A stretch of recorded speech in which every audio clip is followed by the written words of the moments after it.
Hey everyone, welcome to this DevOps testing full course. DevOps is a collaboration between development and the operation teams which enables continuous delivery of applications and services to our end users.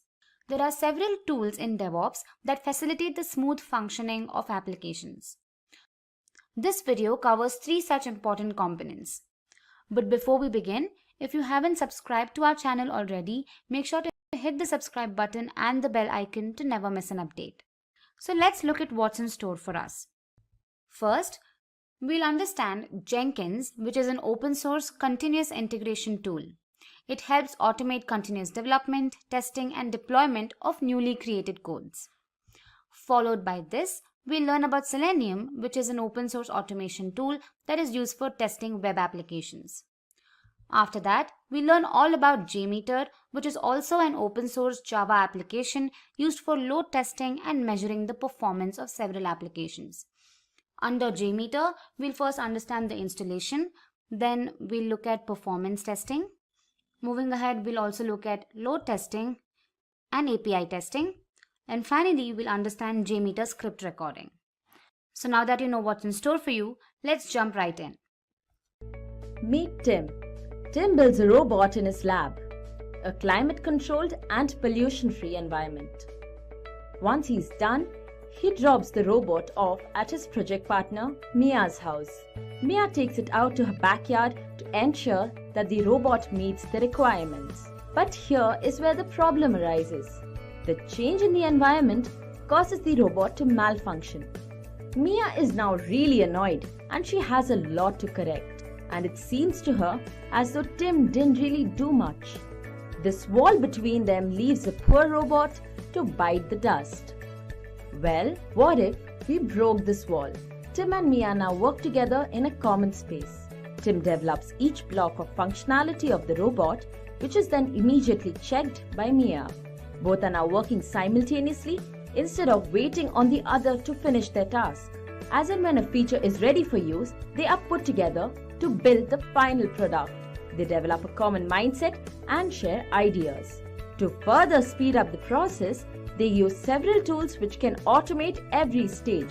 This means that the robot is now ready sooner, with less iterations and manual work. From an organization perspective, Tim would be the developer, while Mia the operations. Their union is the core of the DevOps approach. DevOps has several stages and set of tools to automate each of these stages. Let's have a look at these. Tim first puts down a plan. In terms of software, this could mean deciding on the modules and the algorithms to use. Once he has the plan, he now codes the plan. With tools such as Git, Tim has a repository for storing all the codes and their different versions. This is called version control. Next, this code is fetched and made executable. This is the build stage. Tools such as Gradle and Maven will sort this out. Now before deployment, the product is tested to catch any bugs. The most popular tool automating testing is Selenium. Once the products are tested, Mia must deploy it. The deployed product is then continuously configured to the desired state. Ansible, Puppet and Docker are some of the most common tools used that automate these stages. Now, every product is continuously monitored in its working environment. Nagios is one such tool that automates this phase, and the feedback is fed back to the planning stage. And finally, we have the core of the DevOps lifecycle, the integration stage. Tools such as Jenkins is responsible for sending the code for build and test. If the code passes the tests, it's further sent for deployment. This is called continuous integration. Giants such as Amazon, Netflix, Target, Etsy, and Walmart have all adopted DevOps and seen a considerable increase in delivery and quality. In 2014, an hour of downtime for Netflix would cost it $200,000. It became absolutely crucial that Netflix prepared themselves for any sort of failure. And so, they took to the DevOps approach and implemented it in the most unique way. They developed a tool called the Simian Army.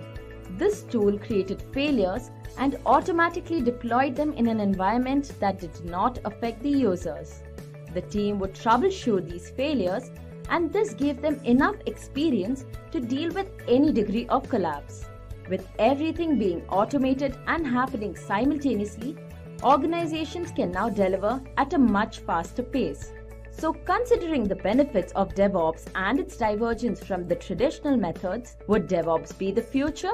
Hey everyone, have you ever thought what would have helped Netflix to evolve from shipping DVDs to streaming videos over the web? Or what would have helped Amazon to predict how much equipment to buy to meet traffic demands? How do you think NASA was able to analyze data from Mars rover's Curiosity?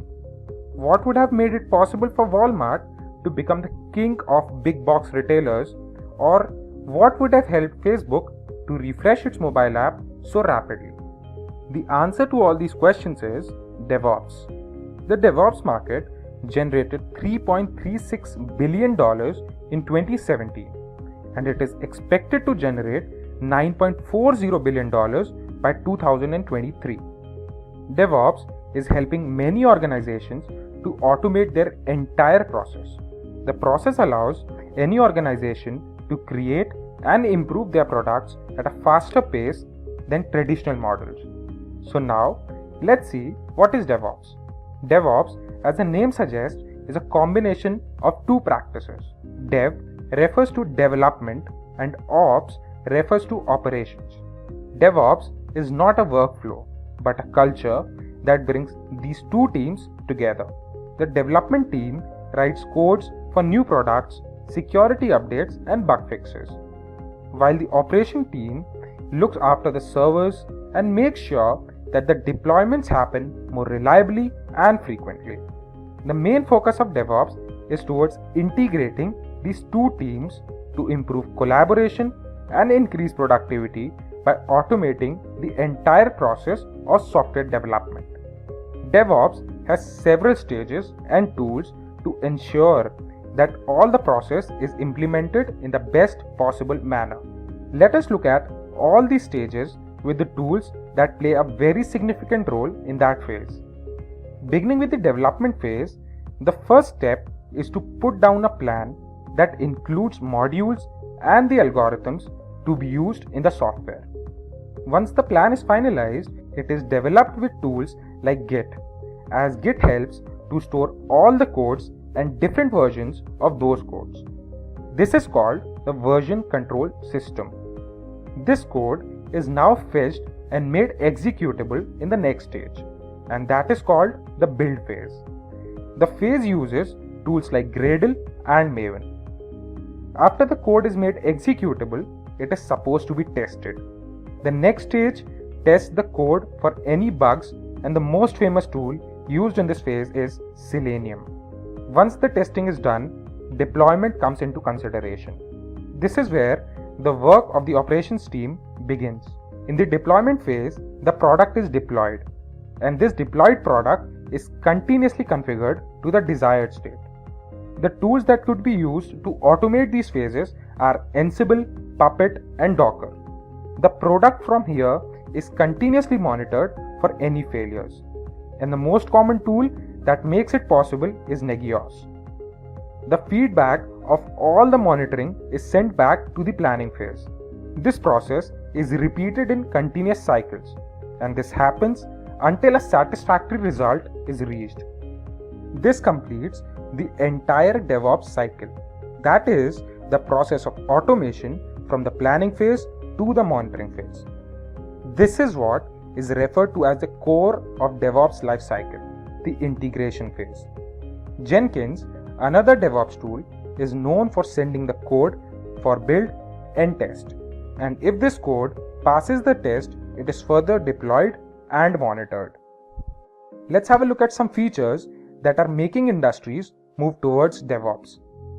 Increasing customer satisfaction, improved response time, fewer chances of implementation failure, reduction in IT cost, better business agility, high employee productivity and satisfaction, faster delivery, better release control, frequent software releases, better collaboration among teams, automated server configuration.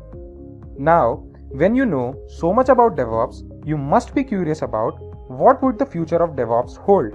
It is quite evident that DevOps is on the rise and it is going to have a long way ahead. There are several fields that DevOps is going to be explored in the near future. Every organization has started leaning towards automation, so DevOps will play a significant role in new upcoming organizations. When everything moves towards automation, there will be a need for DevOps in the security field. DevOps framework in AI and ML will help the DevOps team to focus on innovation and creativity by enabling them to manage the amount and speed of data more efficiently. DevOps focuses on infrastructure as code, which ensures continuity as all the processes from building to staging are configured automatically with no place for human error. The future of DevOps will make the culture more accessible. There is no industry that would not want to shift towards more reliability in deployment. Every organization wishes to deliver its product in shorter durations and reduce the gap between its development team and the operations team. All these scenarios are going to take DevOps to the new height very soon. Some organizations have already shifted towards DevOps and many are planning to do the same. Hence, the jobs for DevOps engineers are certainly going to rise in the market in the near future. So, when are you planning to master DevOps? You can begin today with Simplilearn's DevOps Certification Training course. Hello, this is Matthew with Simplilearn, and today we're going to go through and introduce you to DevOps. We're going to go through a number of key elements today. The first two will be reviewing models that you're already probably using for delivering solutions into your company. And the most popular one is Waterfall, followed by Agile. Then we'll look at DevOps and how DevOps differs from the two models and how it also borrows and leverages the best of those models. We'll go through each of the phases that are used in typical DevOps delivery, and then the tools used within those phases to really improve the efficiencies within DevOps. Finally, we'll summarize the advantages that DevOps brings to you and your teams. So let's go through Waterfall. So Waterfall is a traditional delivery model that's been used for many decades for delivering solutions, not just IT solutions and digital solutions, but even way before that. It has its history that goes back to World War II. So Waterfall is a model that is used to capture requirements and then cascade each key deliverable through a series of different stage gates that is used for building out the solution. So let's take you through each of those stage gates. The first that you may have done is requirements analysis. And this is where you sit down with the actual client and you understand specifically what they actually do and what they're looking for in the software that you're going to build. And then from that requirements analysis, you'll build out a project plan so you have an understanding of what the level of work is needed to be able to be successful in delivering the solution. After that, you've got your plan, then you start doing the development, and that means that the programmers start coding out their solution. They build out their applications, they build out the websites, and this can take weeks or even months to actually do all the work. When you've done your coding and development, then you send it to another group that does testing, and they'll do full regression testing of your application against the systems and databases that integrate with your application. You'll test it against the actual code, you'll do manual testing, you do UI testing. And then after you've delivered the solution, you go into maintenance mode, which is just kind of making sure that the application keeps working. If there's any security risks, that you address those security risks. The problem you have, though, is that there are some challenges, however, that you have with the waterfall model. The cascading deliveries and those complete and separated stage gates means that it's very difficult for any new requirements from the client to be integrated into the project. So if a client comes back and the project has been running for 6 months and they've gone, hey, we need to change something, that means that we have to almost restart the whole project. It's very expensive and it's very time consuming. Also, if you spend weeks and months away from your client and you deliver a solution that they are only just going to see after you spend a lot of time working on it. They could be pointing out things that are in the actual final application that they don't want or are not implemented correctly or lead to just general unhappiness. The challenge you then have is if you want to add back in the client's feedback to restart the whole waterfall cycle again. So the client will come back to you with a list of changes, and then you go back and you have to start your programming, and you have to then start your testing process again, and just you're really adding in lots of additional time into the project. So using the waterfall model, companies have soon come to realize that the clients just aren't able to get their feedback in quickly, effectively. It's very expensive to make changes once the teams have started working. And the requirement in today's digital world is that solutions simply must be delivered faster. And this has led for a specific change in Agile. And we start implementing the Agile model.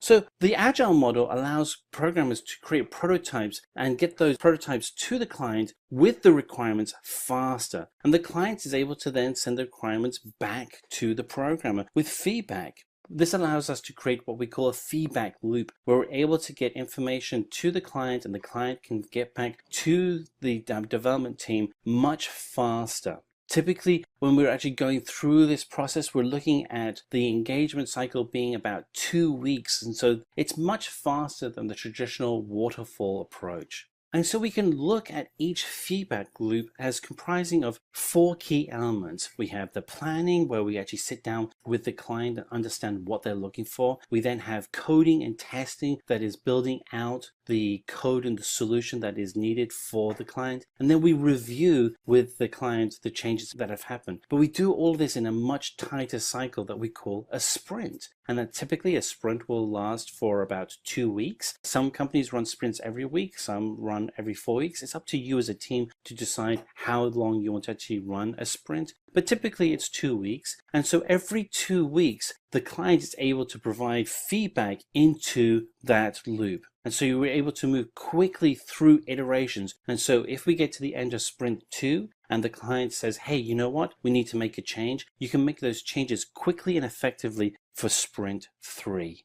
What we have here is a breakdown of the ceremonies and the approach that you bring to Agile. So typically what will happen is that a product leader will build out a backlog of products and what we call a product backlog. And this will be just a whole bunch of different features, and they may be small features or bug fixes, all the way up to large features that may actually span over multiple sprints. But when you go through the sprint planning, you want to actually break out the work that you're doing so the team has a mixture of small, medium, and large solutions that they can actually implement successfully into their sprint plan. And then once you actually start running your sprint, again, it's a 2-week activity. You meet every single day with the actual sprint team to ensure that everybody is staying on track, and if there's any blockers, that those blockers are being addressed effectively and immediately. The goal at the end of the 2 weeks is to have a deliverable product that you can put in front of the customer, and the customer can then do a review.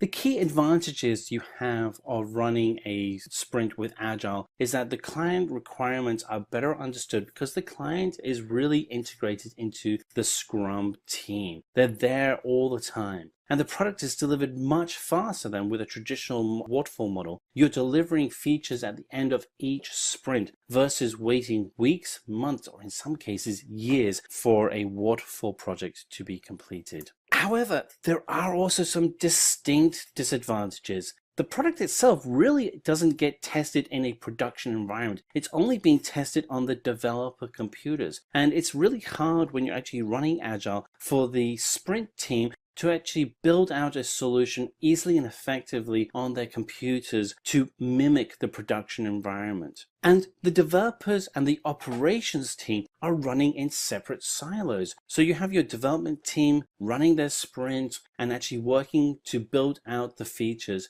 But then when they're done at the end of their sprint and they want to do a release, they kind of fling it over the wall at the operations team. And then it's the operations team job to actually install the software and make sure that the environment is running in a stable fashion. That is really difficult to do when you have the two teams really not working together.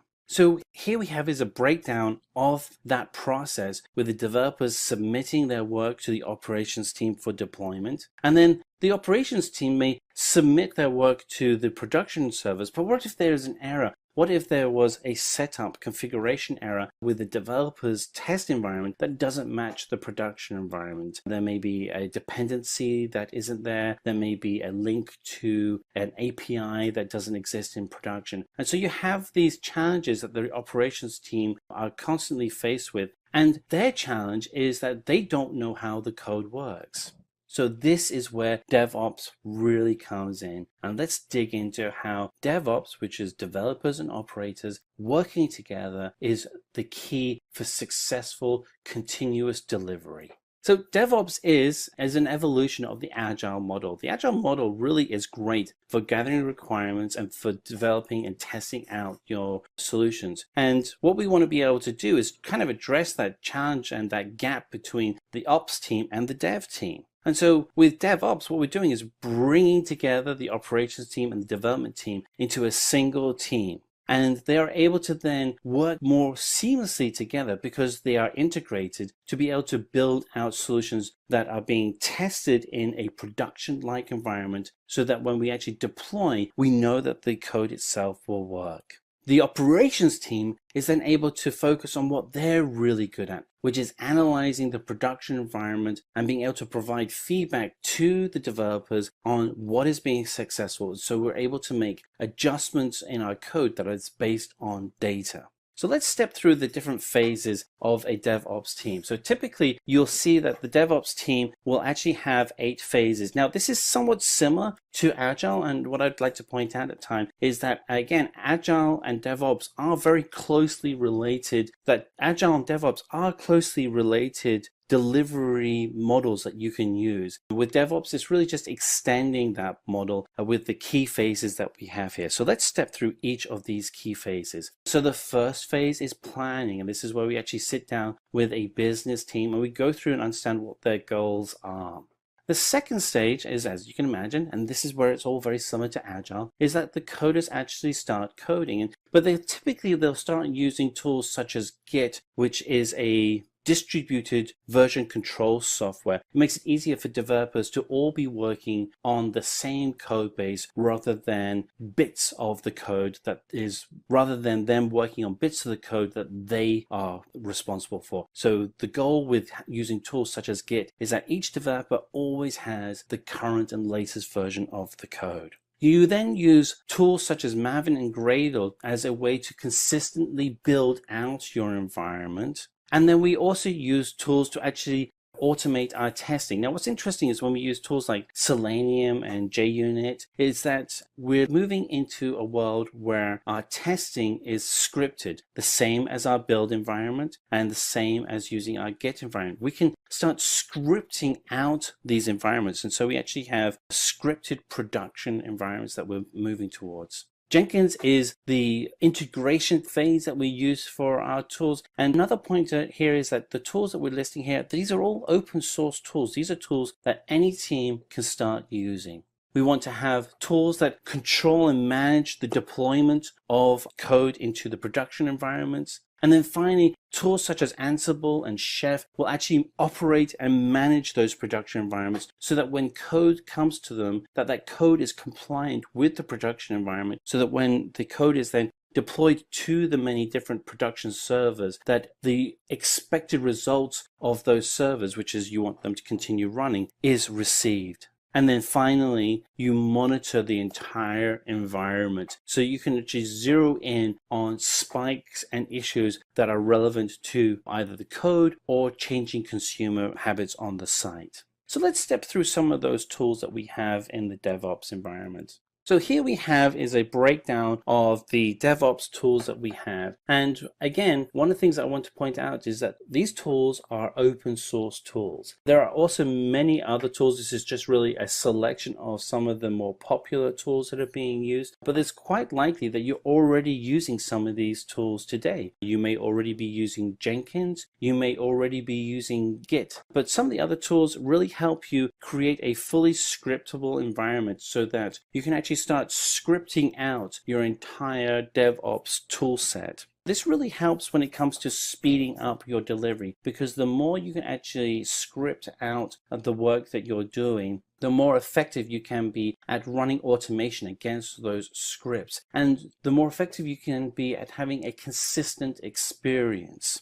So let's step through this DevOps process. So we go through and we have our continuous delivery, which is our plan, code, build, and test environment. So what happens if you want to make a release? Well, the first thing you want to do is send out your files to the build environment, and you want to be able to test the code that you've been created. Because we're scripting everything in our code, from the actual unit testing being done to the all the way through to the production environment, because we're testing all of that, we can very quickly identify whether or not there are any defects within the code. If there are defects, we can send that code right back to the developer with a message saying what the defect is, and the developer can then fix that with information that is real on either the code or the production environment.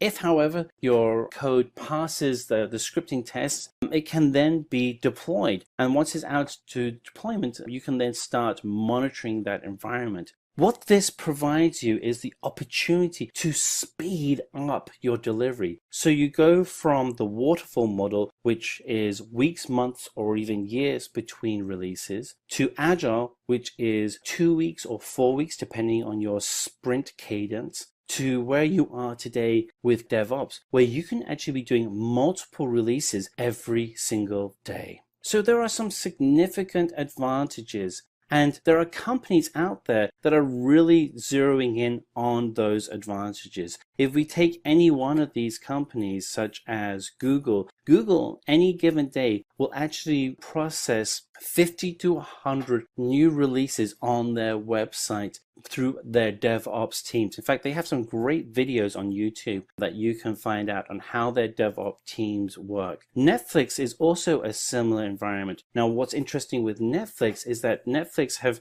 really fully embraced DevOps within their development team. And so they have a DevOps team, and Netflix is a completely digital company. So they have software on phones, on smart TVs, on computers, and on websites. Interestingly, though, the DevOps team for Netflix is only 70 people. And when you consider that a third of all internet traffic on any given day is from Netflix, it's really a reflection on how effective DevOps can be when you can actually manage that entire business with just 70 people. So there are some key advantages that DevOps has. It's the actual time to create and deliver software is dramatically reduced, particularly compared to waterfall. Complexity of maintenance is also reduced because you're automating and scripting out your entire environment. You're improving the communication between all your teams, so teams don't feel like they're in separate silos, but that are actually working cohesively together.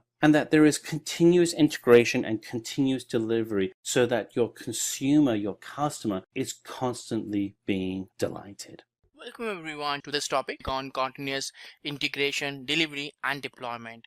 So this topic by Simplilearn is going to explain you that what exactly is all about the continuous integration process, continuous deployment and continuous delivery. So let's talk about these concepts one by one.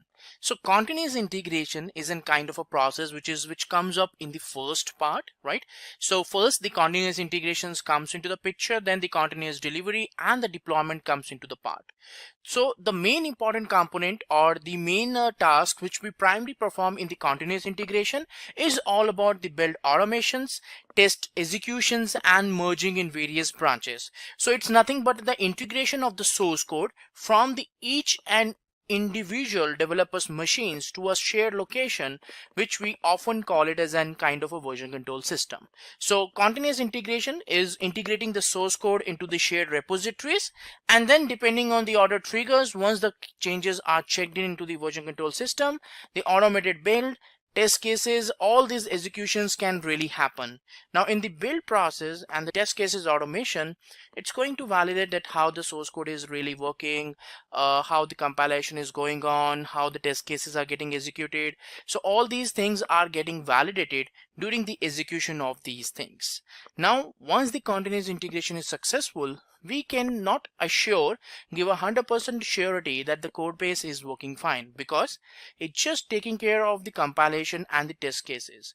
There could be a possibility that some kind of errors may also come up into the production environment because those test cases or those scenarios are not being covered in the test cases. So test cases are very important aspect over here, because it's giving us the authority whether we need to proceed further or we need to halt there itself.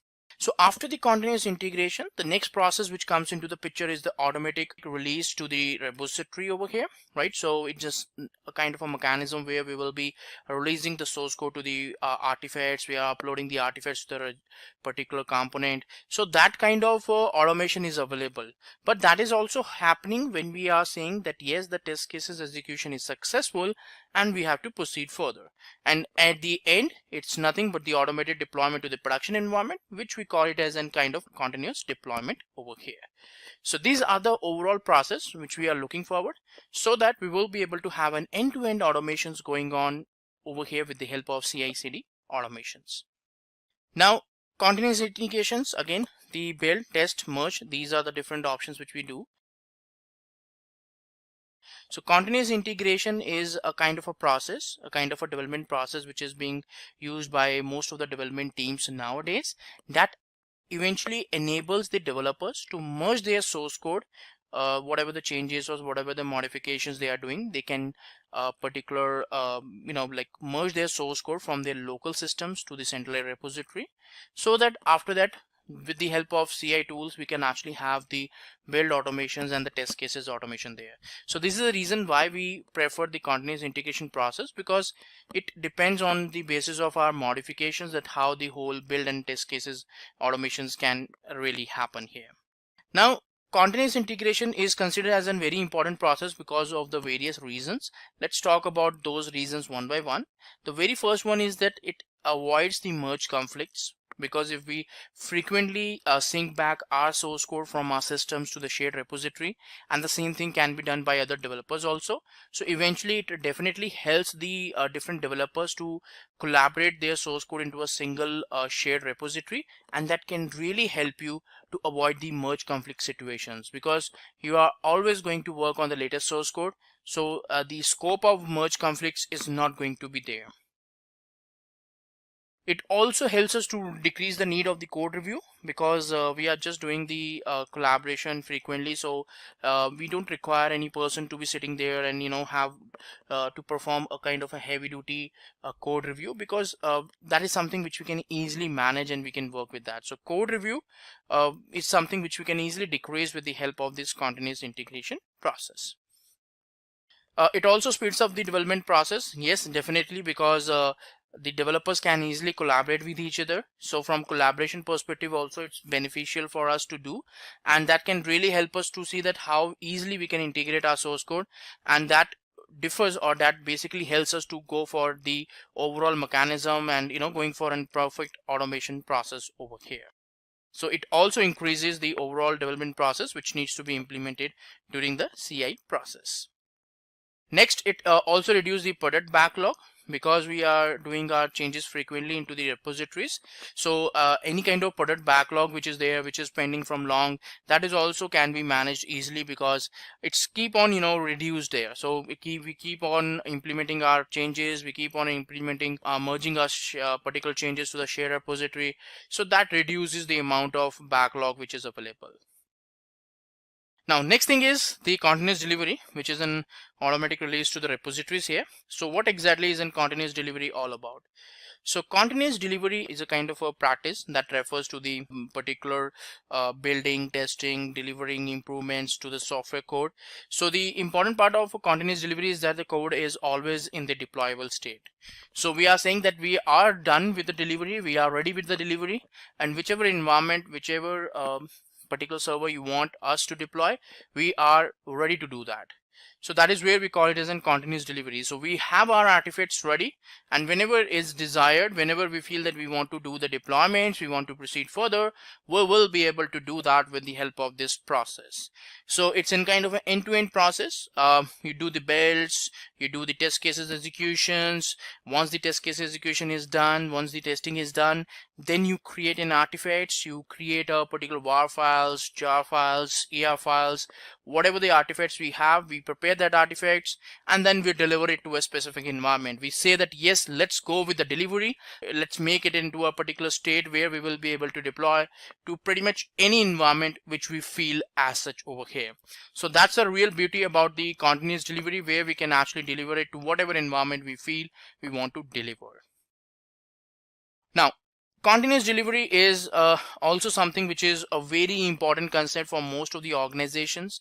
So each and every organizations are actually looking forward to invest in this one for a variety of reasons, because it's something where we can invest some of our particular efforts, budget, money, a lot of things are there, but the kind of benefits which we get in the return, that's what we are going to talk about over here as such. So let's go with that. So it provides the higher quality of products. Yes, the efforts are there, yes, the investment is also there, but in the return, the very important concept or very important thing which we get is the high quality of products here. So the kind of quality which we are getting with this one is quite high, and that's the biggest benefit which we get when we talk about any kind of continuous integration, continuous delivery, or continuous deployment here. So the quality is always top notch when we work off these particular processes. It also helps us to go for a quicker and less risky releases. So that's another benefit which we get this process. Customers are also satisfied because they feel that yes, we are going with this particular automated process. Within few days we are getting the deliveries. We don't have to wait for months for getting our deliveries. So that's the biggest benefit which a customer usually gets when he talks about the continuous delivery. And it's more efficiency is there, and the cost effectiveness of the team also. So from the cost and from the particular efficiency, all those parameters are fully fulfilled when we talk about the continuous delivery. So this process delivers a lot of benefits which can eventually help us to go for a perfect high quality product which we can develop as such over here. Now the next thing is the continuous deployment, which is an automatic deployment to the production environment. So let's see that what exactly is in continuous deployment all about here. So continuous deployment refers to the final stage in the pipeline. So which means that we are not only preparing our artifacts, we are not only doing the particular compilations or test case executions, we are actually going one step ahead. And this one step ahead is nothing but the deployment to the production environment. So this is what we are typically doing when we talk about the continuous deployment over here, that we are going to one step ahead, and that's where we are going for the deployment of our particular artifact. So we are deploying to the production environment so that our changes, whatever the changes we are trying to do, we are trying to make, that should be deployed to the production environment. Right now, so continuous deployment again can be deployed to higher whatever the organizations want to feel or want to deploy, they can actually go with that. And there are a lot of benefits actually which we get when we talk about the continuous deployment. So let's see about all these particular deployments one by one. So first of all, the faster development of the products is there. So we are looking forward that when we are going for the automations, when we are going for this deployment, so we get a kind of a faster development process which is there. So the products are getting developed very quickly, very fast. That's the biggest benefit which you are getting when we talk about this continuous deployment here. And it's less risky releases also there, and it's easy to fix problems. Whatever the automations we are feeling we are trying to perform, that can definitely help us to go that how we can automate and how we can go for these particular releases over here. So these releases are very less risky because we are doing all the things automated. There is not much of a scope which is there for the manual errors. So usually manual errors is something which is the biggest problem, or which is the biggest risk when we go for any release, but that is something which is totally removed with this automation here. Now it also helps in continuous improvement in the quality. So continuously improvement quality is also getting improved as such here.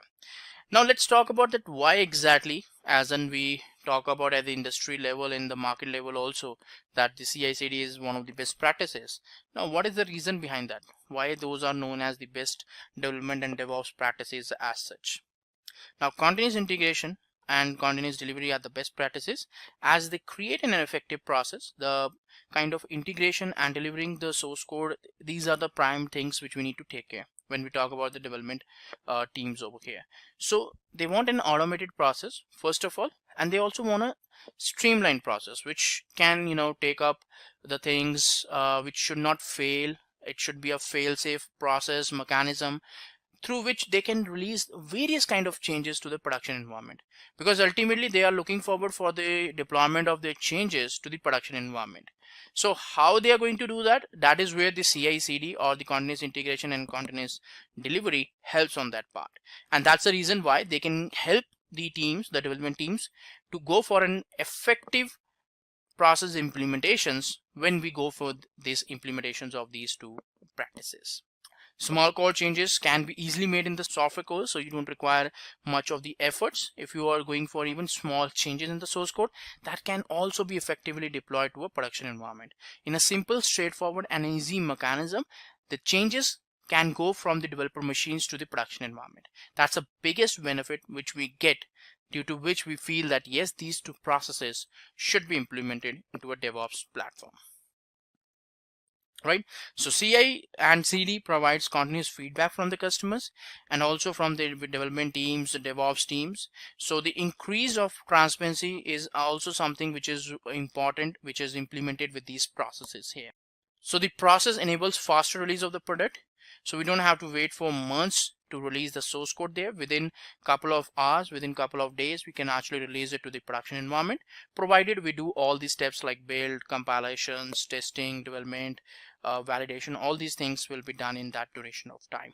So the failures can be easily detected faster, and we can easily find out that what is the problem with the code base, what is the problem with the changes, and we can even do the hot fixes. Now hot fixes, these kind of ad hoc changes are also can be easily deployed to the production environment within just a couple of hours there. So that was a complete summary on what exactly is CI/CD, and the prime important concept which we have got a proper understanding is that why these two processes are really important for our development process. And the only benefit which we are getting, the prime benefit which we are getting from these processes implementation, is that we get a effective build process, effective test cases automation process, and an automated deployment process. And these processes, when we combine, that is something which we can use to deliver our source code, our features to the production environment and eventually to the end user. So that's how the CI/CD automations really works into a DevOps environment. Hey guys, welcome to Jenkins Pipeline tutorial by Simplilearn. My name is Chidanand, and let me quickly walk you through the topics that I plan to cover as a part of this tutorial. At a very high level, I'll be introducing you Jenkins and then get into more details of the continuous integration process. As most of you are aware, most of the softwares in recent times are developed using some or the other kind of agile practices, and continuous integration is an important or key factor in all such agile software development lifecycle. Next, I'll be looking at the software delivery pipeline from a perspective of if someone were to visualize all the steps that is required from the time someone gives out a requirement, a software requirement, it gets translated into some sort of a code, it gets tested, maybe moved into one of the testing platforms, and then migrated across or moved across or propagated across various environments, and then finally put out in production. If one were to put a value stream mapping for all these steps that is involved, each of these steps could translate into a simple job within Jenkins. I will first look at what existed in Jenkins, or rather pre-Jenkins 2.0, where we had a way of upstream downstream mapping of jobs. There were some plugins that allowed us to visualize all the jobs at one shot, starting from the first job that triggered. And then I will get into the most powerful groovy scripting that are there in Jenkins 2.0 or post Jenkins 2.0. These groovy scripting gives us much more powerful ways of defining our pipelines. There are two different ways in which you can write your scripts. One is a scripted one, the other one is declarative one. There's very subtle change or difference between each one of them. but these gives you a much more flexible and much more powerful feature to write complicated pipelines for your software delivery. Having said that, most of these topics that I'm going to discuss will be followed up with a demo, and the source code for most of these would be on our GitHub repository. Alright, now as a prerequisite, probably it may be a good idea, in case if you haven't already watched, please watch our previous video wherein I mentioned how to install Jenkins and how to put up some sample jobs on our Jenkins server. So what exactly is Jenkins? Jenkins is nothing but a powerful automation server that is written in Java, and it is a web application which can also be run on any web server. But what makes Jenkins an ideal choice for a continuous integration server? Jenkins has got wonderful plugins that allows it to connect to all kinds of tools, software development, deployment, coding, build, source code kind of tools. That is what makes Jenkins very, very powerful. From a continuous integration perspective, Jenkins can connect to various source code servers, and it has also got plugins that allows it to build, deploy, test all kinds of software artifacts. So this is what makes Jenkins an ideal choice for a continuous integration server. But mind you, for me, Jenkins is nothing but a very, very powerful automated server. At the heart of it, there's a lot of automation in it, but the powerfulness of Jenkins is more so because of the tools that it integrates with and the kind of plugins that it has got. What is continuous integration? From a software development lifecycle, assuming that the software delivery is happening in very small sprints, maybe 3 to 4 weeks is your delivery lifecycle, and there are a bunch of developers who are located in different locations who are working on the same code base, on the same branch. If the code check-ins do not happen quickly, as in every day, if at all developers stagger their code check-ins into the repository, finding problems at a later stage would be very costly for the whole project. Early detection of any such issues would be, quick to resolve and would not affect your delivery schedules. So as a part of continuous integration, what is requested or what is demanded is that every developer checks in code pretty much, every day. As long as it doesn't break the code, he checks in code pretty much regularly. And at the end of a day, you have an automated server which kind of wakes up, pulls the latest code. So this code has got the integrations of all the code bases that has been checked in by various developers. So it pulls out the code, it builds on a completely different server. That is the CI server, which pulls this code, it builds it. It's got all the tools that is required to compile it, build it, and test it. And assuming that you got some good percentage of test case automation, you're also having most of your regression test suites automated. If at all there is a way by which in a couple of hours time, when the team is out or rather the team is sleeping, you have verification that happens at a very crucial level, and then any breakages even before the team arrives for the next day, if these are notified to the whole team members, saying an email going out saying that something got broken, most of the code would be pretty okay from the perspective of compilation errors or build errors. It is the functionality and the regression that the team is worried about. So if these can be automated, tested very, very quickly and very, very fast, and then any breakages are detected early during the day. Right, by the time the next day people come in, they know what is broken, and possibly they know what code check-in broke that particular thing, and they can have a quick stand-up meeting and then they discuss what broke the code and able to fix it. So this way, any problem that could possibly arise at a later point in time, if at all they kind of move to the initial phase of the project, any detection that is early doesn't really hurt the team. So this is all continuous integration that is about, and Jenkins plays an important role in being the continuous integration server because it's got connections to anything and everything, all kinds of tools, and then it has also got various ways on which triggering the job, which is a part of its automation strategy. Now that we know what is continuous integration and where does Jenkins come into picture, let's look at the rest of the tasks of our software development lifecycle. So if at all I were to visualize the kind of steps that is involved in delivering my software, possibly the continuous integration phase would be somewhere here where multiple developers are developing on that, and then we have a little bit of a stable code that is there that can be kind of moved across because I want to go ahead with the particular build that I have, and then I want to migrate that. I want to propagate that across various environments. So if you consider the standard software delivery approach, in the first cycle, you just do some minimal testing. And then you kind of move that to one of the environments, and from there you kick off more and more tests. They could be integration test, they could be acceptance test, they could be functionality check, they could be a stress test, they could be a load test, there could be a system integration test, all kinds of tests that you can think about, and all the way maybe propagating the build across various environments. If all this can be considered as various steps, the workflow is such that as and when the build moves across various phases, if there's any failure, of course, the build propagation kind of stops. Everyone gets notified. But if at all everything goes well, so your workflow is progressing well, and at the end of the workflow, you eventually have a code which is pretty much good to release. Now, mind you, I make an assumption here that most of your test cases are automated and you have a good percentage of coverage of your test cases. But if that is not the scenario, then possibly there are some automated tests or checks that may be required in between. But if the workflow can kind of accommodate all that as well, you can visualize this as the steps that is required for your software development or software delivery lifecycle. Now in Jenkins, the way this kind of translates is that each of these tasks can be put out as a job. So now let me quickly let you know, or let me quickly demo what existed in pre-Jenkins 2.0, where I could put up a couple of jobs and I can connect them using the upstream downstream linking mechanism. So if this job 1, if at all it is a build and unit test cases, if at all that passes successfully, job 2 gets triggered. If the job 2 is more about running some more automated tests or possibly deploying it to environment and then kicking off some more test cases, that would be job 2. But if the deployment fails or if some of the other test cases fail, it would not propagate to the third job.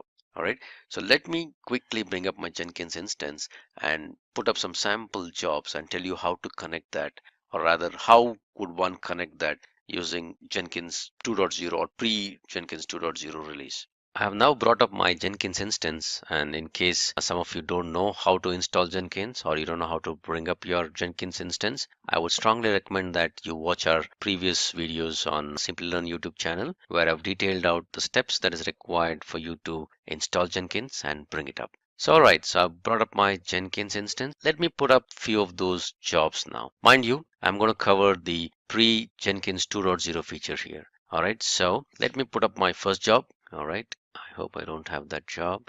I say it's a freestyle project. I don't want to change anything. I'm going to put up a very simple job here. It's in batch command. I say echo first job triggered at. Alright, that's my first job. Now let me put up my second job. It's a freestyle project.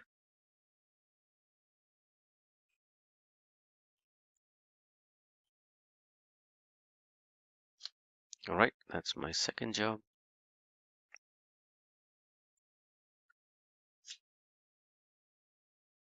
All right, that's my third job. I've got a very simple echo statements in this.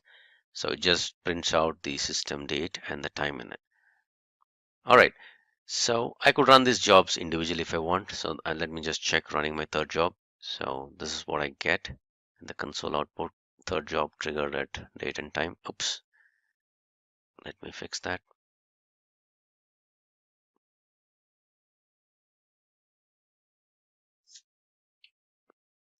All right, that should fix it.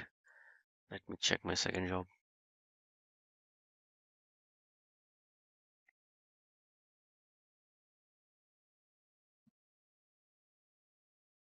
All right, that's my second job.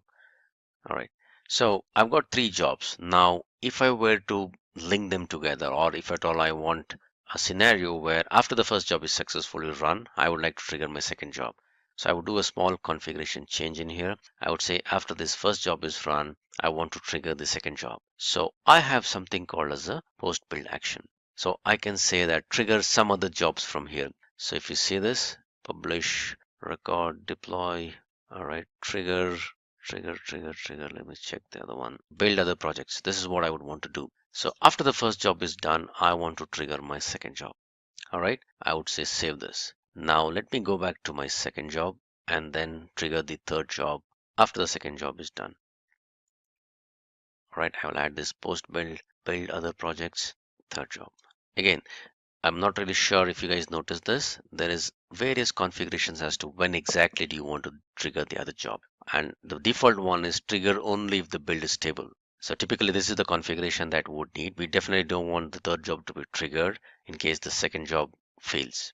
All right, so this is the combination that I want, or this is the choice that I want. And let's save this. Now I have 3 of my jobs. If you see this, the second job, the upstream job is the first job. So let me check this kind of a pipeline. What I've set here is a very, very simple pipeline. So after my first job gets triggered, if I build this guy, right, the second job gets triggered after the build, first job is built. So if I click on the second job, all right, so the first job was triggered the second job, and after the second job, it is triggering the third job. So this is how first job, second job, and third job were kind of linked. But it's pretty hard to visualize this as to, if I need to see one holistic picture where after the first job, after the second job, after the third job, what was the flow? It's not possible for me to visualize that. That's wherein I install a plugin. So let me go to manage plugins right here. I think I already have it installed. For those of you who don't have it installed, you can go to the available button, available tab, and click on that. The plugin is called Delivery Pipeline plugin. I already have it installed. In case you don't have it installed, you just go to the available, you click on this and say install without restart. This is the plugin that I want you to install. All right, so now we have that plugin installed. So what I want to do is after the plugin is installed, you see something like this. So this is where I would create a new visualization for the pipeline that I've created. So I would say my first pipeline, or I give a name for my visualization. I would say, yes, this upstream, downstream dependencies, this is exactly what I want. And there are a bunch of settings here. I'll not look at any of that now. What I want is, I just want to tell this view that, I can give a name for this. I would give it as Simplilearn pipeline. And what's important is that I specify what is the first job that should be picked up as a part of this pipeline. And the final job is optional because it knows that if the first job is triggering this other jobs, it knows where to end this whole life cycle. So I define a pipeline, I give a name for my component, and I initialize that as I give it the first job. So I say, okay, and there you go. This is much better. This gives you a beautiful visualization of as to what happened after the first job, second job was run, second job. If I click on any of these, that will in fact take me to that job. All right, there is also one other option, which is pretty good option in my opinion, which is about edit view. Yes, this is where it is. Enable start of a new pipeline build. Let me apply and let me click OK on this. What it gives me is a way in which I can trigger my whole pipeline from here. So if I click on this, there you see the first job getting triggered, the second job is still running. The green means it's all run properly and nicely. The second one is triggered now. The third one, it's still running. All right, so this is the pipeline that existed prior to Jenkins 2.0. This is pretty decent enough, and if you see, there's a one-to-one mapping. But if at all you remember, we could go and add multiple dependencies for the projects that I set in. Just to give an example, let's say if I go to my first job, I can do a configuration here, and nothing stops me from triggering multiple jobs after this by giving me a comma. I can trigger multiple jobs here in case if I have to run few things parallelly. This also gives me that option to do that. But having said that, this was the most primitive way in which the jobs were kind of visualized and run prior to Jenkins 2.0. Now, this feature became such an important feature. The users wanted more and more complicated because the pipelines was not a lot complicated. It was not just one job after the other. There were multiple jobs that has to be run. And there was also an introduction of the Jenkins agents where multiple tasks could be parallelly run on different agents. So they wanted to club all of that, and the pipeline could have all the such complicated stuff. That's where in post Jenkins 2.0 or in Jenkins 2.0, Jenkins released a version which has got the feature of pipeline which can be written in Groovy scripts. Now, Groovy is wonderful scripting language. It's very, very powerful. Anybody can visualize your pipeline or write your pipeline using programming language. And the point of everything as code, where this whole Groovy script gets into your source code repository. So instead of putting jobs here, and in case my Jenkins kind of fails, there's a crash on my Jenkins, I don't get back these jobs. How do I bring back all these jobs back? So everything as code, that's the DevOps principle. So the pipelines will be written as scripts. That is what I'm going to do in my next exercise. In my previous example, I showed you the crude way, in my opinion, of putting up a Jenkins pipeline. But this is what existed prior to Jenkins 2.0.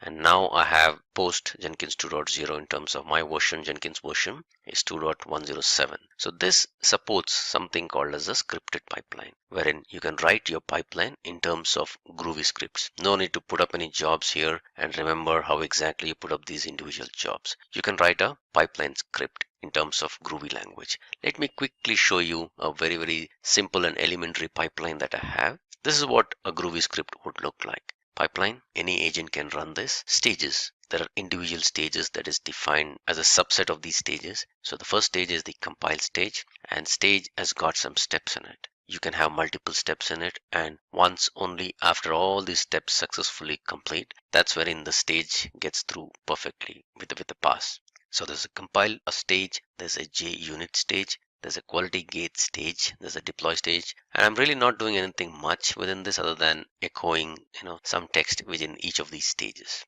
And what's interesting is at the end there's something called as a post, which is similar to, or you can kind of equate that to what would be there in a try catch kind of a block. So post always, meaning this would run all the time. Success, only if at all the steps that were above in terms of the stages, they were completed successfully without any failures. So typically you would have your email that is going out here saying that the build is successful and stuff like that. Failure, if something went bad, if any of the step resulted in a failure, this particular block will get executed. Unstable, whenever any build is marked unstable. If at all, only few things that failed within your test run and you would want to mark the build as unstable are changed. This is an interesting option. So this compares the present run with the previous run, and if there's any change, meaning if the previous run was a failure and the present run is a success or vice versa, this would get triggered. So this is what a simple pipeline script would look like. So let me copy this pipeline and let me put up a simple job for running this pipeline. So let me open up my Jenkins, say a new, I would say scripted pipeline. Yeah, this is what I want.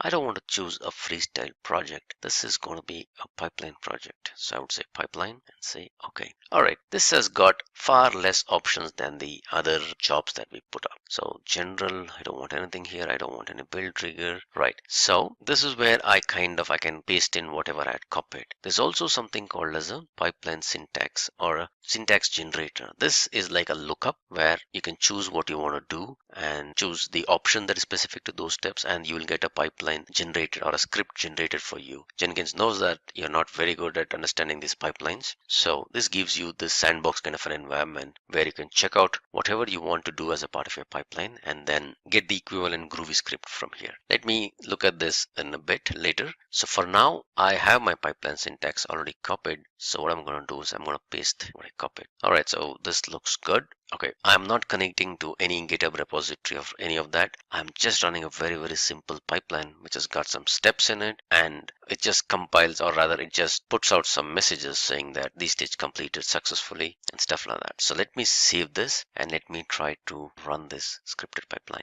All right, if you see this, you would see each of those steps going through, and if at all I look at the console output, compile successfully, unit passed, all the stages passed, there was a pass, the failures doesn't show up. You would see the messages from our post or the try catch block that I was mentioning earlier. So this is how one would put up a pipeline, and you also get to see the visualized view of your pipeline that says which stage run after which phase, how much time did it take, and you can click on any of these and get into looking at the logs from that particular pipeline run. That was pretty easy, wasn't it? Now let me give you another scenario for a pipeline wherein the source code of my pipeline would be in a GitHub repository, and I will write scripts to grab this particular code and run some part of the code which is there as a part of the repository. So let me look at the repository that I have. I have a repository out here on the Simplilearn GitHub account, which is called the pipeline script. And if you see in there, there are a bunch of batch files that are there. So the first batch file would be a build.batch. So there's nothing in it except that it is just trying to build a particular project. You can visualize this as individual batch files, which actually contain the scripts for building, running, deploying, and checking the quality gate of your particular project. So I have a couple of batch files that is here, and this is on the GitHub repository. So I would need to write Jenkins job, which will log into my GitHub account, and then check out this particular repository from my account, and then run these batch files as a part of those individual steps within the scripted pipeline. So let me check as to how I could do that. let me put up a new project for this. Let me call this scripted pipeline from GitHub. All right, so let this be a pipeline project. That's good enough for me. Let me see my scripts. All right, now this is where I need to put in the scripts for pulling out the code repository from my GitHub server and running those batch files that are there as a part of the repository. So what I want to do is I already have the skeleton of my pipeline that is written, which is very similar to whatever was the pipeline syntax that I showed you in the previous step. So I just copy this out here and then paste it here. So what I have here is I've written on the high level skeleton without really putting in the actual steps required for checking out rather running those build scripts. So I've got 4 steps. One is the git checkout step, the build step, unit test, quality gate, and possibly the deploy.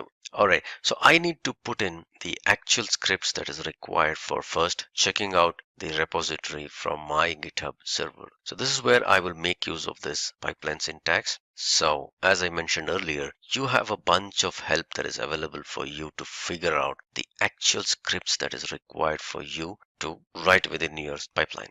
So what I wanted to do is check out something from Git. So it's Git related. So search on Git and you'll find this option. So I got to specify my Git repository URL and my credentials. So let me look at the repository URL. This would be my repository URL. So let me copy this. I'm going to copy the HTTPS URL of my repository, and branch is good. And one thing that you got to notice is for now the repository is anyway a public repository on GitHub. So even though if I don't specify any credentials, that would work for me still. But in case you have a repository which needs strictly a username and password to be specified, you can kind of add it out here using add Jenkins, and you can give your username and password out here. But for now I don't need any of these things. So I'm going to just say git checkout, or rather the URL of my repository, and what we want is the master branch. For now I have only one branch on my GitHub server, so this is good for me. So this is what exactly I want to do as a part of the script. So if I click this is the script that I need to put in my build script. So I come over here and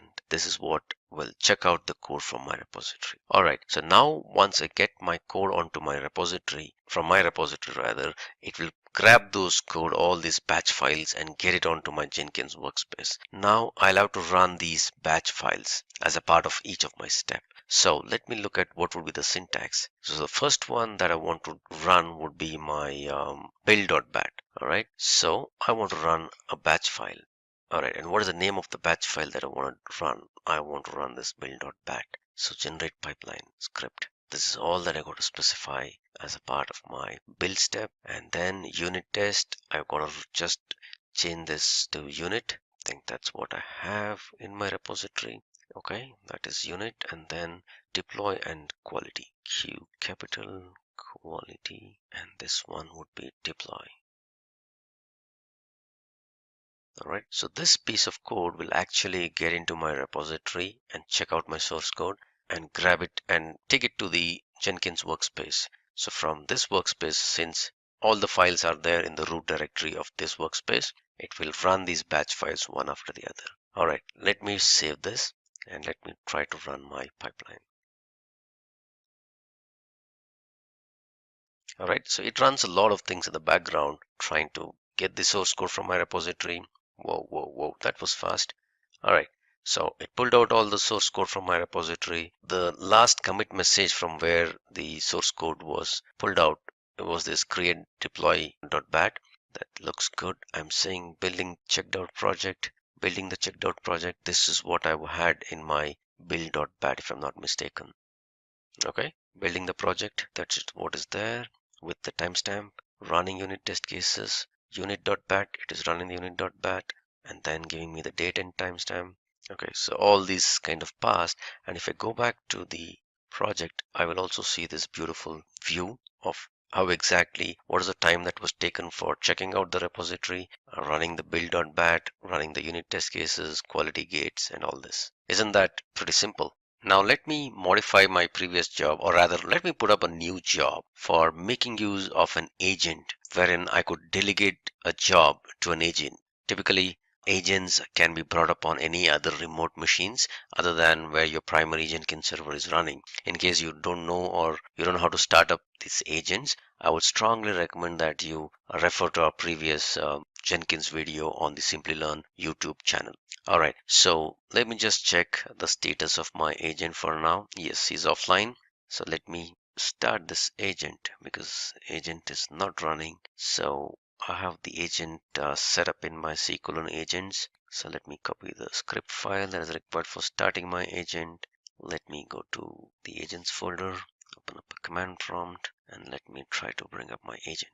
Alright, so the agent is up and running. For now, I don't have the luxury of starting my agent on a different machine. So my agent is running on the same machine, but the agent's workspace is ccolon agent, while my primary Jenkins server is running, has the workspace out here, ccolon program files 86, and this is the workspace of my Jenkins. Alright, I hope you can kind of differentiate those two. Alright, so now what I want is I will look at the same job that I put in earlier, or rather modify that. Let the steps be the same, but I don't want to run that on my master server. Let me try to delegate that using the script. So let me put up an agent scripted job. Alright, it will be a pipeline rep job. I would say okay. And let me copy. This was a step that I had put in for my previous job. So agent any. So what I'm going to do now is I don't want this to be running on any other agent. I want this to be running on the agent whose label is, let me check what is the label of my agent that is running. Okay, so this is the name of my agent. Okay, Windows node. So let me just copy that there. Alright, so with a very subtle change, instead of saying agent any, I'm going to run, or rather I'm going to specify the agent who will be running this job is the one who has got the label as Windows node. So this agent that I brought on my system has got the name as Windows node, and it is configured to pick up any job that matches the label to which any job is kind of delegated. So let me come back to my jobs. Where is my scripted agent job? I've got too many jobs running. Alright, so this is my agent scripted job that I left halfway through. So here in the pipeline, what I'm going to do is this is all I'm going to need. So the job remains the same. Git checkout is going to check out from the same repository, run the batch files accordingly, but this change is just to ensure that this job is kind of delegated on the agent. Alright, so this would be my agent job. Let me save this. Let me get back to the dashboard and let me run it from here. If you see this, the master and agent are both idle as of now. Let me try to run this agent scripted job. Alright, so the agent kind of kicked in and there was a job that was delegated to the agent. If I look at what is there in the console output, he's pretty much doing whatever was there as a part of the job. But the interesting thing to note is that this is the new workspace, or rather this is delegated to the agent, and the agent's workspace is this particular folder. So this is where it's going to get all this stuff, run the whole thing, and the flow is pretty much the same. The only thing is this whole thing ran on the agent. If I need to check my agent, I would see the workspace out here, agent scripted job. If you look at this, all the batch files are here, and this is where the job was kind of delegated to run. So with a very subtle change in the scripting, I can ensure that the jobs are kind of delegated onto the agent, the pipeline job specifically. As I mentioned earlier, Jenkins provides you two different ways of writing pipelines, called the scripted and the declarative. The first one that was launched was the scripted pipeline. This is heavily based on Groovy scripting. Since Jenkins ships along with the Groovy engine, so this was the first script or the first support for pipeline that was provided by Jenkins in 2.0. This needs a little bit of a learning curve since Groovy is a wonderful script. Understanding that may be a little cumbersome, but then once you kind of master it, you can write really powerful scripts based on Groovy. At a very high level, this is what a typical scripted pipeline would look like. There's something called as a node. Node represents the agent or the actual box on which your job would be running. And then a bunch of stages are put out, which each of the stage along with the steps that needs to be covered as the part of those stages listed one below the other. So all these stages, if they run peacefully, then the whole task is kind of marked as run successfully. Since understanding Groovy or learning Groovy was a little tough for many of the people, so this is a new one from Jenkins wherein it provides you a much simple and friendly syntax for writing pipelines without really needing to understand or without really needing to learn some Groovy scripting. Again, there's a very subtle change between these, and there are a lot of lookups for figuring out what is a better pipeline for you to kind of write. But if you can figure out the difference, or if you can try to find that particular piece of code which kind of helps you out with your pipeline, either of the scripts, there's not really any difference in writing or kind of delivering your pipeline using either of these two methods. All right, so declarative pipeline is something like this where you have an agent. You can specify the agent label, or if you can say agent any, it will pick up whatever is an available agent and run the job. And then you have something called as stages. Stages is nothing but a collection of stage, and stage could have multiple steps defined within this. So if any of the steps in any of the stage fails, then that particular complete stage and the build is marked as failure. So very subtle difference between both these two syntax, but using either of these you can write powerful scripts for your pipeline. Now let me come up with an example where I'm going to at least demo one of the feature where you could run a master and a slave job in parallel. So let me come up with a demo for that particular scenario. Let me put up a new job for my parallel agent pipeline. Let me call this, and this would be a pipeline project. I don't want anything here. Let me look at the pipeline script that I have.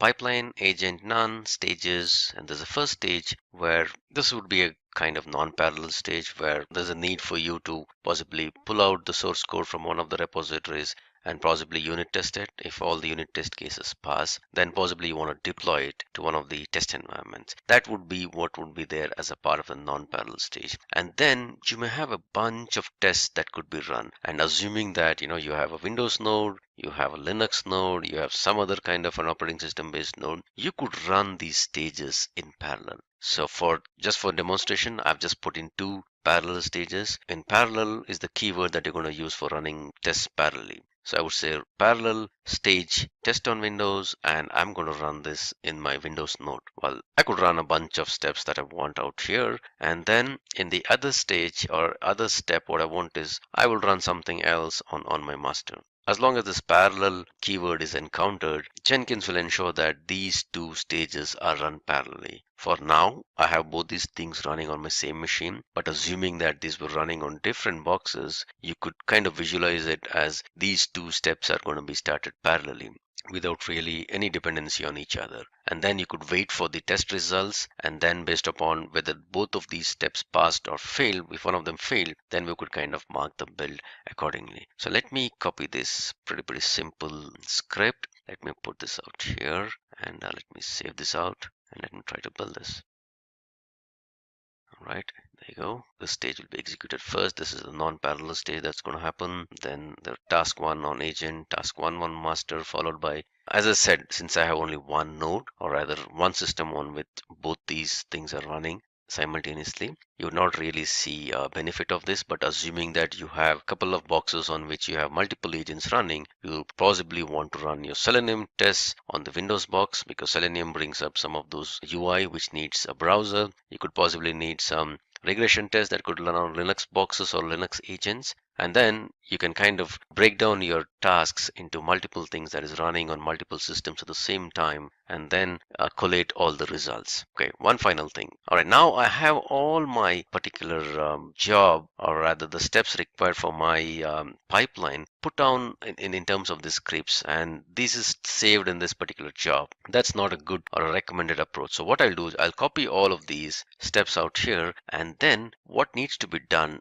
is actually, let me go back to this repository. The most preferred approach is where you create something called as a Jenkins file, and you paste all the scripts that is required for your pipeline.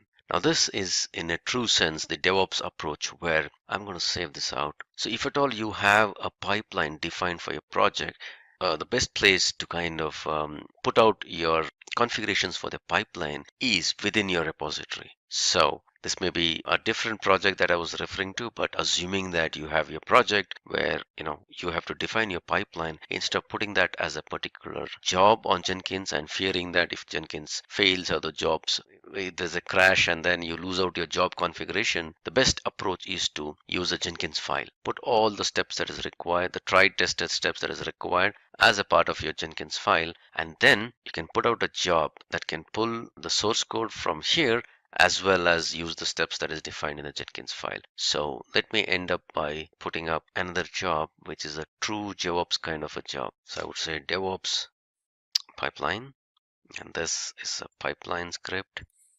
And then I'm not going to say any of these things. I would say the pipeline script is from the source code management. So my pipeline script is already defined. It is present in SCM. So what is my SVN? I mean, what is my source code repository? This is my source code repository where I already have this. So let me copy this URL. This is my URL.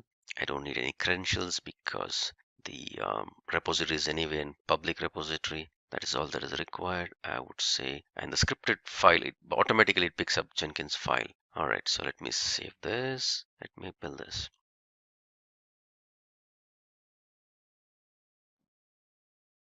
So that's the beauty of DevOps, wherein I have a pipeline that is defined, and instead of putting the pipeline as a job, because pipeline is nothing but a configuration, the configuration is also checked into the source code repository, and any changes to this pipeline, instead of putting that modifications in the job, these are all captured as a part of my repository. So the changes are nicely configured so that we know who's done what change. If getting your learning started is half the battle, what if you could do that for free? Visit SkillUp by Simplilearn. Click on the link in the description to know more. DevOps today is being implemented by most of the major organizations, whether it's a financial organization, whether it's a kind of a service organization. Every organization is somehow looking forward for the implementation and the adaptation of DevOps, because it totally redefines and automate the whole development process altogether, and whatever the manual efforts you were putting earlier, that is simply or gets automated with the help of these tools here.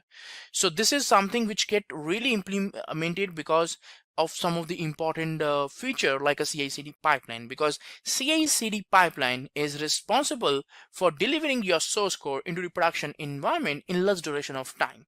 So CI/CD pipeline is ultimately the goal, which really helps us to deliver more into the production environment when we talk about from this perspective.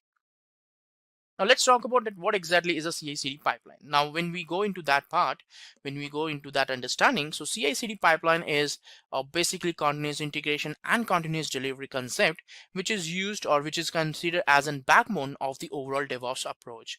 Now, it's one of the prime approach which we implement when we are going for a DevOps implementation for our project. So if I have to go for a DevOps implementation, the very first and the minimum implementation and the automation which I'm looking forward is actually from the particular CI/CD pipelines here. So CI/CD pipelines is really a wonderful option when we talk about the DevOps here. So what exactly is the pipeline term all about? So pipeline is a series of events that are connected together with each other. It's kind of a sequence of the various steps, like typically when we talk about any kind of deployment, so we have like build process, like we compile the source code, we generate the artifacts, we do the testing, and then we deploy to a specific environment. All these various steps which we used to do it like manually, that is something which we can do it into a pipeline. So pipeline is nothing but a sequence of all these steps interconnected with each other, executed one by one into a particular sequence. Now, the pipelines is responsible for performing a variety of tasks like building up the source code, running the test cases. Probably the deployment can also be added up when we go for the continuous integration and continuous delivery there. So all these steps are being done into a sequence, definitely, because sequence is very important when we talk about the pipeline. So you need to talk about the sequence the same way in which you're working on the development, and in a typical world, the same thing you will be putting up into a specific pipeline. So that's a very important aspect to be considered. Now let's talk about what is the continuous integration here. Now continuous integration is also known as the CI. Pretty much you can see that a lot of tools are actually named as CI, but they are referring to the continuous integration only. So continuous integration is a practice that integrates the source code into a shared repository, and it used to automate the verification of the source code. So it involves the build automations, test cases automation. So it also helps us to detect the issues and the bugs quite easily and quite faster. That's a very early mechanism which we can do as such if we want to resolve all these problems. Now continuous integrations does not eliminate the bugs, but yes, it definitely helps them easily to find out, because we are talking about the automated process, we are talking about the automated test cases. So definitely that is something which can help us to find out the bugs, and then the development can help on that, and they can proceed with those bugs, and they can try to resolve those things one by one. So it's not a kind of automated process which will eventually remove the bugs is something which you have to recode and you have to fix it by following the development practice. But yes, it can really help us to find those bugs quite easy and help them to remove. Now, what is the continuous delivery here? So continuous delivery, also known as CD, is a kind of a phase in which the changes are made into the code before the deployment. Now, in this case, what happens that it's something which we are discussing, or we are validating that what exactly we want to deliver it to the customer. So what exactly we are going ahead, or we are moving to the customer. So that's what we typically do in case of continuous delivery. And the ultimate goal of the pipeline is to make the deployments. That's the end result, because coding is not the only thing. You code the programs, you do the development. After that, it's all about the deployments, like how you're going to perform the deployment. So that is a very important aspect. You want to go ahead with the deployments, that's it, you can go there. And that's a real beauty about this, because it's in kind of a way in which we can identify that how the deployments can be done or can be executed as such here. Right. So the ultimate goal for the pipeline is nothing but to do the deployments and to proceed further on that. Right. So when both these practices are placed in together in an order, so all the steps could be referred as a complete automated process, and this process is known as CI/CD. So when we are talking about, like, when we are working on this automation, so in that case, what happens that we are looking forward that how the automation needs to be done. And since it's in kind of a CI/CD automation which we are talking about, so it's nothing but the end result would be like build and deployment automation. So you will be taking care of both the build and the test case executions and the deployments as such when we talk about as such the CI/CD here. The implementation of CI/CD also enables the team to do the build and deploys quite quickly and efficiently, because these are things which is happening automatically. So there is no manual efforts involved, and there is no scope of human error also. So we have frequently seen that while doing the deployments, we may miss some binaries or some miss can be there. So that is something which is completely removed as such when we talk about this. The process makes the teams more agile, productive, and the confident here, because the automations definitely gives a kind of a boost to the confidence that yes, things are going to work perfectly fine and there is no issues as such present. Now, why exactly Jenkins? Like, Jenkins is what we typically understand, or we here and there, that it's a CI tool, it's a CD tool. So what exactly is Jenkins all about? So Jenkins is also known as a kind of orchestration tool. It's an automated tool which is there, and the best part is that it's completely open source. Yes, there are some particular paid or the enterprise tools are there, like CloudBees and all, but there is no as such offering difference between the CloudBees and the Jenkins here. So Jenkins is a kind of open source tool which a lot of organizations pretty much implement as it is itself.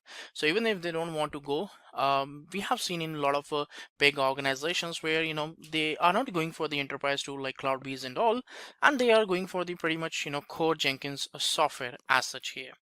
So this tool makes it easy for the developers to integrate the changes to the project. That is something which is very important, because it can really help the teams to say that how the things can be done and how it can be performed over there. So the tools is very easy for the developers to integrate, and that's the biggest benefit which we are getting when we talk about these tools as such. So Jenkins is a very important tool to be considered when we talk about all these automations. Now, Jenkins achieves continuous integration with the help of plugins. That is also a kind of another feature or benefit which we get, because there are so many plugins which is available there as such, which is being used. And for example, you want to have an integration with Kubernetes, Docker and all. Maybe by default those plugins are not installed, but yes, you have the provisioning that you can go for the installation of those plugins, and yes, those features will start embedded up and integrated within your Jenkins. So this is the reason, this is the main benefit which we get when we talk about the Jenkins implementation. So Jenkins is one of the best fit which is there for building a CI/CD pipeline because of its flexibility, open source nature, plugin capabilities, the support for plugins, and it's quite easy to use, and it's very simple, straightforward GUI which is there, which can definitely helps us. You can easily understand and go through the Jenkins, and you can grab the understanding, and as an end result you will be able to have a very robust tool using which pretty much any kind of source code or any kind of programming language you can implement CI/CD. Whether it's an Android, it's a .NET, it's a Java, it's a Node.js, all the languages are having the support for the Jenkins. So let's talk about the CI/CD pipeline with the Jenkins here. Now, to automate the entire development process, a CI/CD pipeline is the ultimate solution which we are looking forward. To build such a pipeline, Jenkins is our best solution and best fit which is available here. So there are pretty much 6 steps which is involved when we look forward for any kind of pipeline. It's a generic pipeline which we are looking forward. Now it may have like another steps which is available there, probably some additional steps you're doing, like some other plugins you are installing, but these are the basic steps which is there, like a minimum pipeline if you want to design. These are the steps which is available there. Now let's see. The first one is that we have to require a Java JDK, like a JDK to be available on the system. Now most of the operating systems are already available with a GRE, like a Java GRE. But the problem with the GRE is that it's only for the build process. It will not be doing the compilation. You can run the artifacts, you can run the jar files, you can run the application, run the code base, but the compilation requires the Java C or the Java JDK kit to be installed onto the system. And that's the reason why for this one we also require the JDK. And certain Linux commands execution understanding we need to have, because we are going to run some kind of steps, some installation steps and process. So that's pretty much required. Now let's talk about how to CI/CD pipeline with Jenkins. Now first of all, you have to download the JDK, and that is something which is installed. So after that you can go for the Jenkins download. Now jenkins.io/download is the official websites of Jenkins. Now the best part is that there you have the support for different operating systems and platforms. From there you can easily say that if you want to go for a Java package like a WAR file, Docker, Ubuntu, Debian, CentOS, Fedora, Red Hat, Windows, OpenSUSE, FreeBSD, Ganto, Mac operating system. In fact, whatever the different kind of artifacts or different environment or different application you want to download, you will be able to do that. So that's the very first thing to start upon. You download the generic Java package like a WAR file. Then you have to execute it. You have to download that into a specific folder structure. Let's say that you have created a folder called Jenkins. Now you have to go into that Jenkins folder with the help of cd command, and there you have to run the command called java-jar and the jenkins.var there. So these are the executables artifacts. So WAR files can be easily executable. Jar files, WAR files can be easily deployed. So just because with the Java command you can run them, you don't require any kind of web container or application container as such. So here also you can see that we are running the Java command and it runs the applications as such. And once that is done, so you can open the web browser, and you can open like localhost colon 880. So Jenkins uses the 880 port just like a Tomcat Apache. So if once the deployment is done, installation is done, so you can just open the localhost colon 880. Now if you want to get the Jenkins up and running in the browser, probably you can go through the public IP address also there. So you can put the public IP address colon 880, and that can also help you to start accessing the Jenkins application. Now in there you will be having an option called create new jobs, so you need to click on that. Now once the particular new job, new item, new job, that's a different naming conventions which is available there. Now all you are going to do is that you're going to do like you are proceeding with the creating the pipeline job. So you will be having an option called pipeline job over there. Just select that and provide your custom name, what pipeline name or job name you want to refer or you want to process there. Now once that is available, so what happens that it will be an easy task for us to see that how exactly we can go ahead and we can perform on that part. So this can really help us to see that how a pipeline job can be created and performed on these modifications as such. Now when the pipeline is selected, and we can give a particular name, that this is the name which is available, and then we can say okay as such over there. Now you can scroll down and find the pipeline section. So there what happens that when you go over there and say that okay, this is the way that how the pipelines are managed and those kind of things. So you will scroll down and find the pipeline section and go with that pipeline script. Now when you select that option, there are different options which is available, like how you want to manage these pipelines. Now you are have the direct access also, like if you want to directly create a pipeline script, you can do that. If you feel that you want to manage, like you want to retrieve the Jenkins files, also code management tool also can be used there, so you can work on that also. So like this, there are so many a variety of things which is available, like which you can use to work around that how exactly the pipeline job can be created. So either you can fetch it from the source code management tool, like Git version or something like that, or you can directly put the pipeline code as such over there, right? Now, so next thing is that we can configure and execute a pipeline job with the direct script. So we can, once the pipeline is selected, so you can put the particular script like Jenkins file into your particular GitHub link. So you may be having like already a GitHub link, so that where the Jenkins file is there, so you can make use of that. Now once you process the GitHub link, so what we can do is that we can proceed with that, and once the processing is done, so you can do the save, and you can keep the changes, and it will be picking up the pipelines. The pipeline script is added up into the GitHub, and you have already specified that let's just go ahead with this Jenkins file pipeline script from the GitHub repository and proceed further. Now once that is done, so what next you can do is that you can go with the build now process. You click on the build now, and once that is done, so what will happen that you will be able to see that how the build process will be done and how the build will be performed over there.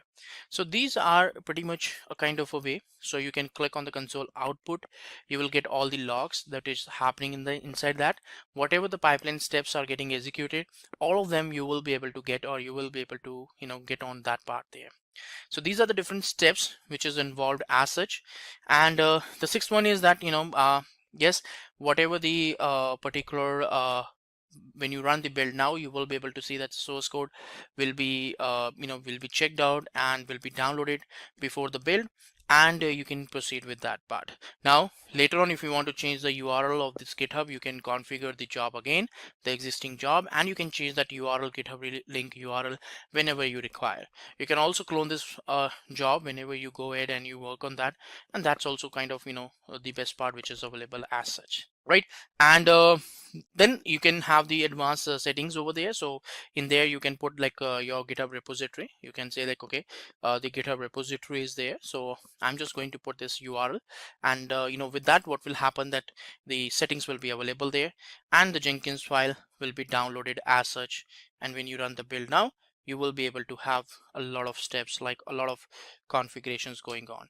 So then the checkout SCM, so we can have a declaration like checkout SCM which is there. So when the checkout SCM is there, so it will check out a specific source code. After that you go to the log, and you will be able to see that each and every stage which is being built up and executed as such.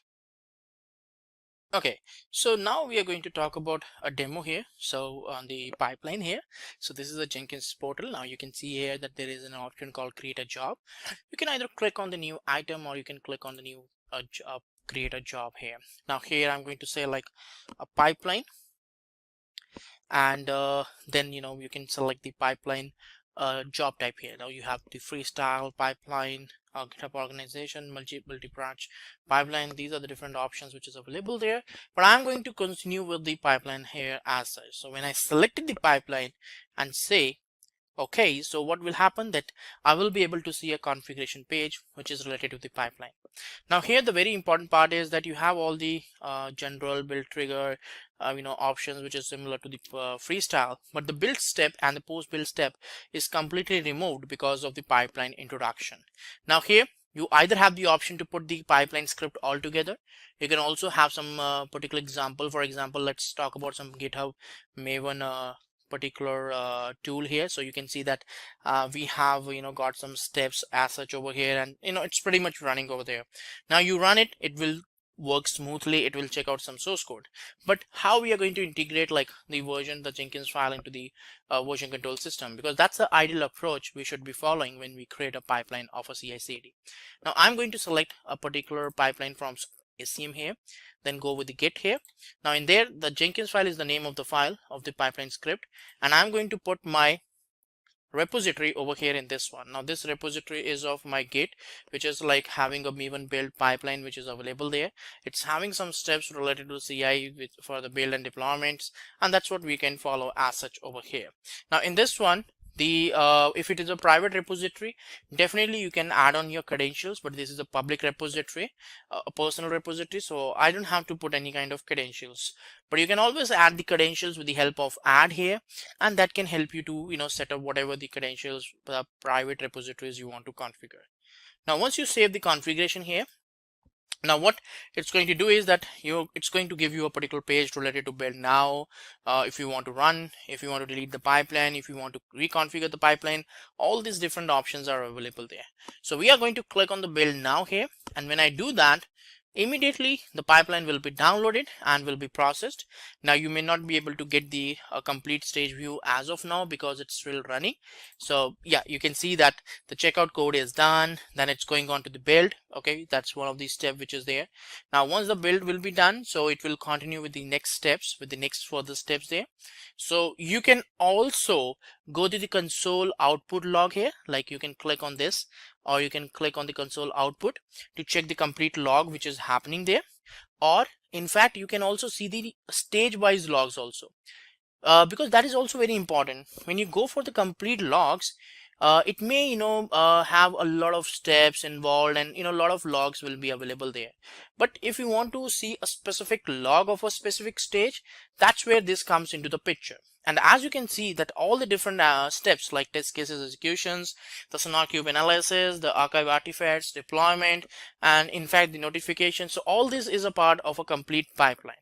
This whole pipeline is done here, and you get a kind of a stage view, its success over here, and the artifacts is also available to download. So you can download this WAR file is a web applications as such over here. So this is what a typical pipeline looks like, that how the automation, the complete automations really looks like as such over here. Now this is a very important aspect because it really helps us to understand that how the pipelines can be configured, can be done, and pretty much with the same steps you will be able to automate any kind of pipelines as such. So that was the demo to build a simple pipeline as such with the Jenkins, and pretty much in this one we understood that how exactly the CI/CD pipelines can be configured, and we can use them, and we can get hold on that part. Hello and welcome to Continuous Integration tutorial using Jenkins. My name is Chidanand and I am with the Simplilearn team. Today, let's get started with Jenkins. Jenkins, in my opinion, is one of the most popular continuous integration servers of recent times. What began as a hobby project by a developer working for Sun Microsystems way back in early or mid 2000s has gradually and eventually evolved into very, very powerful and robust automation servers. It has a wide adoption since it is released under MIT license and is almost free to use. Jenkins has a vast developer community that supports it by writing all kinds of plugins. Plugins is the heart and soul of Jenkins, because using plugins, one can connect Jenkins to anything and everything under the sun. With that introduction, let's get into what all will be covered as a part of this tutorial. I will get into some of the prerequisites required for installing Jenkins, post which I will go ahead and install Jenkins on a Windows box. There are a few first-time configurations that needs to be done, and I will be covering those as well. So once I have Jenkins installed and configured properly, I will get into the user administrative part. I'll create few users, and I will use some plugins for setting up various kinds of access permissions for these users. I will also put in some freestyle jobs. Freestyle job is nothing but a very, very simple job. And I will also show you the powerfulness of Jenkins by scheduling this particular job to run based upon a time schedule. I will also connect Jenkins with GitHub.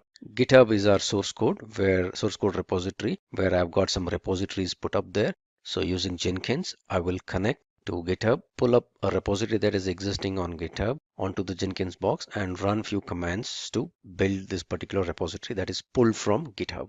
Sending out emails is a very important configurations of Jenkins or any other continuous integration server for that matter. Whenever there is any notifications that has to be sent out as a part of either a build going bad or build being good or build being propagated to some environment, and all these scenarios, you would need the continuous integration servers to be sending out notifications. So I will get into a little bit details of how to configure Jenkins for sending out emails. I will also get into a scenario where I would have a web application, a Maven based Java web application, which will be pulled from a GitHub repository, and I will deploy it onto a Tomcat server. The Tomcat server will be locally running on my system. Eventually, I will get into one other very important topic, which is the master slave configuration. It's a very important and pretty interesting topic where distributed builds is achieved using a master slave configuration. So I will bring up a slave, I will connect the slave with the master, and I will also put in a job and kind of delegate that particular job to the slave configuration. Finally, I will let you know how to use some plugins to back up your Jenkins. So Jenkins has got a lot of useful information set up on it in terms of the build environments, in terms of workspace. All this can be very easily backed up using a plugin. So this is what I'm going to be covering as a part of this tutorial.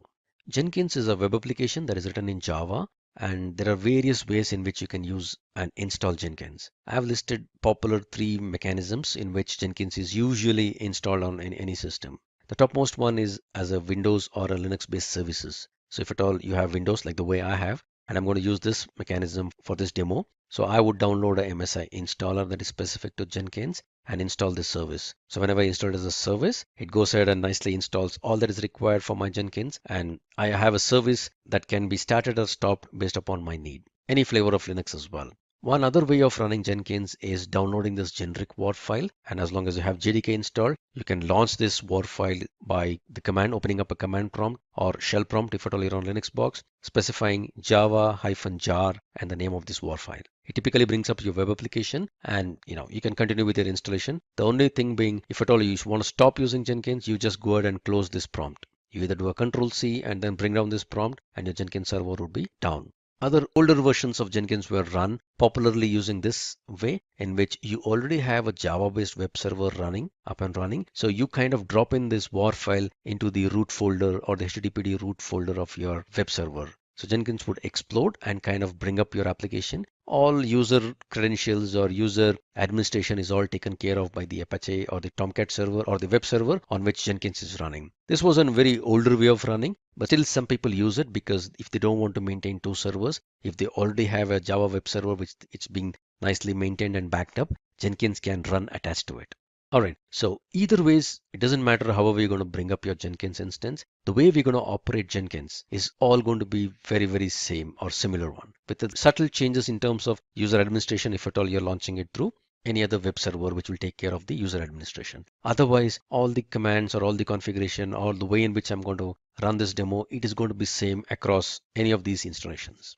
Alright, so the prerequisites for running Jenkins, as I mentioned earlier, Jenkins is nothing but a simple web application that's written in Java. So all that it needs is Java, preferably JDK 1.7 or 1.8.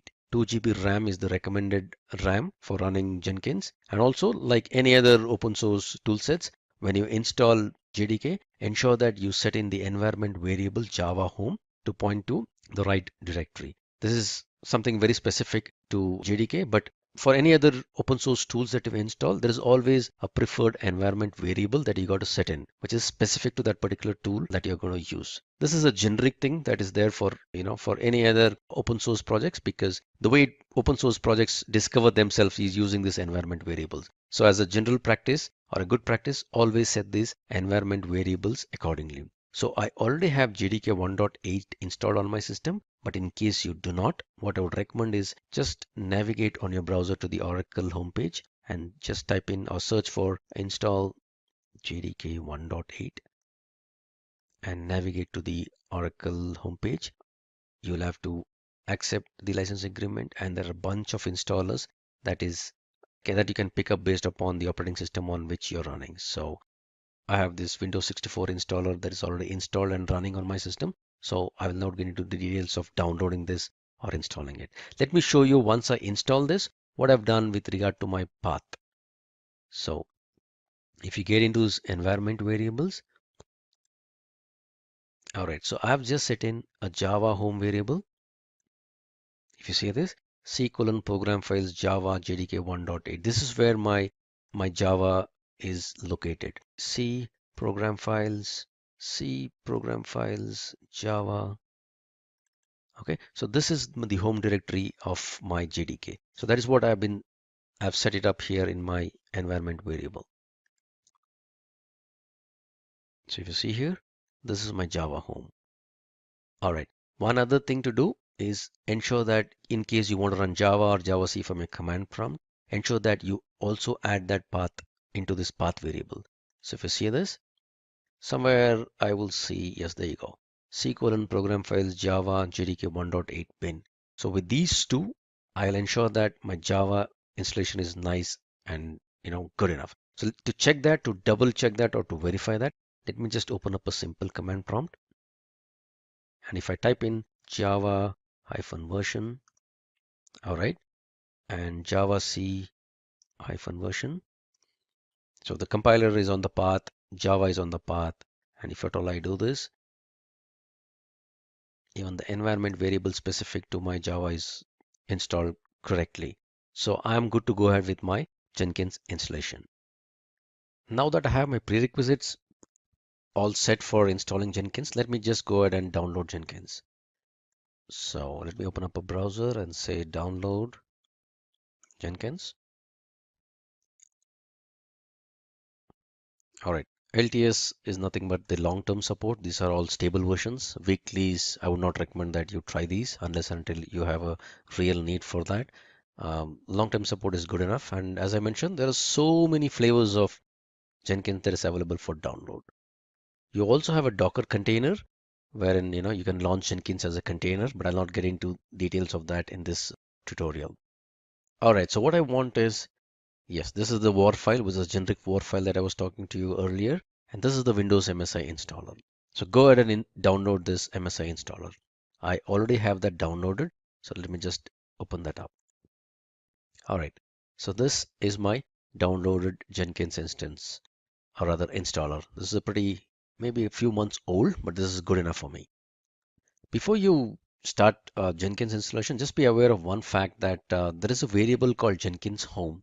This is where Jenkins would store all this configuration data, jobs, project workspace, and all that specific to Jenkins. So by default, if at all you don't set this to any particular directory, if at all you install an MSI installer, all your installation gets into C colon program files 86 and Jenkins folder. If at all you run a WAR file, depending upon the user ID with which you're running your WAR file, the Jenkins folder, there's a .jenkins folder that gets created inside the user home directory. So in case you have any need wherein you want to back up your Jenkins or you want Jenkins installations to get into some specific directories, go ahead and set this Jenkins home variable accordingly before you even begin your installation. For now, I don't need to do any of these things, so I've already downloaded the installer. Let me just go ahead with the default installation. All right, so this is my Jenkins MSI installer. I don't want to make any changes into the Jenkins configuration. C colon program files is good for me. Yeah, this is where all my destination folder and all the configuration specific to it goes. I'm happy with this. I don't want to change this. I would just say go ahead and click installation.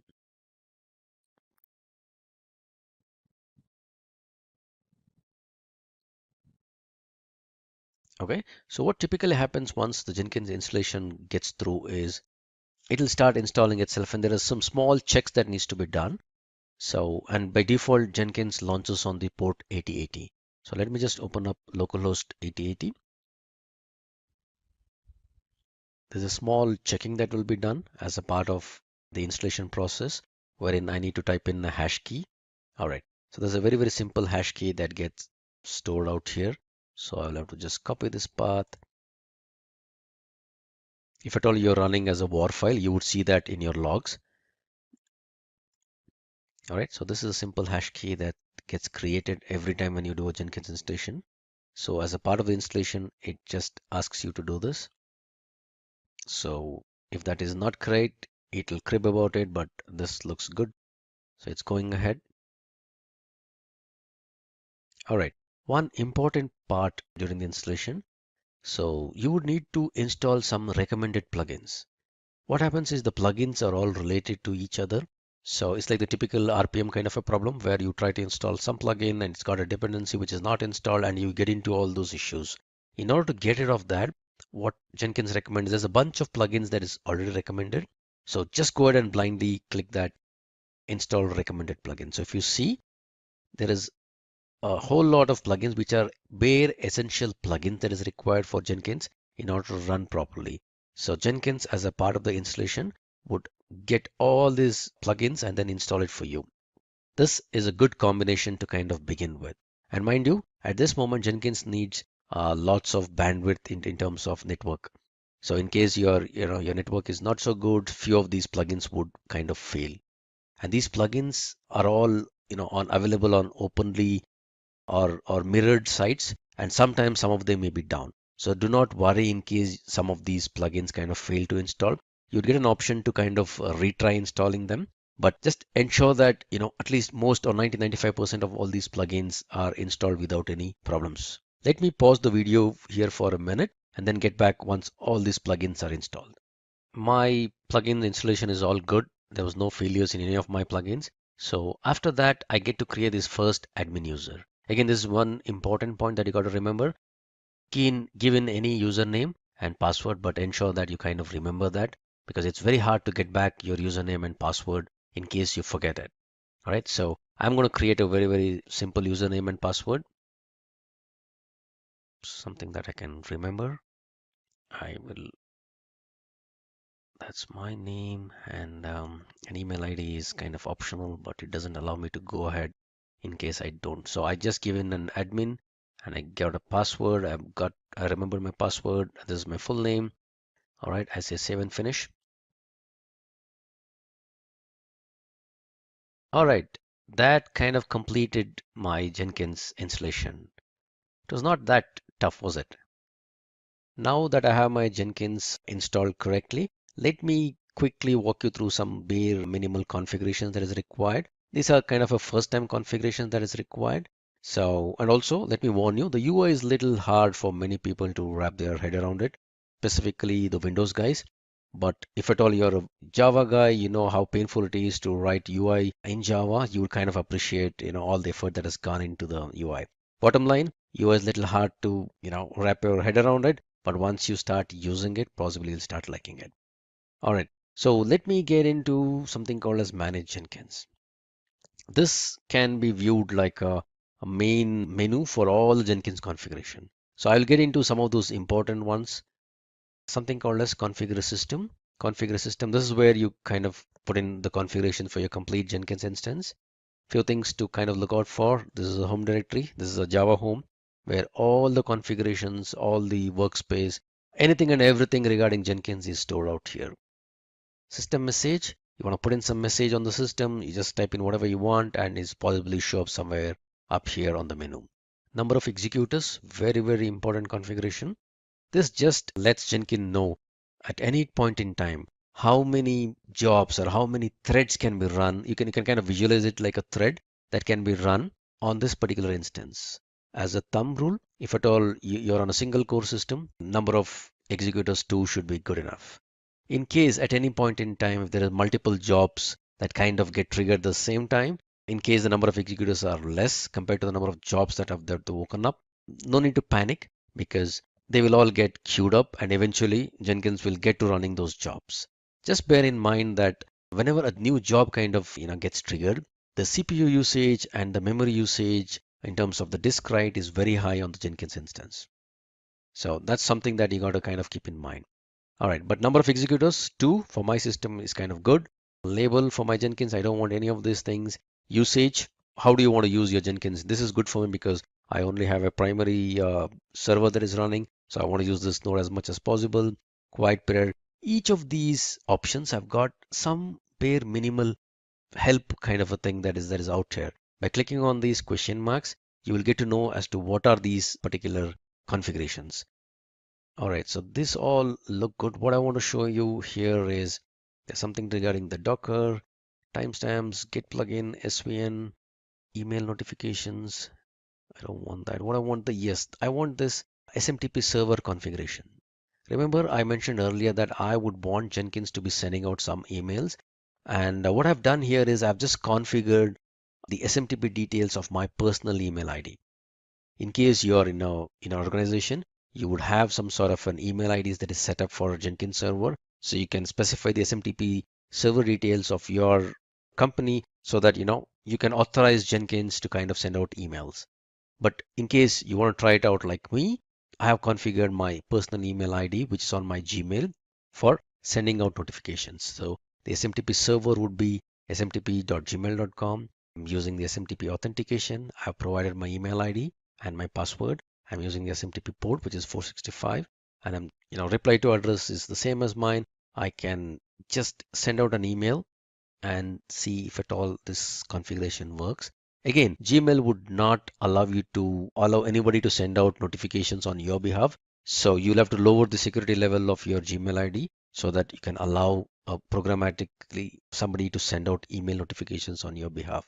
So I've done already that. I'm just trying to see if I can send a test email with the configurations that I've set in. Yes. All right. So the email configuration looks good.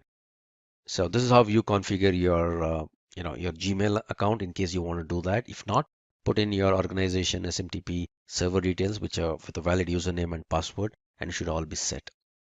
All right, so no other configurations that I'm going to change here. All of these look good. All right, so I come back to Manage Jenkins. Okay, one other thing that I want to kind of go over is the global tool configuration. Imagine this scenario, or look at it this way. Jenkins is a continuous integration server. It doesn't know what kind of a code base it's going to pull in, what kind of a tool set that is required, or what is the code that it's going to pull in and how is it going to build. So you would have to put in all the tools that is required for building the appropriate kind of code that you're going to pull in from your source code repositories. So just to give an example, in case your source code is a Java source code, and assuming that because in this demo, this is my laptop and I've put in all the configurations, JDK, everything on my laptop because I'm a developer, I'm working on the laptop. But my continuous integration server would be a separate server without anything being installed on it. So in case I want Jenkins to run a Java code, I would need to install JDK on it. I need to specify the JDK location of this out here this way. Okay, since I already have the JDK installed and I've already put in the Java home directory, or rather the environment variable correctly, I don't need to do it. Git, if at all I want the Jenkins server to use Git, Git is a command bash or the command prompt for running Git and connecting to any other Git server. So you would need Git to be installed on that particular system and set the path accordingly. Gradle and Maven, if at all you have some Mavens as well, you want to do this. Any other tool that you're going to install on your system, which is your continuous integration server, you will have to come in here and configure something.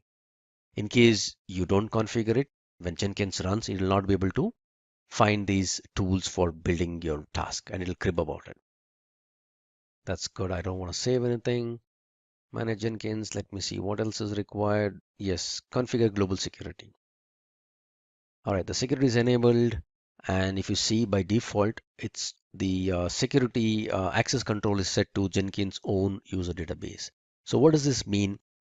Jenkins by default, it uses file system where it stores all the usernames, which hashes up these usernames and kind of stores them. So as of now, Jenkins is configured to use its own database. Assuming that you are running in an organization, you would probably want to have some sort of an AD or an LDAP server using which you would want to control access to your Jenkins repository, rather Jenkins tool. So you would specify your LDAP server details, the root DN, password or the manager DN and the manager password and all these details in case you want to connect your Jenkins instance with your LDAP or AD or any of the authentication servers that you have in your organization. But for now, since I don't have any of these things, I'm going to use this own database. That's good enough. All right. So I will set up some authorization methods and stuff like that once I put in few jobs. So for now, let me not get into any of these details of this. Just be aware that Jenkins can be connected for authorization to an LDAP server, or you can have Jenkins managing its own servers, which is happening as of now. So I'm going to save all this stuff. That's good for me. So enough of all these configurations. Let me put in a very simple job. All right. So job, new item, little difficult to kind of figure out, but then that's the new item. So I will just say, first job, this is good for me. I just give a name for my job. I would say it's a freestyle project. That's good enough for me. I don't want to choose any of that. So unless until you choose any of this particular button would not become active. So choose the freestyle project and say, okay. At a very high level, you would see general, source code management, build triggers, build environment, build and post build. In case you install more and more plugins, you will see a lot more options. But for now, this is what you would see. So what am I doing? At the moment, I'm just putting up a very simple job. And the job could be anything and everything. So I don't want to put in a very complicated job for now. For the demo purpose, let me just put in a very simple job. I'll give a description. This is an optional thing. This is my first Jenkins job. All right. I don't want to choose any of these. Again, there are some helps available here. I don't want to choose any of this.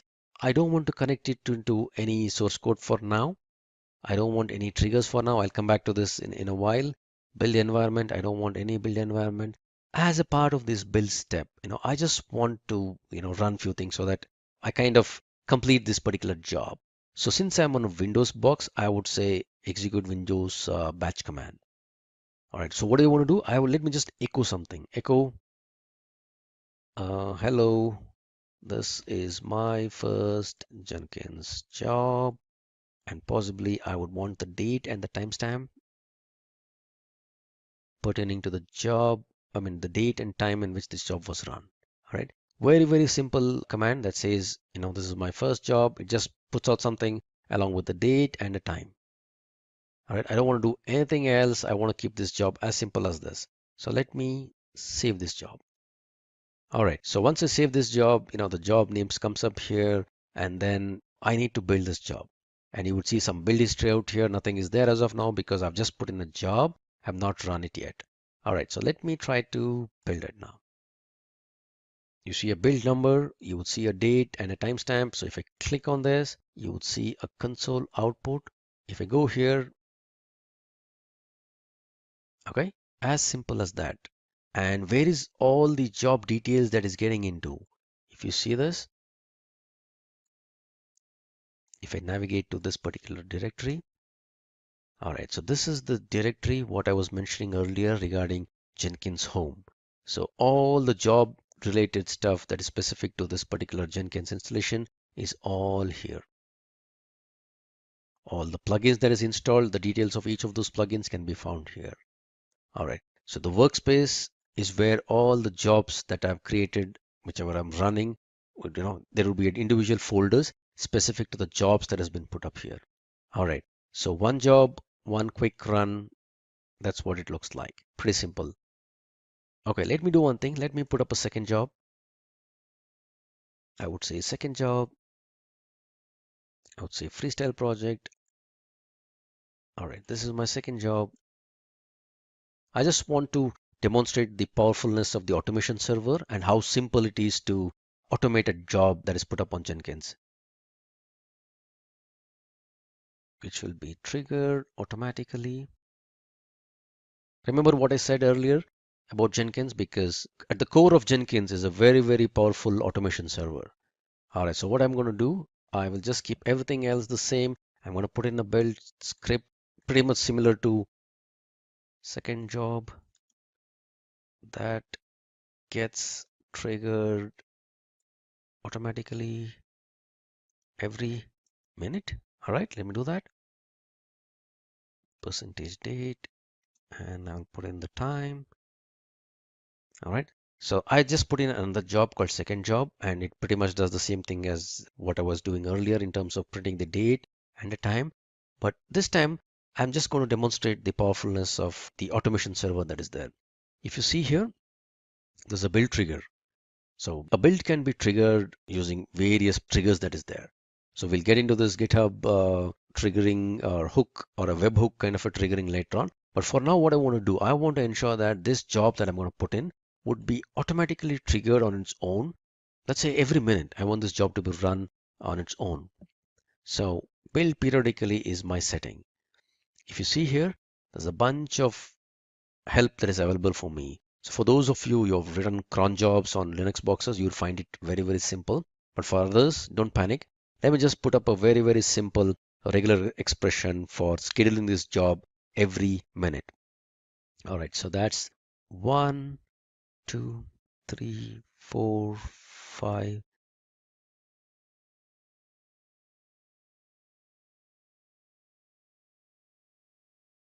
All right, come up, come up, come up. All right, so 5 stars is all that I'm going to put in. And Jenkins got a little worried and he's asking me, do you really mean every minute? Oh yeah, I want to do this every minute. Let me save this. And how do I check whether it gets triggered every minute or not? I just don't do anything. I'll just wait for a minute. And if at all everything goes well, Jenkins would automatically trigger my second job in a minute's time from now. This time around, I'm not going to trigger anything. Look, there you see. It's automatically got triggered.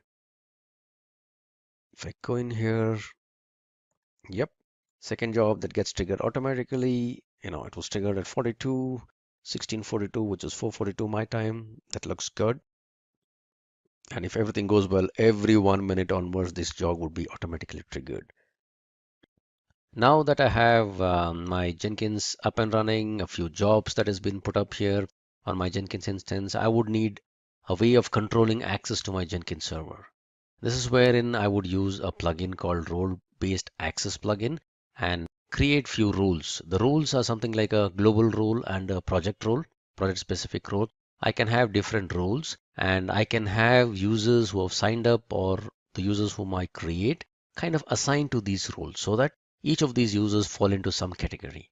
This is my way of kind of controlling access to my Jenkins instance and ensuring that people don't do something unwarranted. All right, so first things first, let me go ahead and install a plugin for doing that. So I get into Manage Jenkins and Manage Plugin. A little bit of a confusing screen in my opinion. There is updates available, installed and advanced. As of now, we don't have the role-based plugin. So let me go to available. It'll take some time for it to get refreshed. All right, now these are the available plugins. These are the installed plugins. All right, so let me come back to available and I would want to search for my role-based access plugin. So I would just search for role and hit enter. Okay, role-based authorization strategy enables user authorization using a role-based strategy. Roles can be defined globally or for particular jobs or nodes and stuff like that. So exactly, this is the plugin that I want. I would want to install it without a restart. All right, looks good so far. Yes. Go back to the top of the page. Yes. Remember, Jenkins is running on a Java using a Java instance. So typically many things would work the same way unless and until you want to restart Jenkins once in a while. But as a good practice, whenever you do some sort of a big installations or big patches on your Jenkins instance, just ensure that you kind of restart it. Otherwise, there would be a difference in terms of what is installed on the system and what is there on the file system. You would need to flush out few of those settings later on. But for now, these are all very small plugins, so these would run without any problems. But otherwise, if at all there are some plugins which would need a restart, kindly go ahead and restart your Jenkins instance. But for now, I don't need that. It looks good. I've installed the plugin. So where do I see my plugin? I installed the plugin that is specific to the user control or the access control. So let me go into, yes, global security. And I would see this role-based strategy showing up now. All right, so this comes in because of my installation of my role-based plugin. So this is what I would want to enable because I already have my own database set up. And for the authorization part, in the sense that who can do what, I'm going to install. I've already installed a role-based strategy plugin and I'm going to enable that strategy. All right, I would say save.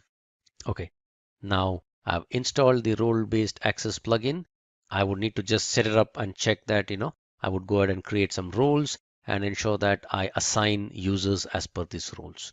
All right, so let me go to Manage Jenkins, configure. All right, let me see, where is this? Configure global security. Is that where I create my roles? Nope, not here.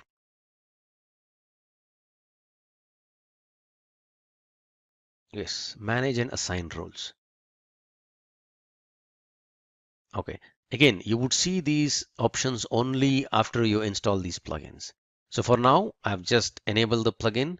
I've enabled role-based access control, and I would go ahead and create some roles for this particular Jenkins instance. So I would say first manage roles. So I would need to create some roles here, and the roles are at a very high level. These are global roles, and there are some project roles, and there are some slave roles. I'll not get into details of all of these. At a very, very high level, which is a global role, let me just create a role. A role can be kind of visualized like a group. So I would create a role called developer. Typically, the Jenkins instance or the CA instance are kind of owned up or controlled by QA guys. So QA guys would need to provide some sort of limited access to developers. So that's why I'm creating a role called developer, and I'm adding this role at a global role level. So I would say add this here, and you would see this developer role that is there. And each of these options, if you hover over it, you would see some sort of a help on what are these permissions specific to. So what I want is like, it sounds a little different, but I would want to give very, very little permissions for the developer. So from an administration perspective, I would just want him to have a read kind of a role.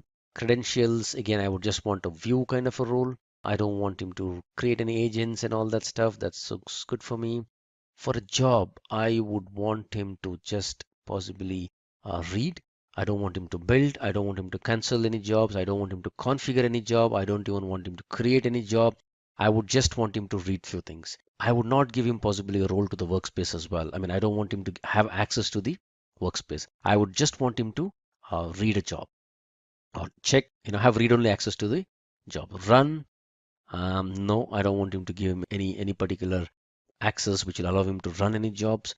View, configure, yeah, possibly create, yeah, delete. I don't want read, yes, definitely. And this is the specific role. So what I'm doing, I'm just creating a global role called developer, and I'm giving him very, very limited roles, in the sense that I don't want this developer to be able to run any agents, nor create jobs, or build jobs, or cancel jobs, or configure jobs. At the max, I would just want him to read a job that is already put up there. Okay, so I would save. Now I've created a role. I still don't have any users that is there on the system. So let me go ahead and create some user on the system. That's not here. I would say configure, manage Jenkins, manage users. Okay, let me create a new user. I would call this user as, yeah, developer one sounds good. Some password that I can remember. Okay, his name is developer one d@d.com or something like that. Okay, so this is the admin with which I kind of configured or brought up the system, and developer one is a user that I have configured. So still have not set any roles for this particular user yet. So I would go to manage Jenkins. I would say manage and assign roles. I would say assign roles. Okay, so if you see, what I'm going to do now is assign a role that is specific to that particular developer. I will find the particular user and assign him the developer role that I've already configured. The role shows up here. I would need to find my user, whoever created, and then assign him to that particular role. So if you remember, the user that I created was developer one. I would add this particular user, and now this particular user, what kind of a role I want him to have, because this is the global role that I had created. So developer, I would assign this developer one to this particular global role, and I would go ahead and save my changes.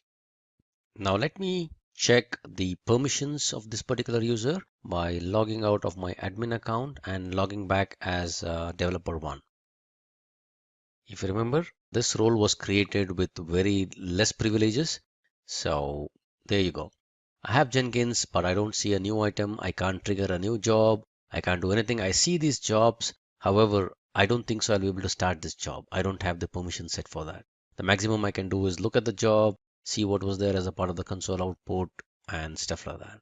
So this is a limited role that was created, and I added this developer to that particular role, which was a developer role, so that the developers don't get to configure any of the jobs, because the Jenkins instance is owned by a QA person. He doesn't want to give developer any administrative rights. So the rights that he set out by creating a developer role, and anybody who is tagged, any user who is tagged as a part of this developer role would get the same kind of permissions. And these permissions can be, fine grained. It can be a project specific permissions as well. But for now, I just demonstrated the high level permission that I had set in. Let me quickly log out of this user and get back as the admin user, because I need to continue with my demo. With the developer role that was created, I have very less privileges. One of the reasons for Jenkins being so popular, as I mentioned earlier, is the bunch of plugins that is provided by users or community users who don't charge any money for these plugins, but it's got plugins for connecting anything and everything. So if you can navigate to, or if you can find Jenkins plugins, you would see index of over so many plugins that is there. All of these are wonderful plugins. Whatever connectors that you would need, if you want to connect Jenkins to an AWS instance, or you want to connect Jenkins to a Docker instance, or any of those containers, you would have a plugin. You can go and search up. If I want to connect Jenkins to Bitbucket, Bitbucket is one of the Git servers. There's so many plugins that is available. Okay, so bottom line, Jenkins without plugins is nothing. So plugins is the heart of Jenkins. For you to connect, or in order to connect Jenkins with any of the containers or any of the other tool sets, you would need the plugins. If you want to connect, or you want to build a repository which has got Java and Maven, you would need to install Maven and JDK on your Jenkins instance. If at all you're looking for a .NET build or a Microsoft build, you would need to have MS Build installed on your Jenkins instance, and the plugins that will trigger MS Build. If at all you want to listen to some server-side webhooks from GitHub, you would need GitHub specific plugins. If you want to connect Jenkins to AWS, you need those plugins. If you want to connect to a Docker instance that is running anywhere in the world, as long as you have the URL which is publicly reachable, you just have a Docker plugin that is installed on your Jenkins instance. SonarQube is one of the popular static code analyzers. So you can connect a Jenkins build, you can build a job on Jenkins and push it to SonarQube, and get SonarQube to run analysis on that and get back the results in Jenkins. All of these works very well because of the plugins. Now with that, let me connect our Jenkins instance to GitHub. I already have a very simple Java repository up on my GitHub instance. So let me connect Jenkins to this particular GitHub instance and pull out a job that is put up there. All right. So this is my very simple repository that is there called Hello Java, and this is what is there in the repository. There is a hello.java application that is here, or a simple class file that is there. It's got just one line of system.out. So this is already present on github.com at this place, and this would be the URL for this repository. If I pick up the HTTPS URL, this is my HTTPS URL. So what I would do is I would connect my Jenkins instance to go to GitHub, provide my credentials, and pull out this repository which is on the cloud hosted github.com, and get it to my Jenkins instance, and then build this particular Java file. I'm keeping the source code very simple. It's just a Java file. How do I build my Java file? How do I compile my Java file? I just say Java C and the name of my class file, which is hello.java. And how do I run my Java file? I would say Java and hello. Okay, so remember, I don't need to install any plugins now, because what it needs is a Git plugin. So if you remember, when we were doing the installation, there was a bunch of recommended plugins. So Git is already installed on my system, so I don't need to install it again. So let me put up a new job here. It says Git job. Let it be a freestyle project. That's good for me. I would say okay. All right, so the source code management. Remember, in the earlier examples, we did not use any source code because we were just putting up some echo kind of jobs. We did not need any integration with any of the source code systems. So now let me connect this. So I'm going to put up a source code, and Git would show up because the plugin is already there. SVN, Perforce, any of those additional source code management tools, if at all you would need, just install those plugins, and Jenkins connects wonderfully well to all these particular source control tools. Okay, so I would copy the HTTPS URL from here. I would say this is the URL that I'm supposed to go and grab my source code from. But all right, that sounds good, but what is the username and password? So I'll have to specify a username and password. All right, so I would say the username, this is my username, and this is my HTTPS credential for my job. Okay, so this is my username and this is my password. I just save this, I say add, and then I would say, use these credentials to go to GitHub and then on my behalf, pull out a repository. All right, if at all at this stage, if there's any error in terms of Jenkins not able to find Git or the git.exe, or if my credentials are wrong, somewhere down here you would see a red message saying that, something is not right. You can just go ahead and kind of fix that. For now, this looks good for me. I'm going to grab this URL. What am I going to do? This step would pull the source code from the GitHub, and then what would be there as a part of my build step? Because this repository just has a Java file, correct? Hello.java. So in order for me to build this, I would just say execute Windows batch command, and I would say Java C hello.java. That is the way I would build my Java code. And if I have to run it, I would just say Java hello. Pretty simple, 2 steps, and this would run after the repository contents are fetched from GitHub.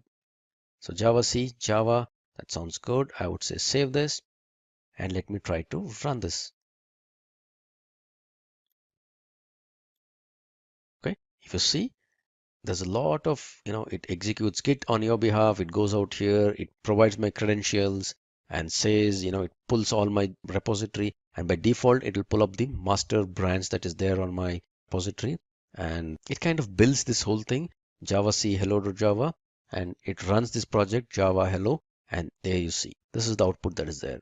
And if at all you want to look at the contents of the repository, if you can go here, this is my workspace of my system. Hang on, this is not right. Okay, git job. If you see here, this is my hello.java. This is the same program that was there on my GitHub repository. Okay, so this is a program that was there on my GitHub repository. All right, so this was the same program that was here, and Jenkins on our behalf went over all the way to GitHub, pulled this repository from there, and then it brought it down to my local system on my Jenkins instance. It compiled it and it ran this particular application. Okay, now that I've integrated Jenkins successfully with GitHub for a simple Java application, let me build a little bit on top of it. What I will do is I have a Maven based web application that is up there as a repository in my GitHub. So this is the repository that I'm talking about. It's called MVN web app. It's a Maven based repository. As you would know, Maven is a very simple Java based build tool that will allow you to run various targets, and it'll compile. It will, based upon the goals that you specify, it can compile, it can run some tests, and it can build a WAR file and even deploy it into some other server. For now, what we're going to use Maven is just for building and creating a package out of this particular web application. It contains a bunch of things, and what is important is just the index.jsp. It just contains an HTML file that is there as a part of this web application. So from a perspective of requirements, now since I'm going to connect Jenkins with this particular repository, Git, we already have that set. We only need 2 other things. One is Maven, because Jenkins will use Maven. So in order to use Maven, Jenkins would have to have a Maven installation that is there on the Jenkins box. And in this case, the Jenkins box is this laptop. And after I have my Maven installed, I also need a Tomcat server. Tomcat is a very simple web server that you can freely download. I'll let you know how to quickly download and install the Tomcat. All right, so download Maven first. There are various ways in which you can kind of download this Maven. There is zip files, binary zip files, and archive files. So what I've done is I've just already downloaded Maven, and if you see, I've unzipped it here. So this is the folder with which I've unzipped my Maven. So as you know, Maven again is a one open source build tool. So you'll have to set in a few configurations and set up the path. So mvn -- version, if I specify this, after I set in my path, Maven should work. And if at all I echo m2 home, which is nothing but the environment variable specific to Maven home, it is already set here. So once you unzip Maven, just set this m2 home variable to the directory where you unzipped your Maven. Also, just set the path to this particular directory /bin, because that is where your Maven executables are all found. All right, so that's with Maven.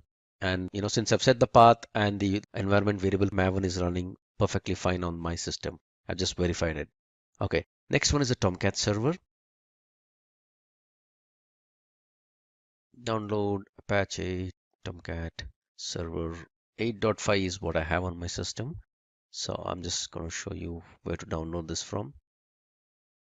This is where you download Tomcat server, and I already have the server downloaded. Again, this doesn't need any installation. I just unzip it here, and it kind of has a bin and configuration. I've made some subtle changes in the configuration.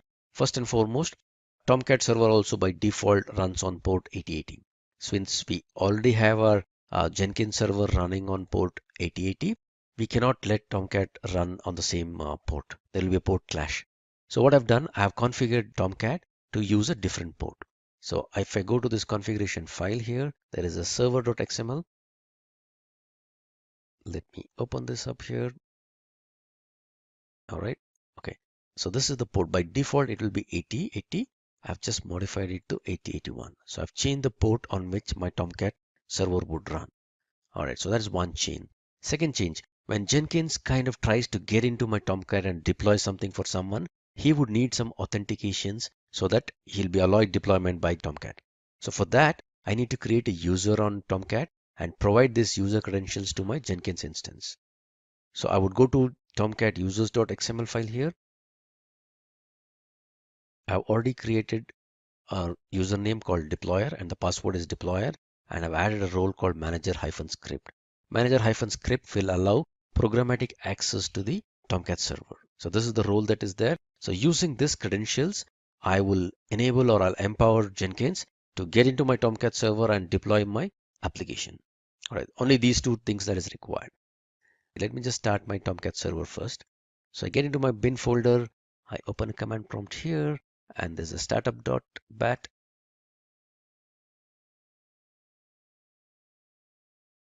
It's pretty fast. It just takes a few seconds. Yes, there you go. Tomcat server is up and running. Now this is running on port 8081. So let me just check if that looks good. So localhost 8081. Okay, my Tomcat server is up and running. That sounds good. The user is already configured on this. That's also fine. So what I'll do as a part of my first job, Maven is also installed on my system. So I'm good to use Maven as a part of my Jenkins. So I will put up a simple job now.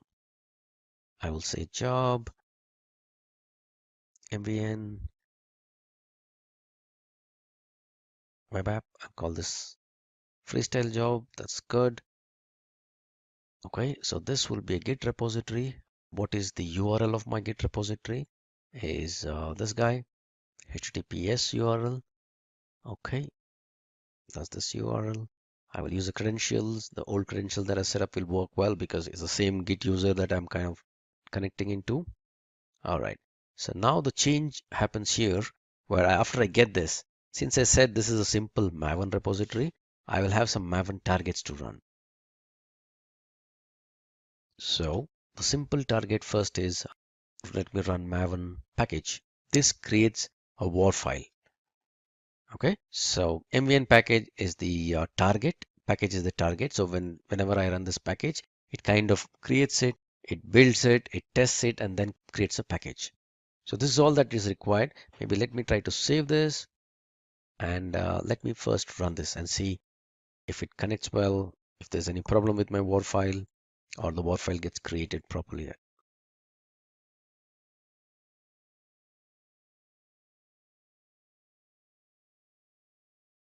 Okay, wonderful.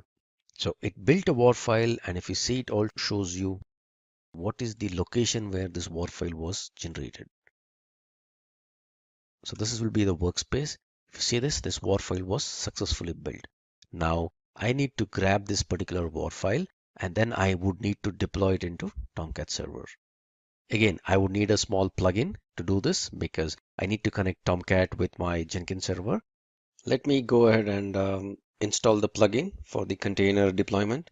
So I would go to manage plugins, available, type in container,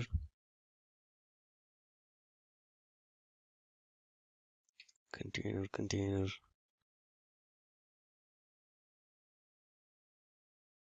deploy to container. Okay, so this would be the plugin that I would need. I would install it without a restart. Right, seems to be very fast. Nope, sorry, it's still installing.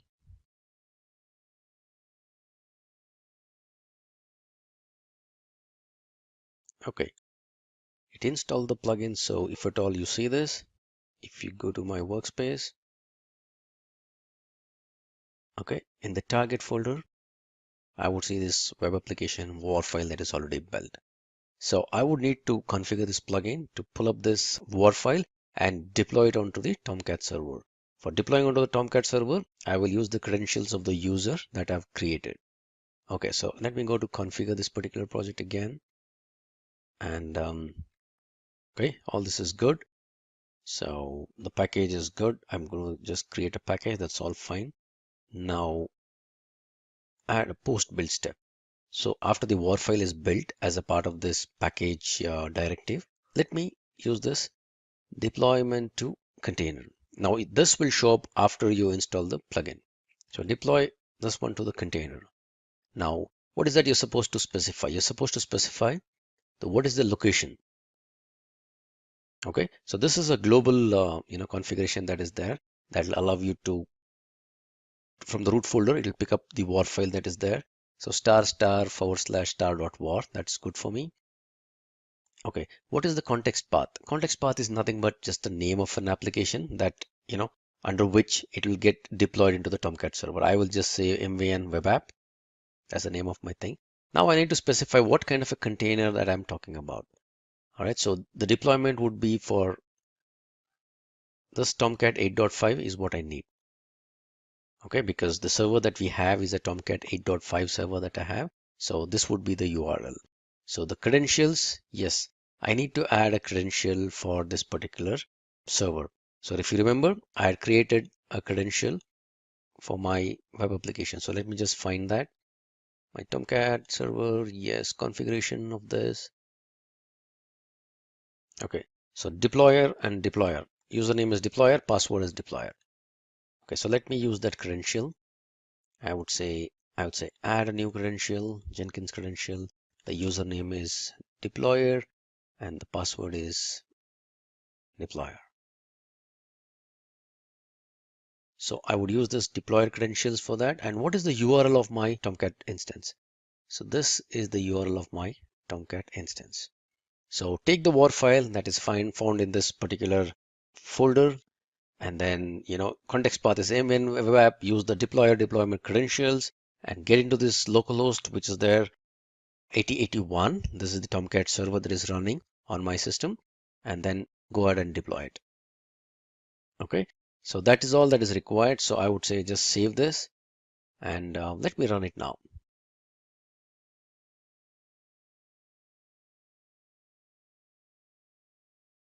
Okay, it successfully built the WAR file. It is trying to deploy it, and looks like the deployment went ahead perfectly well. So the context path was MVN web app. So if I type in this, or if at all I go ahead into my Tomcat server, there would be a web apps folder. You would see the date timestamp. So this is the file that got recently copied, and this is the Explorer version of our application. So the application was built, the source code of this application was pulled from the GitHub server. It was built locally on the Jenkins instance, and then it was pushed into a Tomcat server which is running on a different port, which is 8081. Now for this demo, I'm running everything locally on my system, but assuming that this particular Tomcat instance was running on some other server with some other different IP address, all that you got to go and change is the URL of the server. So this would be the server in case you already have that, if you have a Tomcat server which is running on some other machine, that's all fine. With a different IP, that's all good enough. The whole bundle or the WAR file that was built as a part of this Jenkins job gets transferred onto the other server and gets deployed. That's the beauty of Jenkins and automatic deployments, or rather deployments using Jenkins and Maven.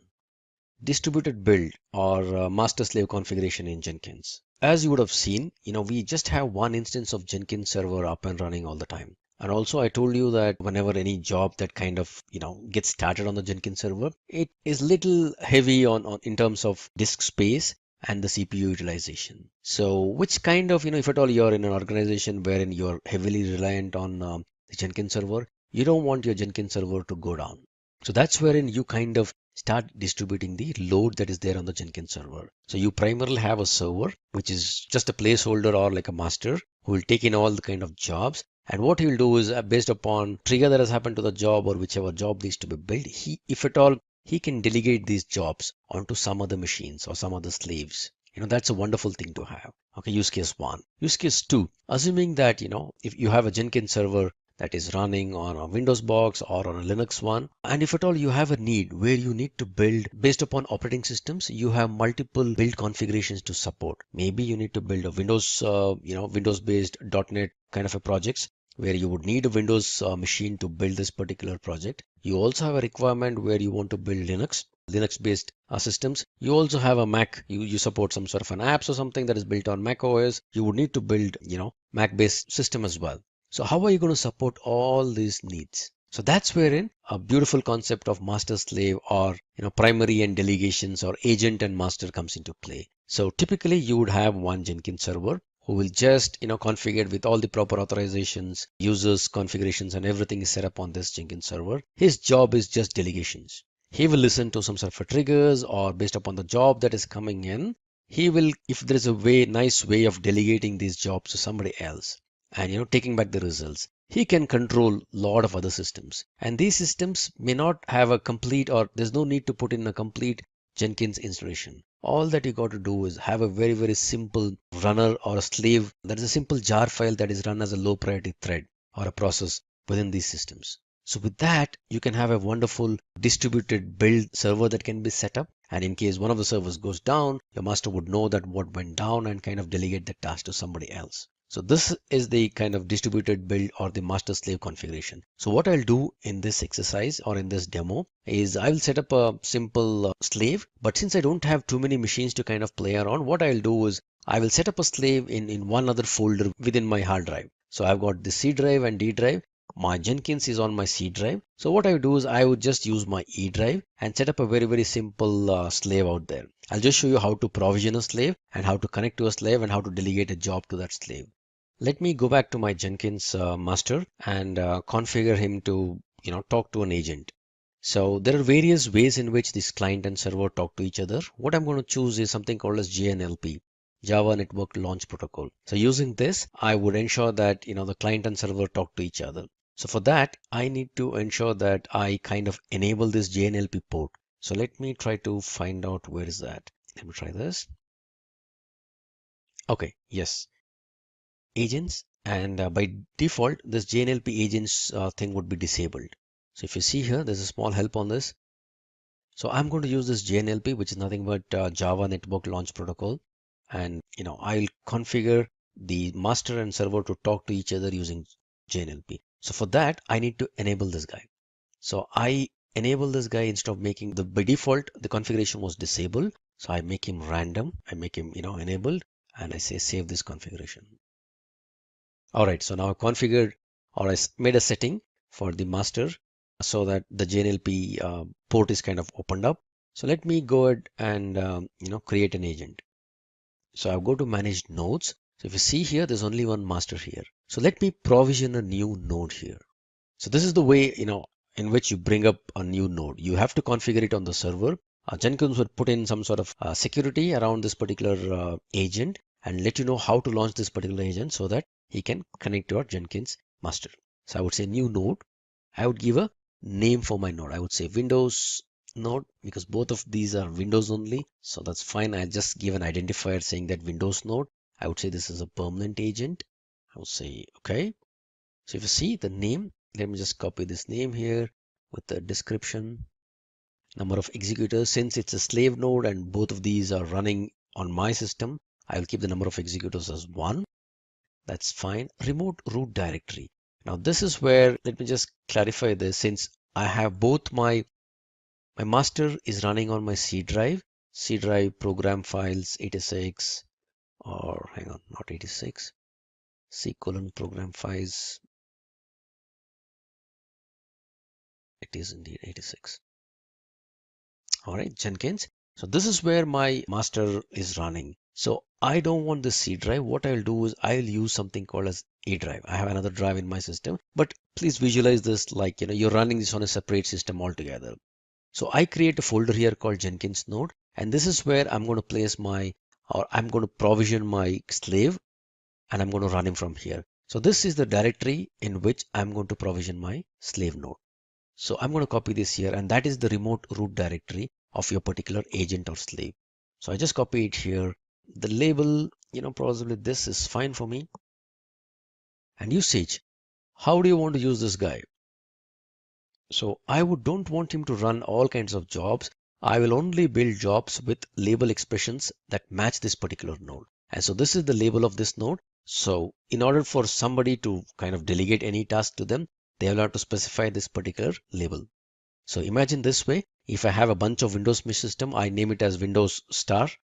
Anything that starts from Windows, I can give a regular expression and say that anything that matches Windows, run this particular task there. If I have some Mac machines, I name all these Mac agents as Mac star or something like that. And I can delegate all tasks, saying that start with whatever starts with Mac in this node, run the Mac jobs there. So you identify a node using the label and then delegate the task there. All right. So launch method, we will use Java Web Start because we're going to use JNLP protocol. Okay, that sounds good. Directory, I think nothing else is required. Availability, yes, we'll keep this agent, yep, online as much as possible. That sounds good. All right, let me save this. All right, I'm just provisioning this particular node now.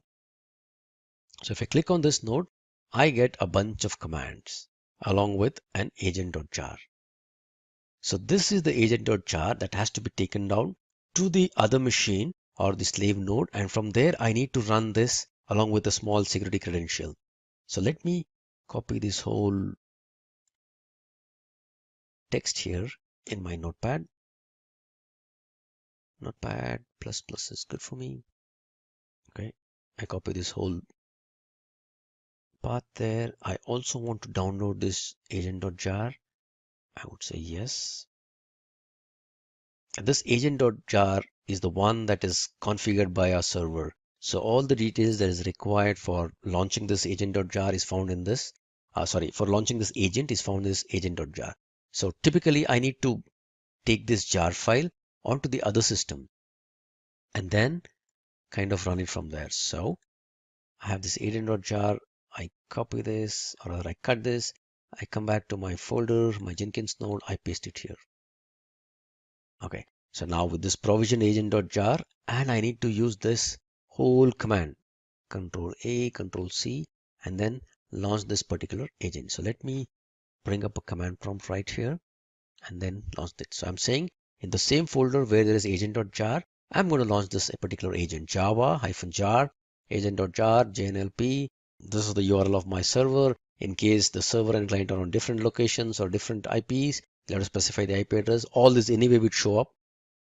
And then the secret and the root folder of your Jenkins or the slave node. Okay. So something ran and then it says it's connected very well. It seems to have connected very well. So let me come back to my Jenkins instance and see, if at all you see earlier, this was not connected. Now let me refresh this guy. Okay, now these two guys are connected. Provision a Jenkins node, and then I copied all the credentials of the slave.jar along with the launch code and then took it to the other system and kind of ran it from there. Since I don't have another system, I've just got a separate directory in another folder, another drive, and I'm launching the agent from here. As long as this particular agent is up and running or this command prompt is up and running, the agent would be connected. So once I close this, the connection goes down. All right, so successfully we've launched this particular agent. Now this would be the home directory of this Jenkins node or the Jenkins slave. So any task that I'm going to delegate to this particular slave would all be run here. It will create a workspace right here. All right, so good. So let me just come back and let me kind of put up a new task here. I will say that, delegate job is good. I say freestyle project. I'm going to create a very, very simple job here. I don't want it to connect to Git or anything like that. Let me just create a very, very simple echo delegated to the slave, delegated to, I don't like the word slave, delegated to agent. Put this way. All right. So delegated to agent sounds good. Now, how am I going to ensure that this particular job runs on the agent or on the slave that I've configured? Right? Do you see this? If at all you remember how we provisioned our particular slave, we gave a label, right? So now I'm going to put in a job that will only match this particular label. So I'm going to say that whatever matches this, Windows label, run this job on that particular node. So we have only one node that's matching this, Windows node. So this job will be delegated out there. So I save this and let me build this. This is again a very, very simple job. There's nothing in this. I just want to demonstrate how to kind of delegate it to an agent. So if you see this, it ran successfully. And where is the workspace? The workspace is right inside our Jenkins node. It created a new workspace, delegated job, it put in here. So my old or my primary master job is in SQL program files under Jenkins, and this is the slave job that was successfully run. Very, very simple, but very, very powerful concept of master slave configuration or distributed build in Jenkins. Okay, approaching the final section where we've done all this hard work in bringing up our Jenkins server, configuring it, putting up some jobs on it, creating users and all this stuff. Now, we don't want this configuration to kind of go away. We want a very nice way of ensuring that we back up all this configuration. And in case there is any failure, hardware crash or a machine crash, we will want to kind of restore from the existing configuration that we kind of backed up. So one quick way to do that would be, or one dirty way to do that would be just, take a complete backup of our program files Jenkins directory, because that's where our whole Jenkins configuration is present. But we don't want to do that. Let's use some plugins for taking up a backup. So let me go to manage Jenkins and click on available. And let me search for some backup. There are a bunch of backup plugins. So I would recommend one of these plugins that I specifically use. So this is the backup plugin. So let me go ahead and install this plugin. All right, so we went ahead and installed this plugin. So let me come back to my manage plugins. So this plugin is there. So hang on, backup manager. So you will see this option once you install this plugin. So first time I can do a setup. I would say backup this particular. I'll give a folder. This folder is pertaining to the folder where I want Jenkins to back up some data. And I would say the format should be zip format is good enough. Let me give a name or a template or a file name for my backup. This is good. I want it in verbose mode. I don't want to shut on my Jenkins, or should I shut it down? No. Okay. One thing that you got to remember is that whenever a backup happens, if there are too many jobs that is running on the server, it can kind of slow down your Jenkins instance, because it's in the process of copying few of those things, and if the files are being changed at that moment, it's a little bit problematic for Jenkins. So typically you back up your servers only when there is very less load, or typically try to bring it to a shutdown kind of a state and then take a backup. All right, so I'm going to back up all these things. I don't want to exclude anything else. I want the history. I want the Maven artifacts. Possibly I don't want this guy. I would just say save, and then I would say back him up. So this would run a bunch of steps and all the files that is required as a part of this is pretty fast. But then if at all you have too many things up on your server, for now we didn't have too many things up on our server, but in case you had too many things to kind of back up, this may take a while. So let me just pause this recording and get back to you once the backup is complete. So there you go. The backup was successful.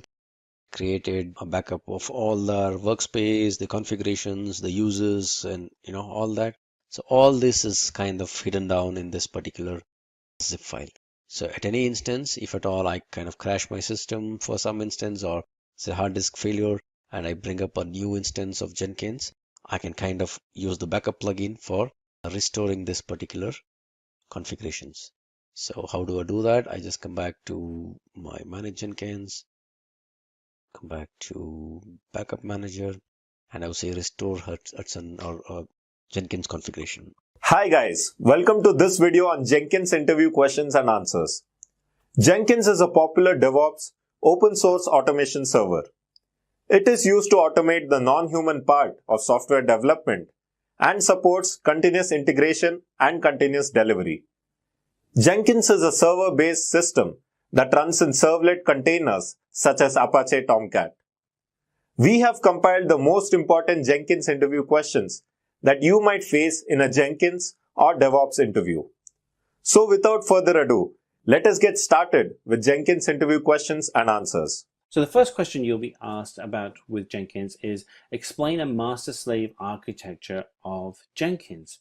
So the way that Jenkins is set up is that the Jenkins master will pull code from your remote Git repository such as GitHub and will check that repository every time there is a code commit. It will distribute the workload of that code and the tests that need to be applied to that code to all of the Jenkins slaves. And then on request, the Jenkins master and the slaves will then carry out all the builds and tests to be able to produce test reports. The next question you'll be asked is, what is a Jenkins file? And simply put, a Jenkins file is a text file that has a definition of the Jenkins pipeline and is checked into a source code repository. And this really allows for three distinct things to happen. One, it allows for a code review and iteration of the pipeline. It permits an audit trail for that pipeline and also provides a single source of truth for the pipeline, which can be viewed and edited. So which of the following commands runs Jenkins from the command line? Is it java-jar jenkins.war, java-war jenkins.jar, java-jar jenkins.jar, java-war jenkins.war? And the answer is A, java-jar jenkins.war. So when working with Jenkins, you're going to be asked what are the key concepts and aspects of working with a Jenkins pipeline. And you want to really hold out your fingers here and go through 4 key areas, and that is pipeline, node, step, and stage. So pipeline refers to the user-defined model of a CD continuous delivery pipeline. Node are the machines which are part of that Jenkins environment within the pipeline. Step is a single task that tells Jenkins what to do at that particular point in time. And then finally, stage defines a conceptually distinct subset of tasks performed through the entire pipeline. And tasks could be build, test, and deploy. So which of the following file is used to define dependency in Maven? And do we have A, build.xml, B, pom.xml, C, dependency.xml, or D, version.xml? And the answer is pom.xml. Working with Jenkins, you're going to be asked to explain the 2 types of pipeline used in Jenkins along with the syntax. And so a scripted pipeline is based on GroovyScript as the domain-specific language for Jenkins. And there are 1 or more node blocks that are used throughout the entire pipeline. On the left-hand side, you can actually see what the actual script would look like, and the right-hand side shows what the actual declaration for each section of that script would be. The second type of Jenkins pipeline is a declarative pipeline. And a declarative pipeline provides a simple and a friendly syntax to define what the pipeline should look like. And then you can actually, at this point, use an example to actually break out how blocks are used to define the work completed in a declarative pipeline. So how do you create a copy and backup of Jenkins? Well, to create a backup, periodically back up Jenkins to your Jenkins home directory, and then create a copy of that directory. It's really as simple as that. A question you'll be asked as well is, how can you copy Jenkins from one server to another? Well, there are three ways to do that. One is you can move a job from one installation of Jenkins to another by copying the corresponding job directory. The second would be to create a copy of an existing job directory and making a clone of that job directory but with a different name. And the third is to rename an existing job by renaming a directory. So security is fundamental to all the work that we do within DevOps, and Jenkins provides the center core to all the work that gets completed within a DevOps environment. There are three ways in which you can apply security to authenticate users effectively. And when you are asked about this question of security within Jenkins, the three responses you want to be able to provide is A, Jenkins has its own internal database that uses secured user data and user credentials. B is you can use a LDAP or lightweight directory access protocol server to be able to authenticate Jenkins users. Or C, you can actually configure Jenkins to authenticate by using such as OAuth, which is a more modern method of being able to authenticate users. You're going to be asked how to deploy a custom build of a core plugin within Jenkins. And essentially, the 4 steps that you want to go through are, first of all, copying the .hpi plugin file into the Jenkins Home Plugins subdirectory. You want to remove the plugin's development directory if there is one. You want to create an empty file called plugin.hpi.pinned. And once you've completed these 3 steps, restart Jenkins and your custom build plugin should be available. How can you temporarily turn off Jenkins security if the administrative user has locked themselves out of the admin console? Well, this doesn't happen very often, but when it does, it's good to know how you can actually get into Jenkins and be able to resolve the problems of authenticating effectively into the system as an administrator. So when you want to be able to get into a Jenkins environment, what you want to be able to do is locate the config file. You should see that it's set to true, which allows for security to be enabled. If you then change the user security setting to false, security will be disabled, allowing you to make your administrative changes and will not be re-enabled until the next time Jenkins is restarted. So what are the ways in which a build can be scheduled and run in Jenkins? Well, there are 4 ways in which you can identify the way a build can be scheduled or run in Jenkins. The first is when source code management commits new code into the repository. You can run Jenkins at that point. The second can be after the completion of other builds. So maybe you have multiple builds in your project that are dependent to each other, and when so many other builds have been executed, then you can have Jenkins run. You can schedule builds to run at a specified time. So you may have nightly builds of your code that illustrate the changes in the solution you're building. And then finally, you also can manually build an environment on request. Occasionally, you will want to also restart Jenkins. And so it's good that when a question around how do you restart Jenkins manually comes up, that you have the answers. And there are 2 ways in which you can do it. One is you can force a restart without waiting for builds to complete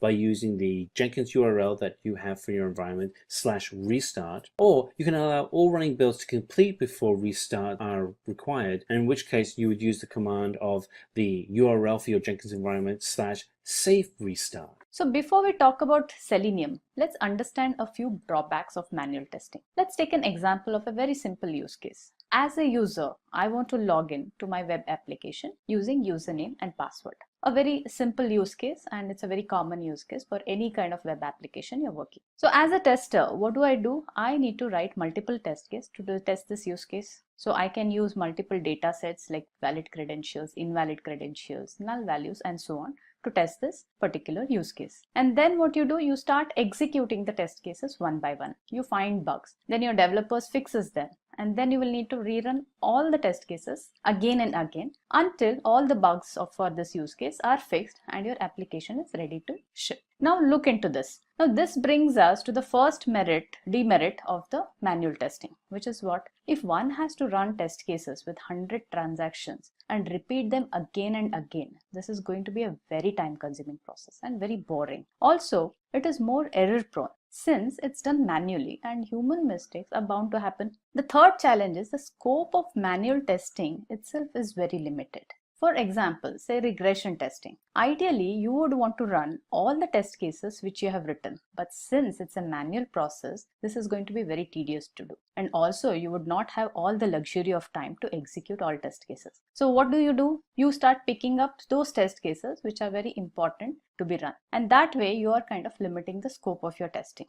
Also, working with large amount of data manually is going to be impractical. What about performance testing? You want to collect metrics on various performance measures as a part of your performance testing. You want to simulate multiple loads on your application under test. And all these things, manually, it is very difficult to perform. And it's not feasible also. And to submit all this, creating manual test reports after running all the tests. Who wants to really do that? And again, another level of challenge here is, say if you're working on an agile model where code is being churned out by developers, the testers are building their test cases, executing them as and when the builds are available to them. This happens iteratively, and hence you will need to run all those test cases which you have written multiple times during your development cycle. And doing this manually definitely is going to be very tedious and boring. And is this the effective of doing it? No. So what do? We automate it. So this tells us why we want to automate. 1, for faster execution, 2, to be less error prone, 3, to help frequent execution of our tests. So there were many tools available in the market for automation.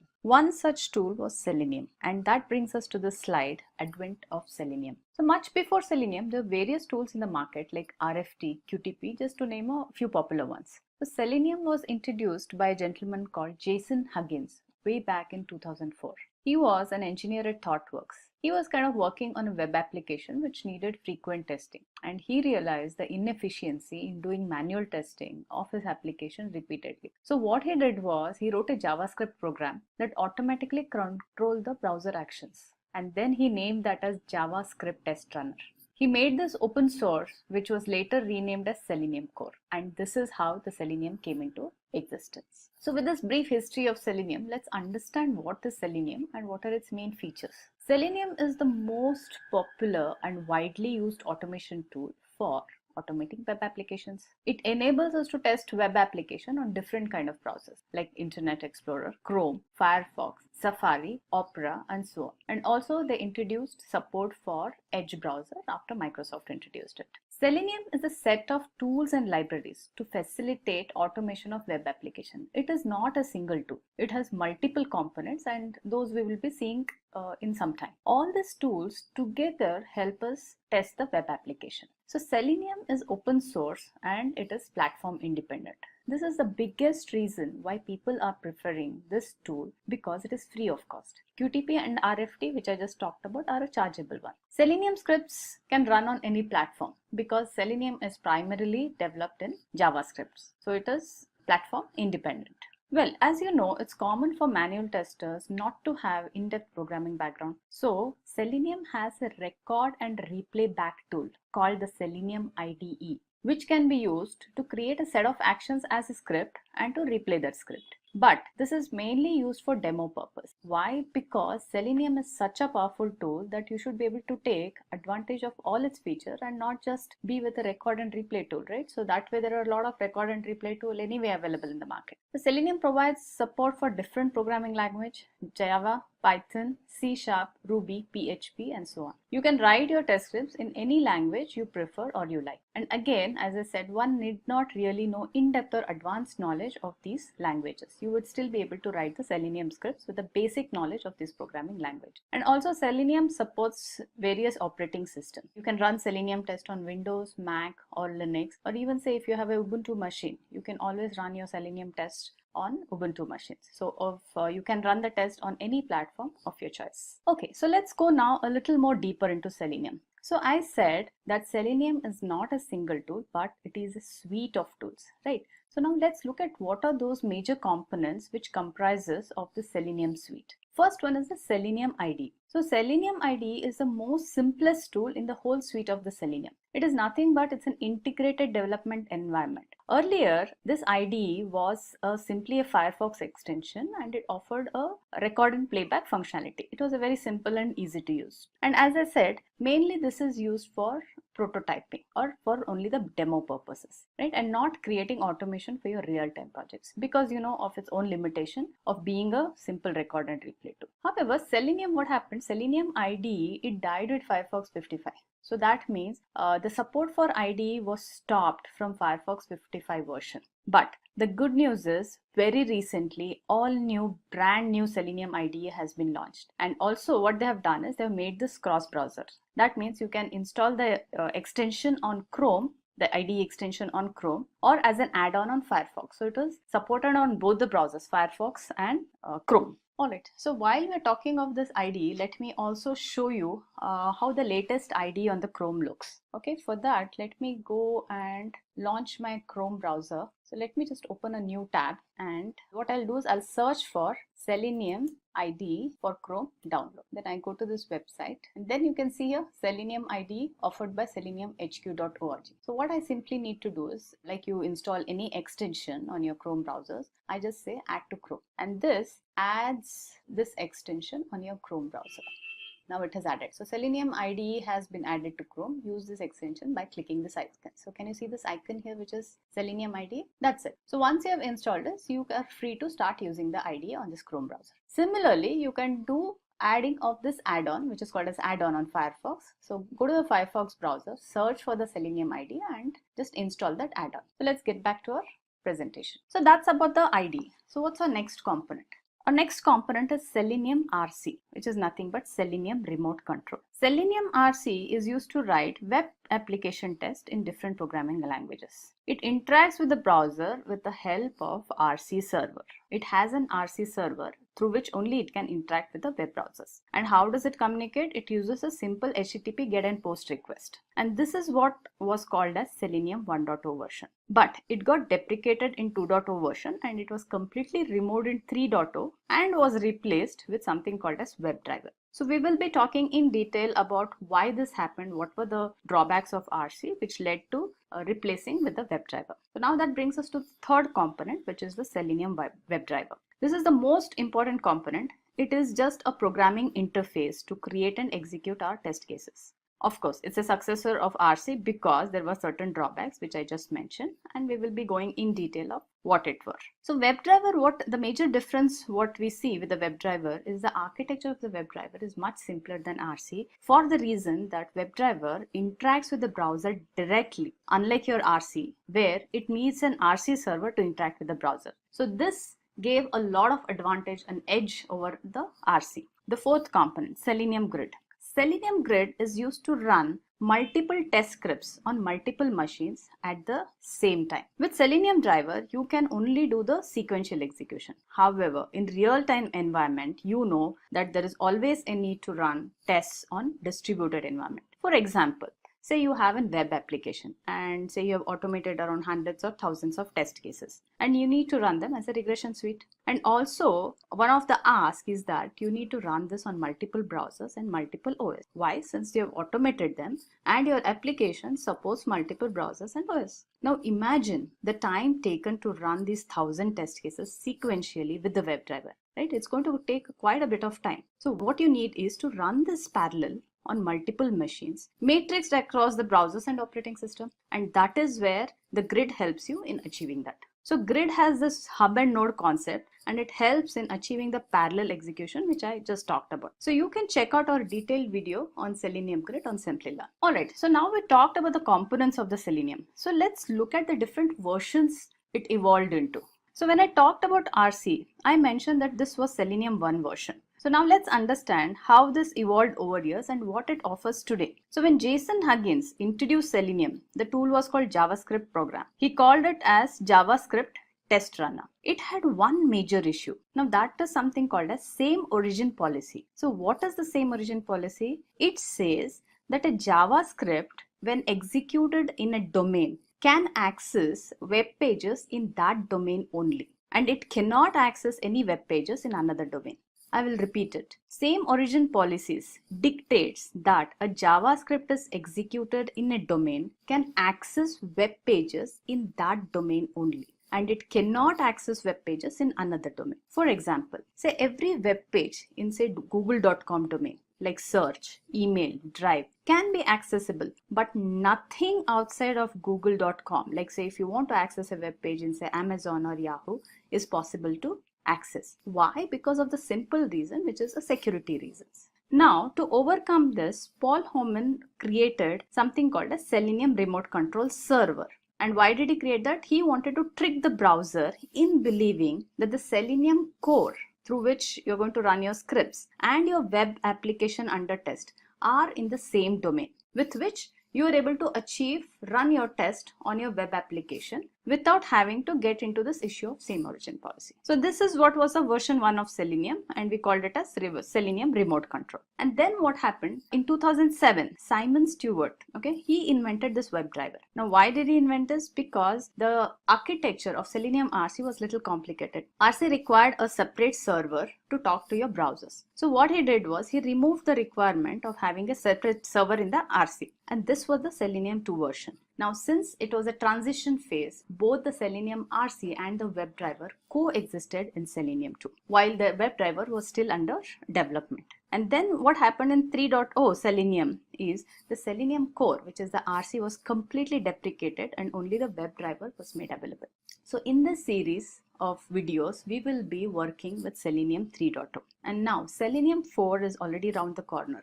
So alpha is already released as of the day when this video was made, and I believe some of the features what the Selenium 4 is going to offer is they are moving towards W3C WebDriver standardization 1, and also there is going to be an improved IDE, the IDE which I just talked about, that it's a improved version of the previous IDE, and then an improved version of Selenium Grid also. So they might be doing a GUI based grid, right? So these are some of the major features expected in this version. Why Selenium WebDriver? So let's look at what led to replacement of Selenium RC with this WebDriver. For that, first we need to understand the Selenium RC and its shortcomings. As I said, Selenium RC is a simple tool to write tests for web applications in various supported programming languages like Java, Python, Ruby, and C#.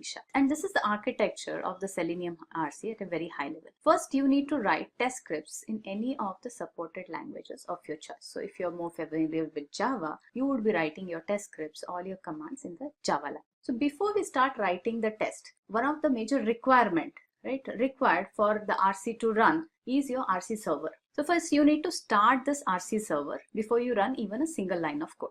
And this RC server is a separate application. And now what is the function of this RC server? This Selenium server or the RC server is responsible for receiving Selenium commands from your test script. It interprets them and then reports the result back to your Selenium test script. Now what are the Selenium commands? These commands are nothing but the commands written in your test script. These are called as Selenium command. That is what the Selenium server does. Now after the Selenium server's function, let's look at how the browser interaction happens. The browser interaction happens through this RC server. This RC server uses a simple HTTP post and get request to communicate. And how does this communication happen? This RC server acts like a proxy. Say for example, your test scripts asks for launching a browser. This command from your test script goes to the server, and then this RC server launches the browser, injects its JavaScripts into the browser. Once this is done, all the subsequent calls, that is all the subsequent calls is all the rest of the commands which you have written after launching the browser,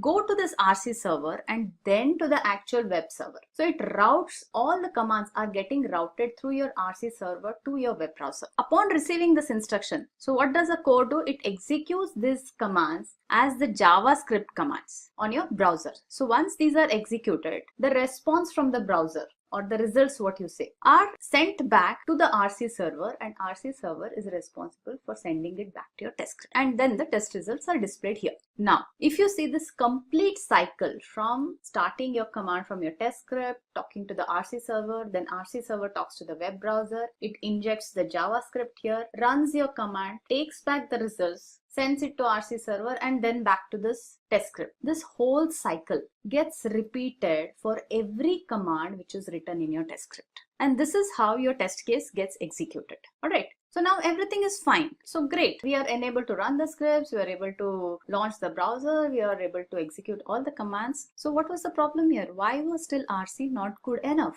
For the reason why the RC was still not good enough was, one, the architecture of RC is very complicated because of that intermediate RC server to communicate with the browser. So there is no direct interaction with the browser. This RC server needs to be installed before running any test scripts. That means it has an additional setup, because that is RC server is a mediator between your Selenium commands and your browser. The execution of the commands takes very long time. It is very slow. Why? Because we saw that every command written in your test scripts needs to make a full trip from your test script to the RC server, to the core, to the browser, and then back, which makes your overall automation test execution very, very slow. So how does Selenium WebDriver now overcomes this? This is a simple architecture of Selenium WebDriver. Even in WebDriver, we have test scripts. We have a web browser and a web server.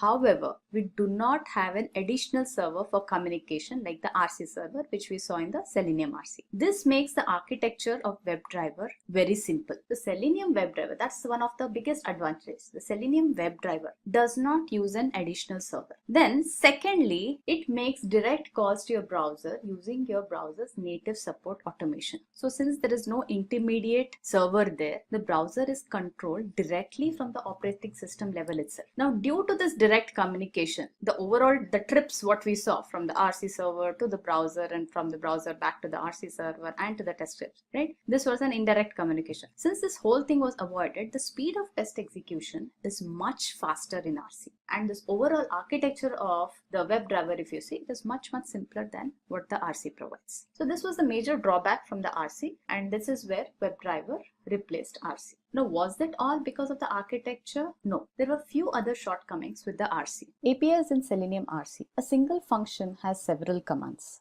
Redundant and confusing APIs. RC is less object-oriented API. Though there are good set of APIs to work with, they are pretty redundant and confusing. For example, how and when to use a type key or a type command. Another example is the mouse commands. Click or to use click at, or when to use mouse at or mouse down. So this was getting pretty confusing for the developers. And to top it all this, every browser interprets the command differently, which makes your test cases brittle when it has to work on the multiple browsers. Developers had a tough time making their scripts cross-browser, and they had to add browser-specific code. Whereas Selenium driver comes with a set of more matured and simpler APIs which are pretty straightforward to use. For example, a simple click to simulate a click action on any web element. Send keys, which simply means send the text to any web element on your web page. Scroll up or down on the web page, and so on. So we will see more of these commands when we actually start working with the WebDriver. Another difference is the browser support.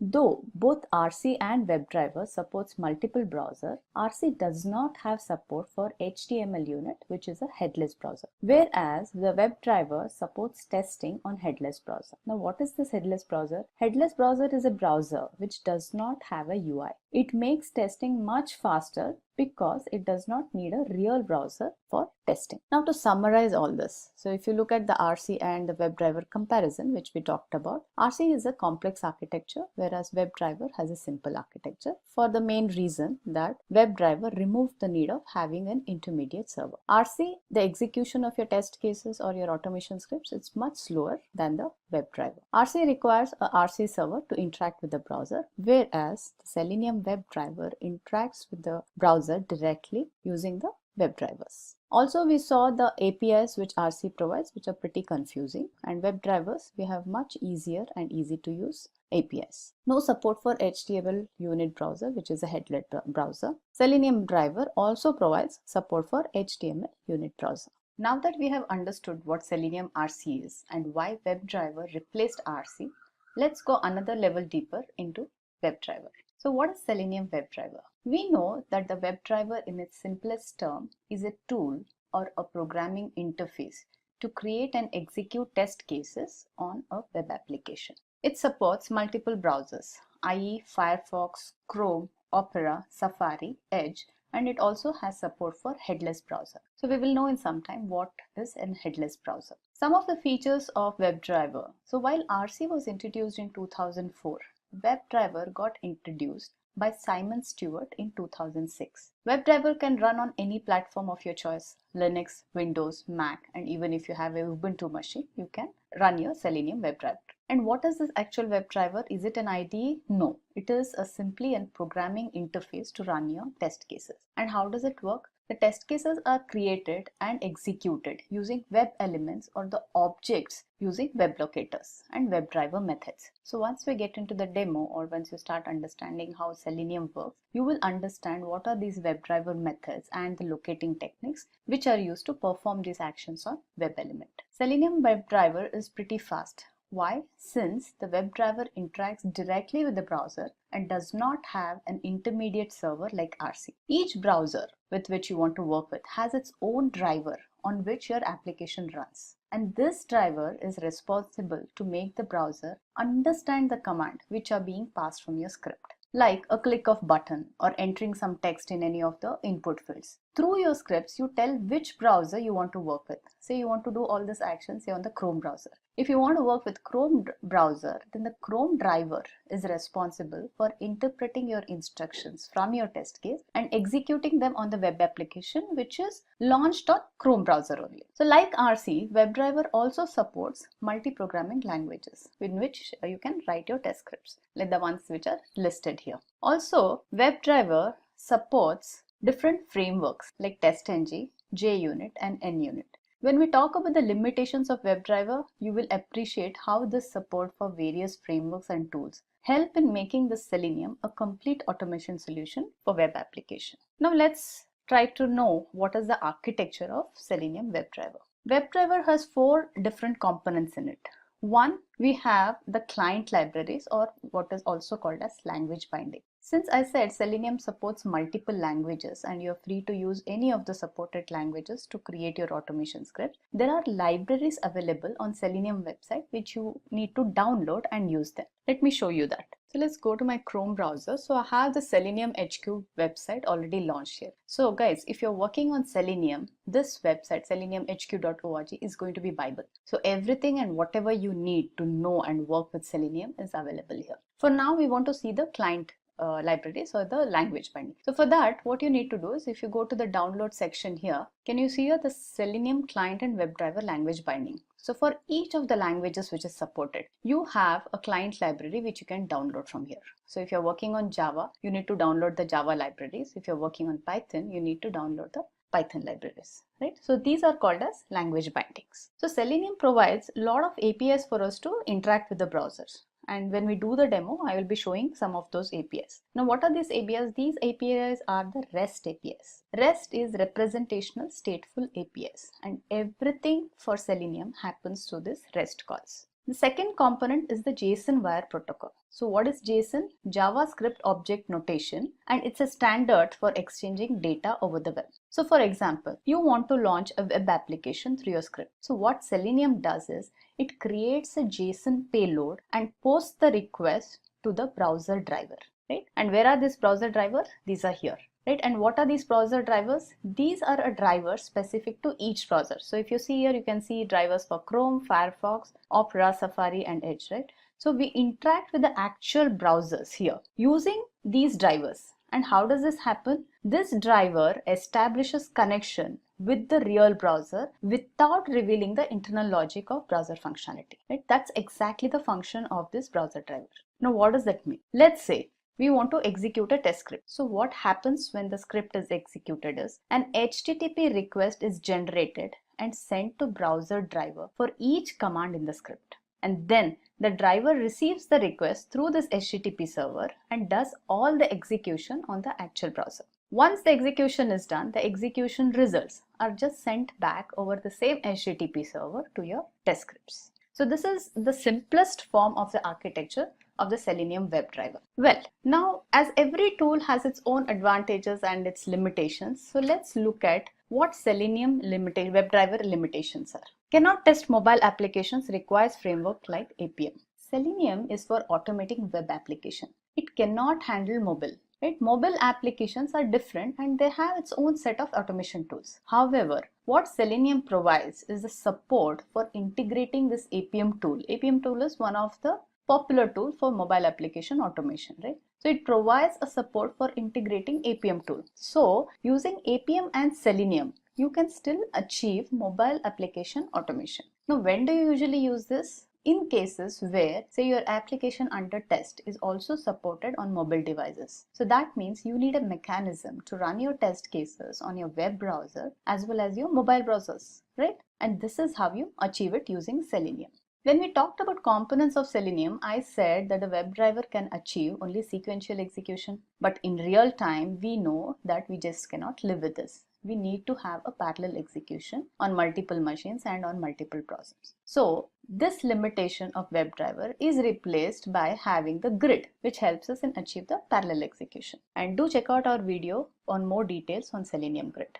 Selenium WebDriver has limited reporting capability. It can help create basic reports, but definitely we need more, especially when we are working on a big project. We need good reports to be created. So what it does is we have a support for multiple tools like TestNG, ReportNG, and even the extent reports, which you can integrate with Selenium and generate beautiful reports. Isn't it really powerful? Alright, there's another challenge what we have. These are amongst few of the challenges what I have put across here. There are other challenges also, but always there is a workaround to get through those challenges. So another challenge which we have mentioned here is Selenium is not very good with image testing, especially designed for web application automation.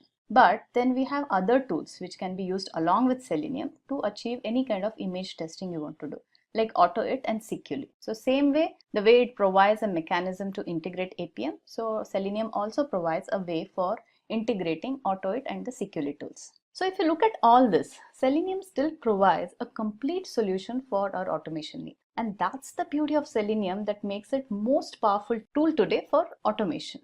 Okay, so let's look at WebDriver in action. So before we do that, let's understand some of the basic browser commands and functions that we will be using in our demo today. The get commands. So there are 6 get commands to perform various actions on the browser. Driver.get.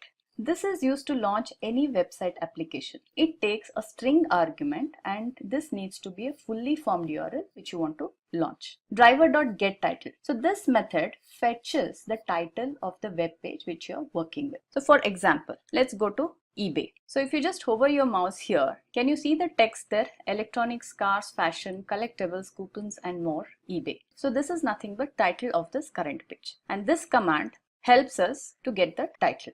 Get current URL. So to get the URL of any page is when you want to use this command. So this will be used especially when you're working with multiple web pages and you want to say print whatever the current URL you're working on the console. Get page source. This method dumps the complete HTML page source on your console. Actually, this is not really much used unless you really need to look at anything in your HTML pages. And then there are 2 more get commands related to Windows handles. These are used for handling multiple tabs and multiple windows on the browser. Now, we will not be dealing with this in today's demo. However, if you want to know the details of this command, these are available in our video tutorials for these commands. The next set of commands are the navigational commands. So these are self-explanatory and basically are used to navigate between the multiple pages of your web application. The first one, the driver.navigate.to, is very similar to driver.get. So both does the same function. And then you have navigate.back, navigate.forward and navigate.refresh. So this is used for refreshing your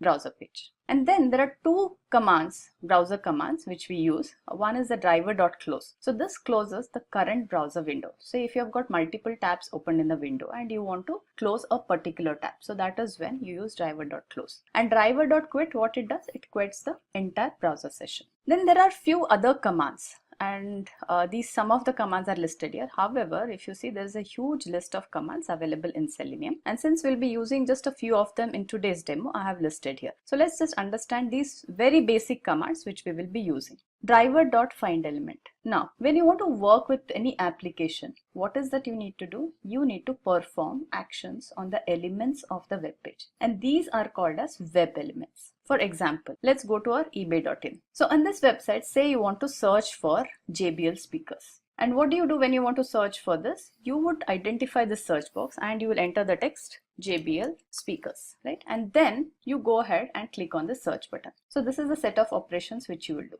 Now for us to write this, and this is exactly what you need to do through your commands. For us to really write this text as JBL speakers, I need to know what this particular element is. Okay, so this particular input box is my web element, which I need to identify. Similarly, if I want to click on the search button, I need to identify what this button is. And that's exactly is done by using driver.findElement. Selenium has multiple ways of finding these elements. It has 8 element locating techniques. And our future videos on Selenium do cover these 8 element locating techniques very much in detail. So for us right now we'll be using couple of them. So one is with ID and one is with a link text. The next one, the send keys. So as the name indicates, it is used to send a certain text to any web element you have identified or you want to work with. Like in this example, as I said, since we want to search for JBL speakers, right, I would be basically sending the text JBL speakers to this web element using send keys. Click.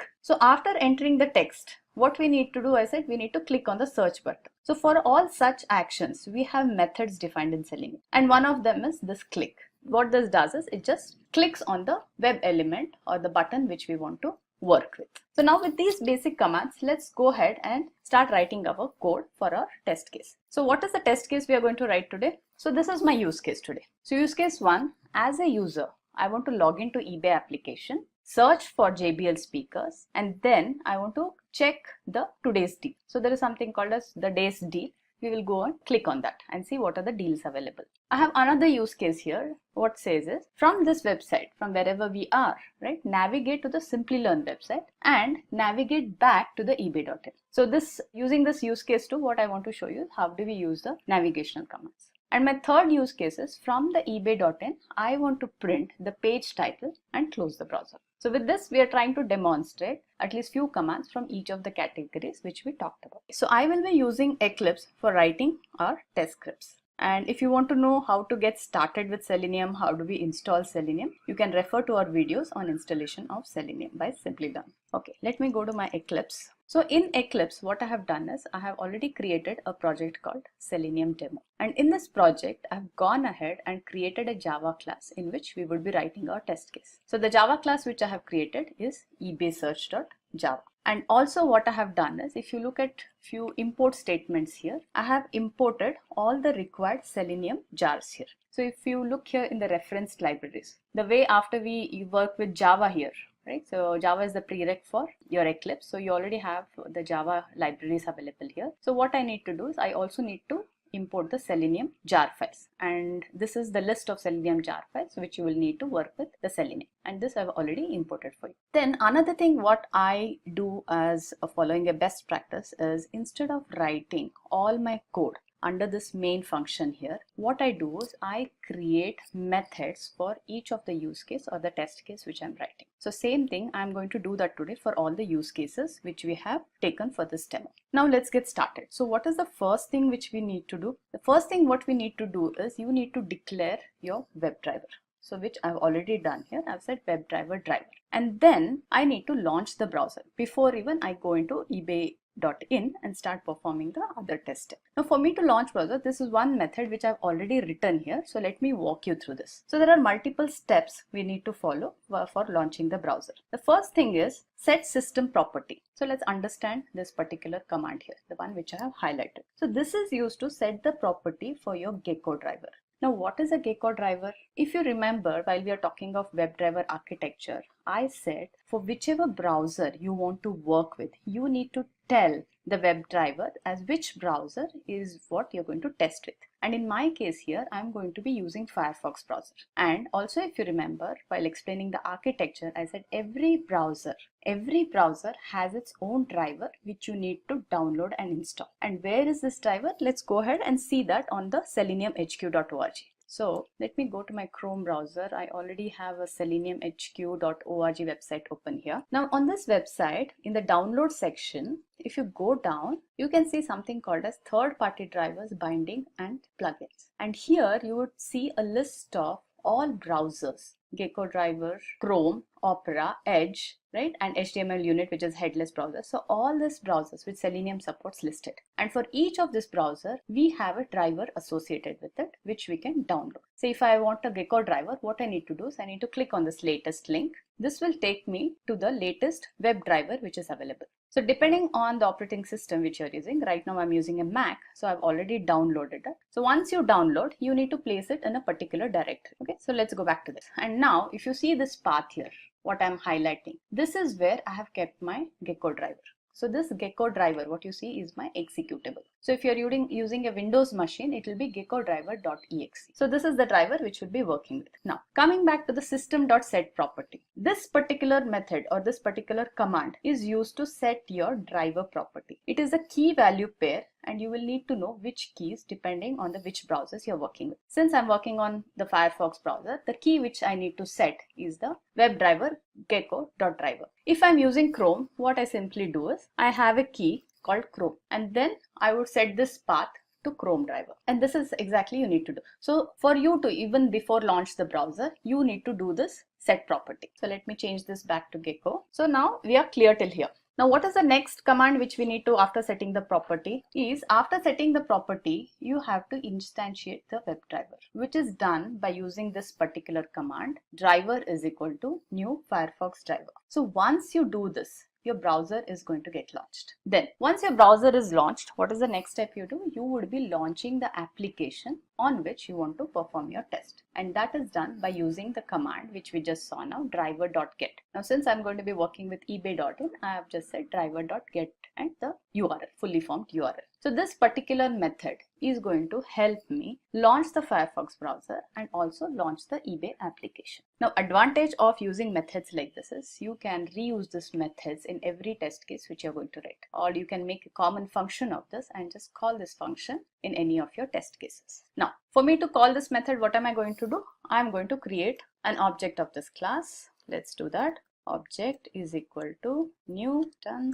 and then I need to call this method obj.launch browser. Good so far? Alright, so now let's get to the first use case. So let's go back to our presentation and see what was our first use case. Our first use case was that we want to launch the eBay application, which we have already done in the launch browser method, and then we want to search for JBL speakers. Now for that, what we will do, let me create a method here. So I will call this method, I'll say public void, say search product. That's my method name. So I have created a method called search product. Now what I need to do is I need to search for JBL speakers. So for that, let me go to my Firefox browser, and I need to first identify the search box element. So for identifying, what I do, I go to this website, I go to this element, and then I say inspect element. So now I know that there is already an ID which is unique to this particular web element available. So I'm going to make use of this ID. I need to go to my Eclipse. So now here I'm going to use the find element method. So for that I'll say driver.findElement, I'll say by.id, and it's a string argument. I'll just copy the ID which I copied from the Firefox browser. And then what is the operation I need to do here? I need to send keys. And what is the keys I need to send? The product which I'm searching for. I'm searching for, say, JBL speakers. Done. So with this command, what it will do is it will enter the text JBL speakers in the search box. After doing this, I need to click on the search button.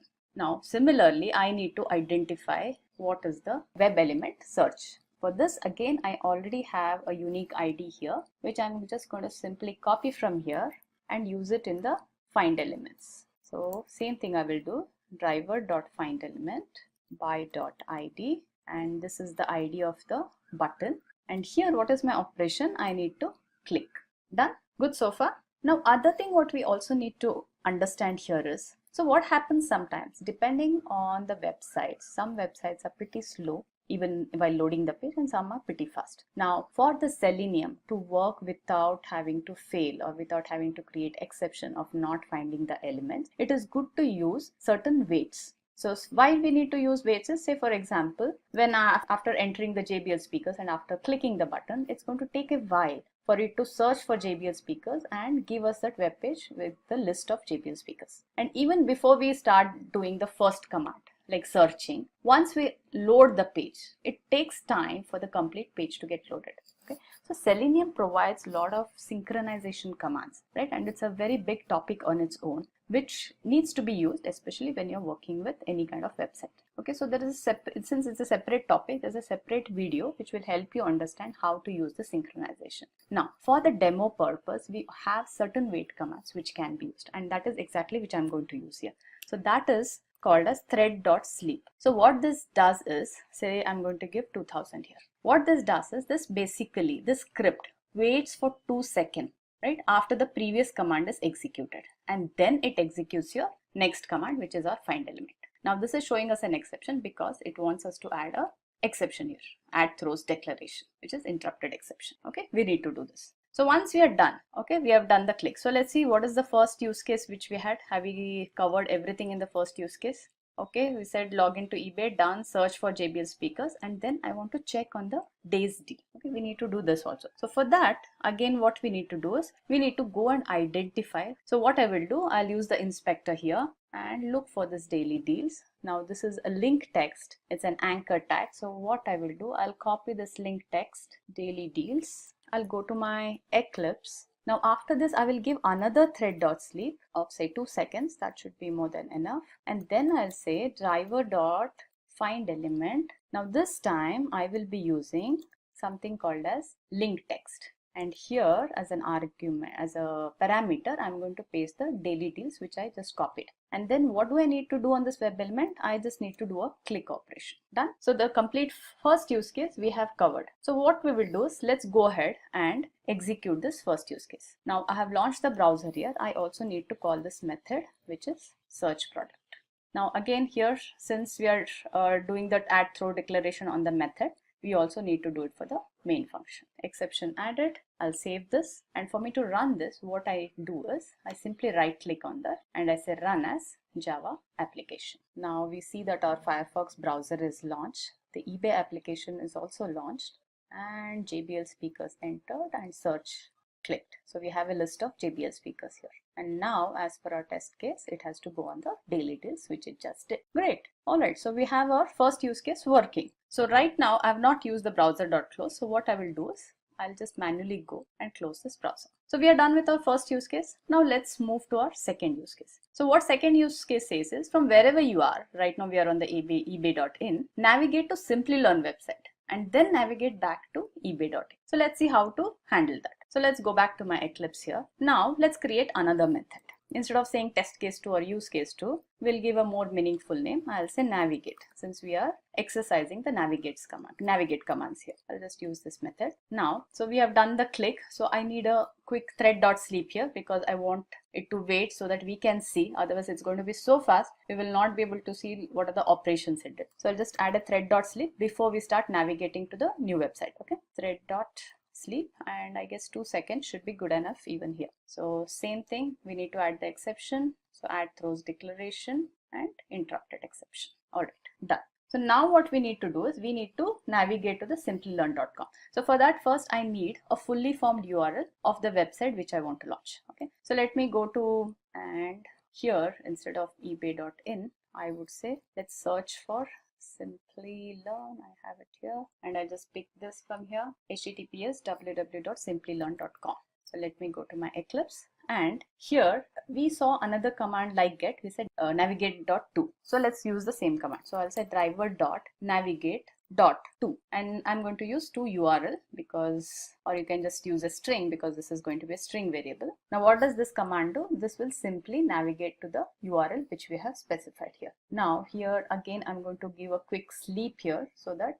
we are able to see the website before we navigate back to the ebay.in. So I'll use a thread.sleep. This time probably I'll give a 3-second wait. Then what does our use case say? Let's go back to use case once and check. And it says and navigate back to ebay.in. So that means I need to use a driver.navigate. Can you see the list of commands here which provide, which the navigate class provides? Okay, and the back is what we need to use so that it comes back to the ebay.in. Done. So far so good. Now let's do one thing before even we go to the use case 3. Let's execute our test case till here. So what I'll do, I'll save this program, and after search product I will call navigate method. Okay, I will save this and then right click, run as Java application. So our Firefox is getting launched. It has launched. The eBay application is on. So it's going to first find the JBL speakers. Click on the search. We have a list of JBL speakers. Then it will click on the daily deals. Yes, it is doing that.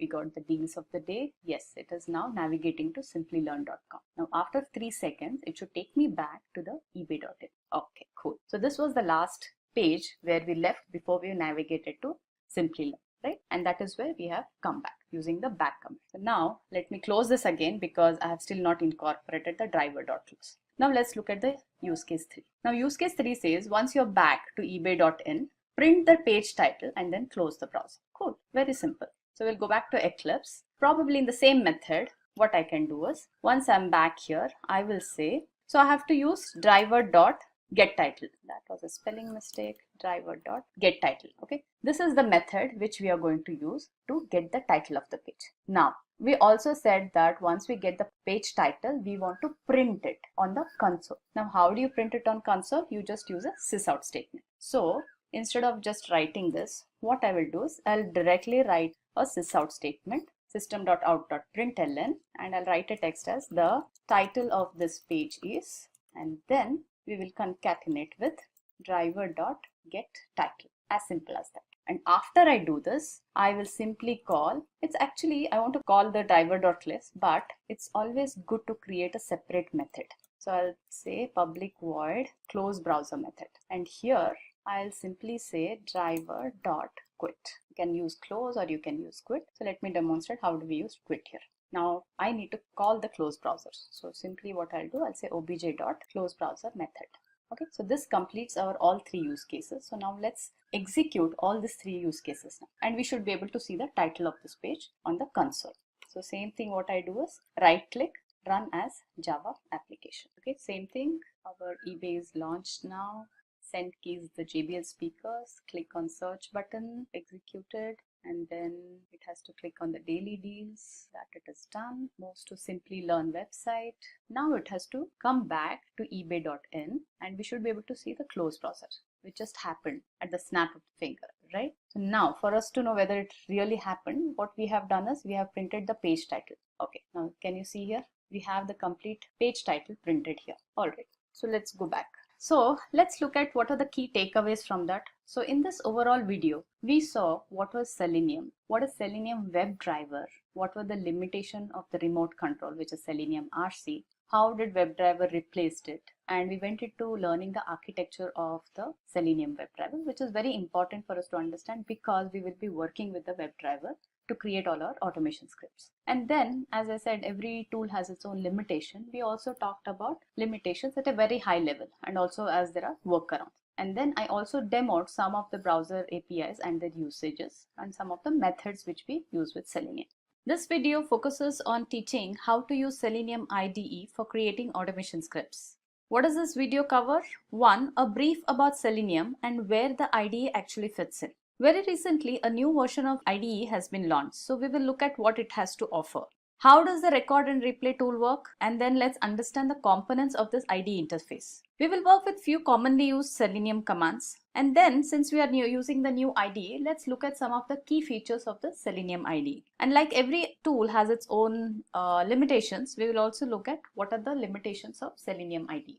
So what is Selenium? So Selenium is an automated testing tool used to test web applications across various browsers. In my previous video where we have covered the complete basics of Selenium WebDriver, I have explained each and every components of the Selenium suite. So Selenium IDE is one of the components in the Selenium suite, right? And other components of the suite are Selenium RC, WebDriver and Selenium Grid. So in this video, we will be looking in detail about how the Selenium IDE works. So what is Selenium IDE? Selenium IDE was developed way back in 2006. It was created to facilitate a simple record and replay of the test automation. So record and replay tools were pretty much in vogue during this time. And the main advantage of using such tool was an automation engineer was not really required to know any knowledge of programming. he could just use this record replay tool and create the automation. And this IDE was available as a Firefox extension. So for one to use it, you need to just go ahead and install the extension on Firefox and then use its recording and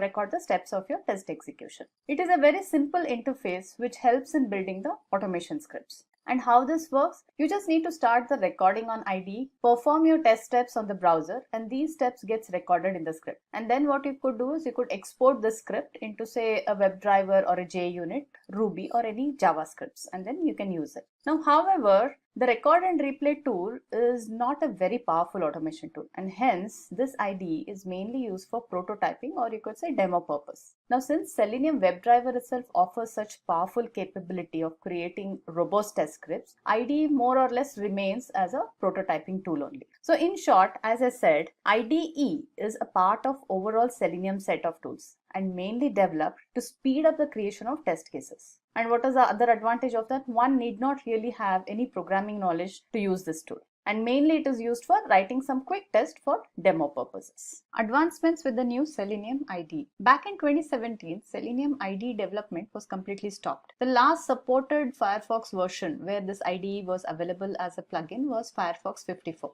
And from 55 onwards, the complete integration point was removed, or it was completely broken. However, recently, Applied Tools helped revamp much of the Selenium IDE code.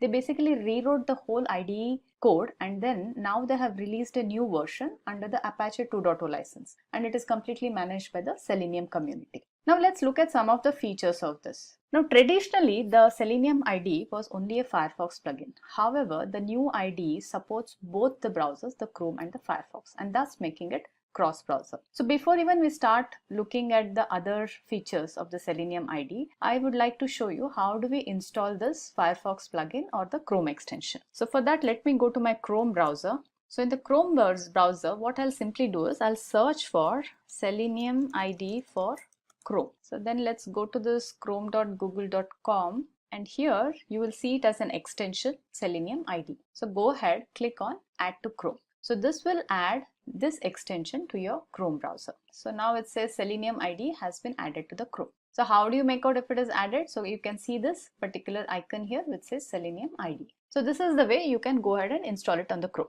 Now on the Firefox, I have already installed it since we want to use the Firefox as a browser for all the demos in this video. So here again you can see the Selenium IDE. So if I click on this IDE, it is going to open a window for me, and the first window when it opens, it says either open a new project or open an existing project, or simply you can start recording a new test case, in which case it creates a default project for you first. So what I will do is I'll say open an existing project, and I've already got a project created. So let me go to my folder where I have this project. So I have this project created and I've opened it. I also have a simple test case written. Now what this test case does is, let me show you here. It simply goes to google.com, and then here what I'm doing is I'm searching for Selenium HQ documentation, and then I click on this site which says seleniumhq.org and docs. So which should take us to this particular website where the documentation is available. So this is a simple script which I have tried to write it in this IDE. So let's keep both these windows open and let's go back to our presentation to see the first feature of this Selenium IDE. The first feature, what it says is improved locator functionality. What are locators? So these are nothing but the techniques used for locating your web elements on your website. Now for example, in our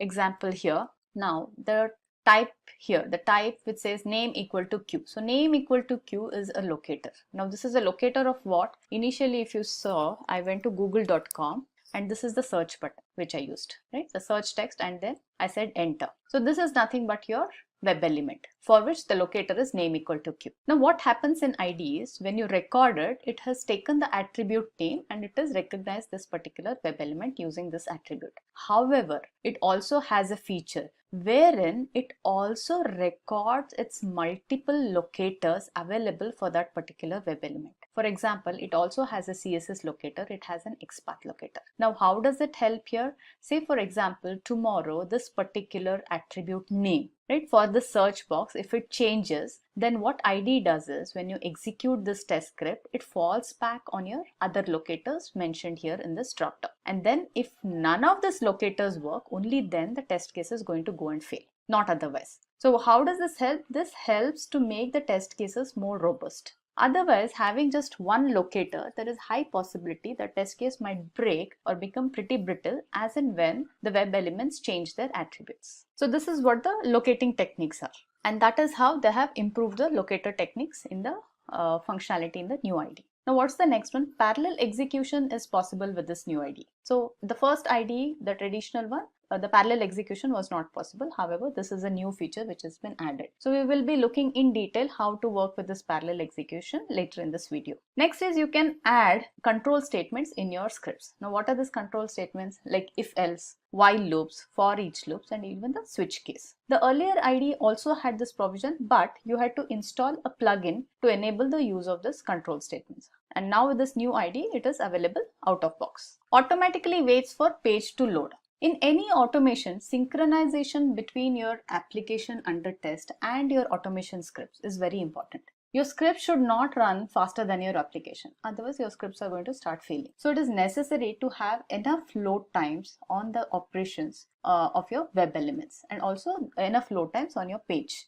Now this load time ensures that all the elements of your web pages and the page itself is loaded completely before even a single line of script is run. This new IDE takes care of providing that enough wait time. And also you have a global set speed option which you can use to control your execution of your scripts. So that is something which I will show you now. So if I go back to this, so can you see this clock icon here? So it says test execution speed. So what you can do is, right now it is set to the fastest, so I can actually control the execution speed here. So right now I've just kept it a little slower. So let's see how our test scripts run. So you'll be able to see a remarkable difference when I slow down the complete speed of this. So now do you see how slow it is? Initially when I ran it, you were unable to see what I entered in the search field of the Google, right? So now it's really taking time on each of the steps which we have mentioned it. So now it is executed successfully. So next it supports embedded code. You can run a simple JavaScript from your test script, right? And how do you run that? By using a simple command called as execute. Now let's see how do we do that. So let's take the same example here. Now after clicking this, okay, so this is our IDE. So what I will do is I'll first execute this test case, and then in the end where I will show you how do we add a simple JavaScript and do some function. So let me get the speed back to a little normal because we do not want to waste too much time. So I'll just play the script once. So now we are in the Selenium documentation. Now if you look at this page, this is a pretty long one. So now I'm going to write a simple JavaScript wherein I scroll down towards the end of this page. That's all I'm going to do. Now for me to do that, what I can do is in my script itself, I can just add another line here. Okay, here I will say add a new command. Here I'll say execute script, which is my command. And what is the script which I want to execute? It's a Java script which I'm going to write here. I'll say window dot scroll by, and I'm just going to mention some coordinates here. Start from 0 and I'll say 1500. Okay, this is all my code is. And now I'll simply run this test again. Let's see what happens. So it's going to the documentation now. It's clicked on the link. Okay, it's moved down. Do you see this? Initially, it was right here on the top of the page. And once the JavaScript was executed, it brought me somewhere to the middle of this page. Okay? That is how you can insert snippets of JavaScript, and it has to be in context with your currently selected window. Okay, and that's how you run it. Alright, let's go back to our PPT again. What's the next feature? So every IDE has a debugger which allows step execution, adding of breakpoints. Now, apart from just having a breakpoints or adding the step execution, there is another feature which it provides called, I will show you that, which is called as pause on exception. So let's close this window and let's just keep this IDE window open here. Right? So can you see here pause button? It says pause on exception. So what it does is, if you enable this button, okay, and when you're running the script, so if at all there happens to be an exception in your script, it stops the execution at that particular exception for you. And we will see this in detail when we look at complete debugger for the IDE. Can be integrated in CI. Since you can execute scripts from command line, right? We also talked about the parallel execution, and you can also export the scripts to any of the programming language you want. So since you can do that, these scripts can be run from command line, and hence they can also be integrated with your Maven project, and through Jenkins you can run it, and that's how you achieve your CI. Working principle of Selenium IDE. Selenium IDE works on a very simple principle. One is the recording. It records user interactions with the browser and which forms basically your IDE script. And using this IDE script, which is a recorded script, you execute the script and verify and monitor for its stability and success rate. And thirdly, what you can do is you can simply save your recorded script for your future runs or regression testing. And these scripts can be saved either in the form of an IDE project itself, or you can also export these test scripts into the form of a JavaScript or your Ruby scripts or even the WebDriver scripts. Now let's look at the components of this IDE interface itself. The first one is the menu bar. So let's go back to our IDE window. So here in the menu bar, what you can see is a project name. So either you can edit the project name here, or you can simply create a new project, open an existing project and save the current project. Okay, so these are all the options available. And since we have already created a project here, I will not be showing how to create a new project, so that we can do it little later. Now next one is the toolbar. So this is the toolbar what we have here for the IDE. Now there are multiple components in the toolbar. So let's see one by one. So it says run all test. Now if you have multiple test cases written, okay, so this is an option where all the tests can be run one after the other. This is to run your current test which the focus is on. So currently our focus is on search test. So if I click on this button, it is going to execute the search test for me. IDE has this debugger option where you can do a step execution, right? You can do step-by-step execution using this option. We'll see how to do that. So for example, let's say we start from here, okay, and I click on this. So what it does is basically it has just executed the first step for me. So let's keep this side by side so that we can observe the complete execution. Now if I go and press on this again, step over current command. So that is the next command it is going to execute. Now it says type into this. Alright, so now you can see this Selenium HQ documentation. Okay, then again I say step, send keys, which it said enter. And then it is going to click on that documentation, which it did. And now we have a script written which scrolls down on this particular page. So let's execute that, and that is what it is. So this is how the step execution happens. So let's close this window and let's come back to our IDE window. Then we have buttons here where you can say record or you can stop recording. Okay, then you can pause the execution, and then there are other options available for disabling breakpoints. So basically you can add breakpoints anywhere here. So for example, if I want to add a breakpoint on the click here, so what I have to just do is I have to just click here. So this adds a breakpoint. And if you want to remove all those breakpoints, you just say disable those breakpoints. So when you run the script, even though you have a breakpoint available here, for that particular run, your breakpoint will be disabled and your execution will not stop at this point. And let's enable them for now. And what we will do is we'll just run the script until there. So now it has stopped here at this click. Now from here, either you can execute the rest of the test case by just clicking on this run button, or you can stop the execution. Okay, so for now what we'll do is we'll just stop the execution. So once you stop the execution, you will see that this is in red, which means that this particular line was not executed or it failed, either of the things, because you have aborted at this particular line. And the rest of the things what you see in green, it shows that all these test steps have been executed successfully. So what is our next component? Let's come back here. So we saw the menu bar here, we saw the toolbar, we saw start and stop of recording, address bar.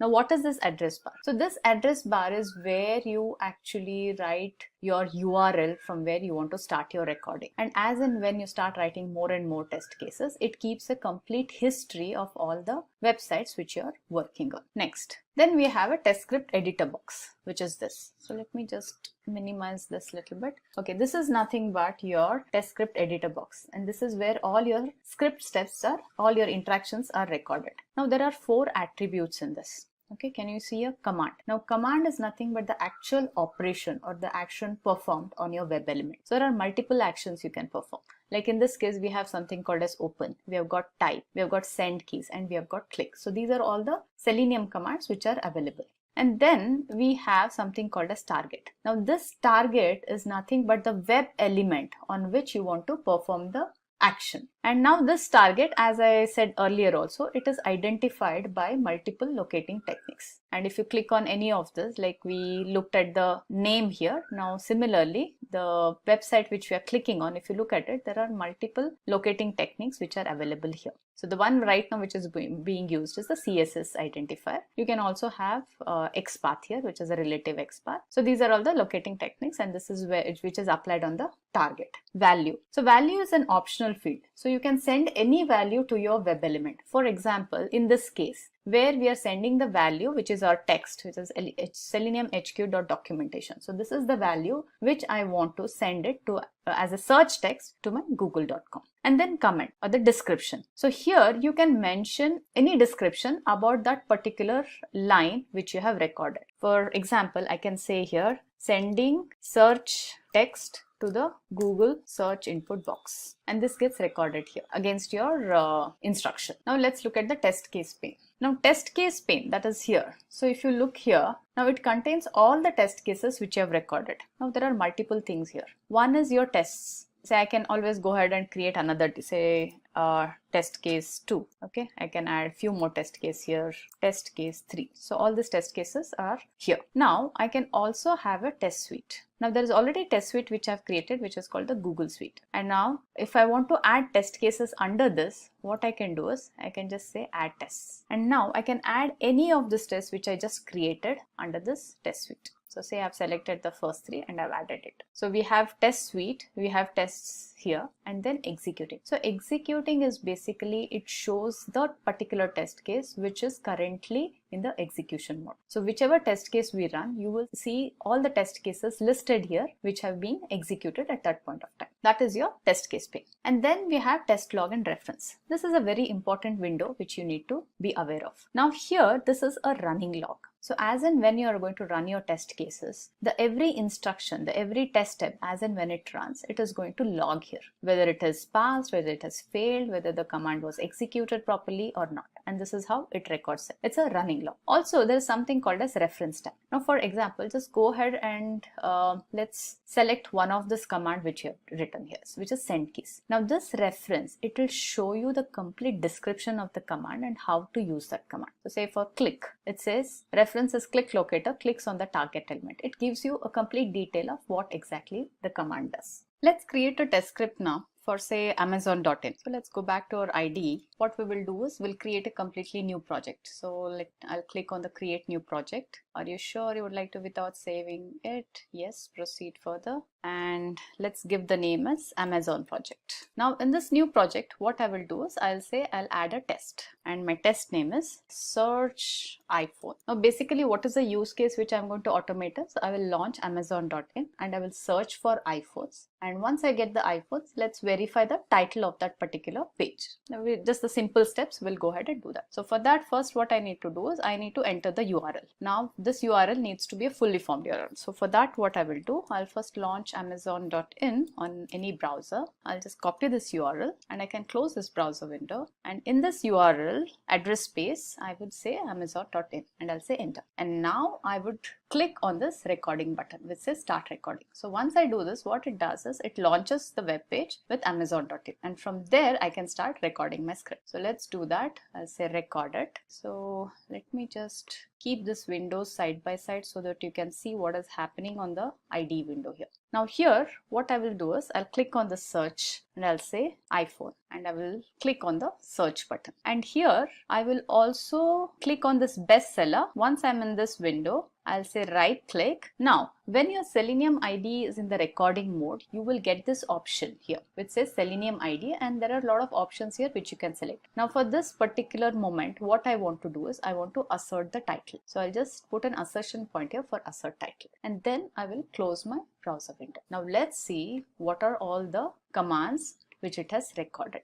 Let's go one by one. Right, so it is done. It is opening the Amazon.in. It is setting the window size. Fine. It clicked on the to search window button, and then iPhone is what we are searching, and then it said submit it. It's basically clicking on that button, and then we said we also want to open the bestseller link, and here is our assert title. Right? So it's a very simple test. So let's go ahead and execute this. Now, since I also have a close command here, this script is going to execute so fast that you will not be able to make out all the steps what we have written. So for that, what I will do is I will comment out this line. Now, how do you comment out any command here? Just select the command, and can you see here enable and disable command? Just click on it. So now your command is disabled. Also, what I will do is I will reduce the execution speed so that you should be able to see exactly what is happening. So let's go ahead and execute this test first. So I'll say run current test. Okay, I have not stopped the recording. So that is the first thing. After closing the window, I also need to click on the stop recording.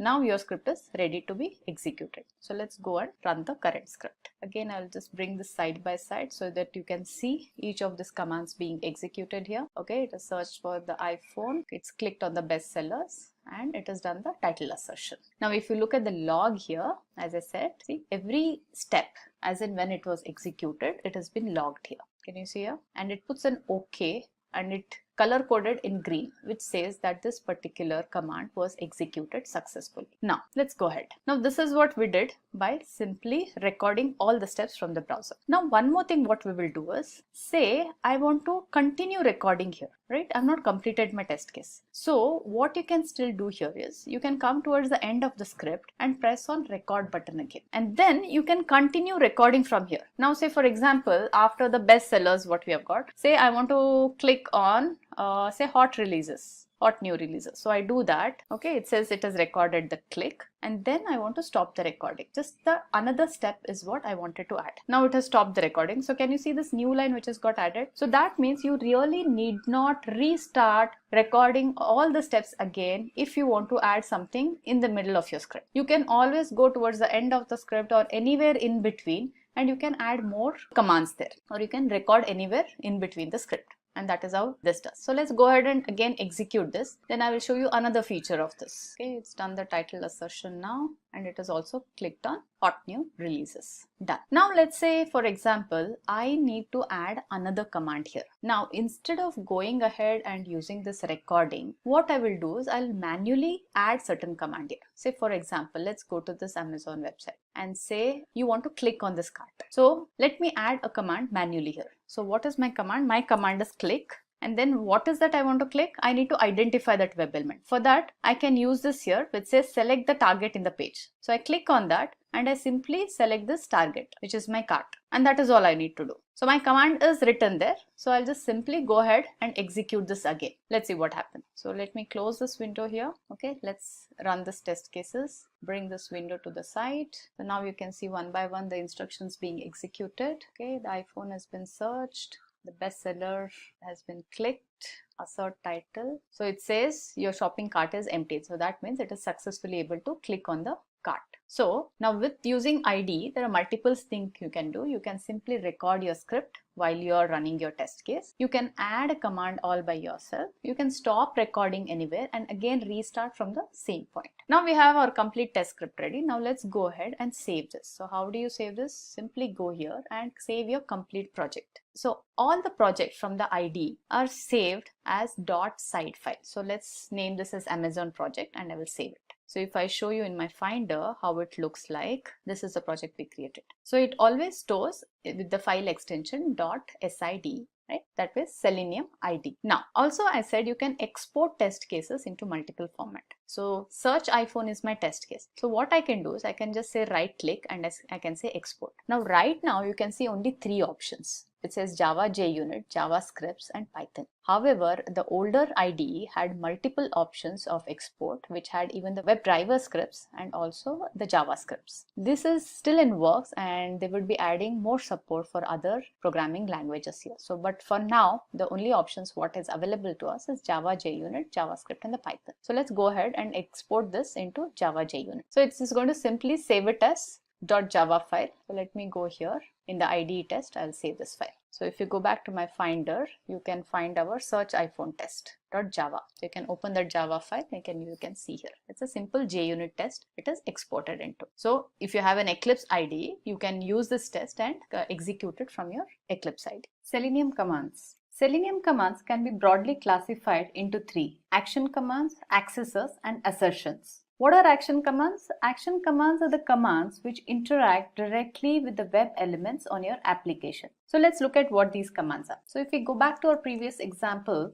where we had written a test script for Amazon.in. So if you look at all these things like open, set window size, click, type. So these are all nothing but called as action commands. And if you go here, you can see, let me do one thing. So let me just come to a blank line. And now let's look at the list of commands. So you have a whole list of commands here listed in the alphabetical order.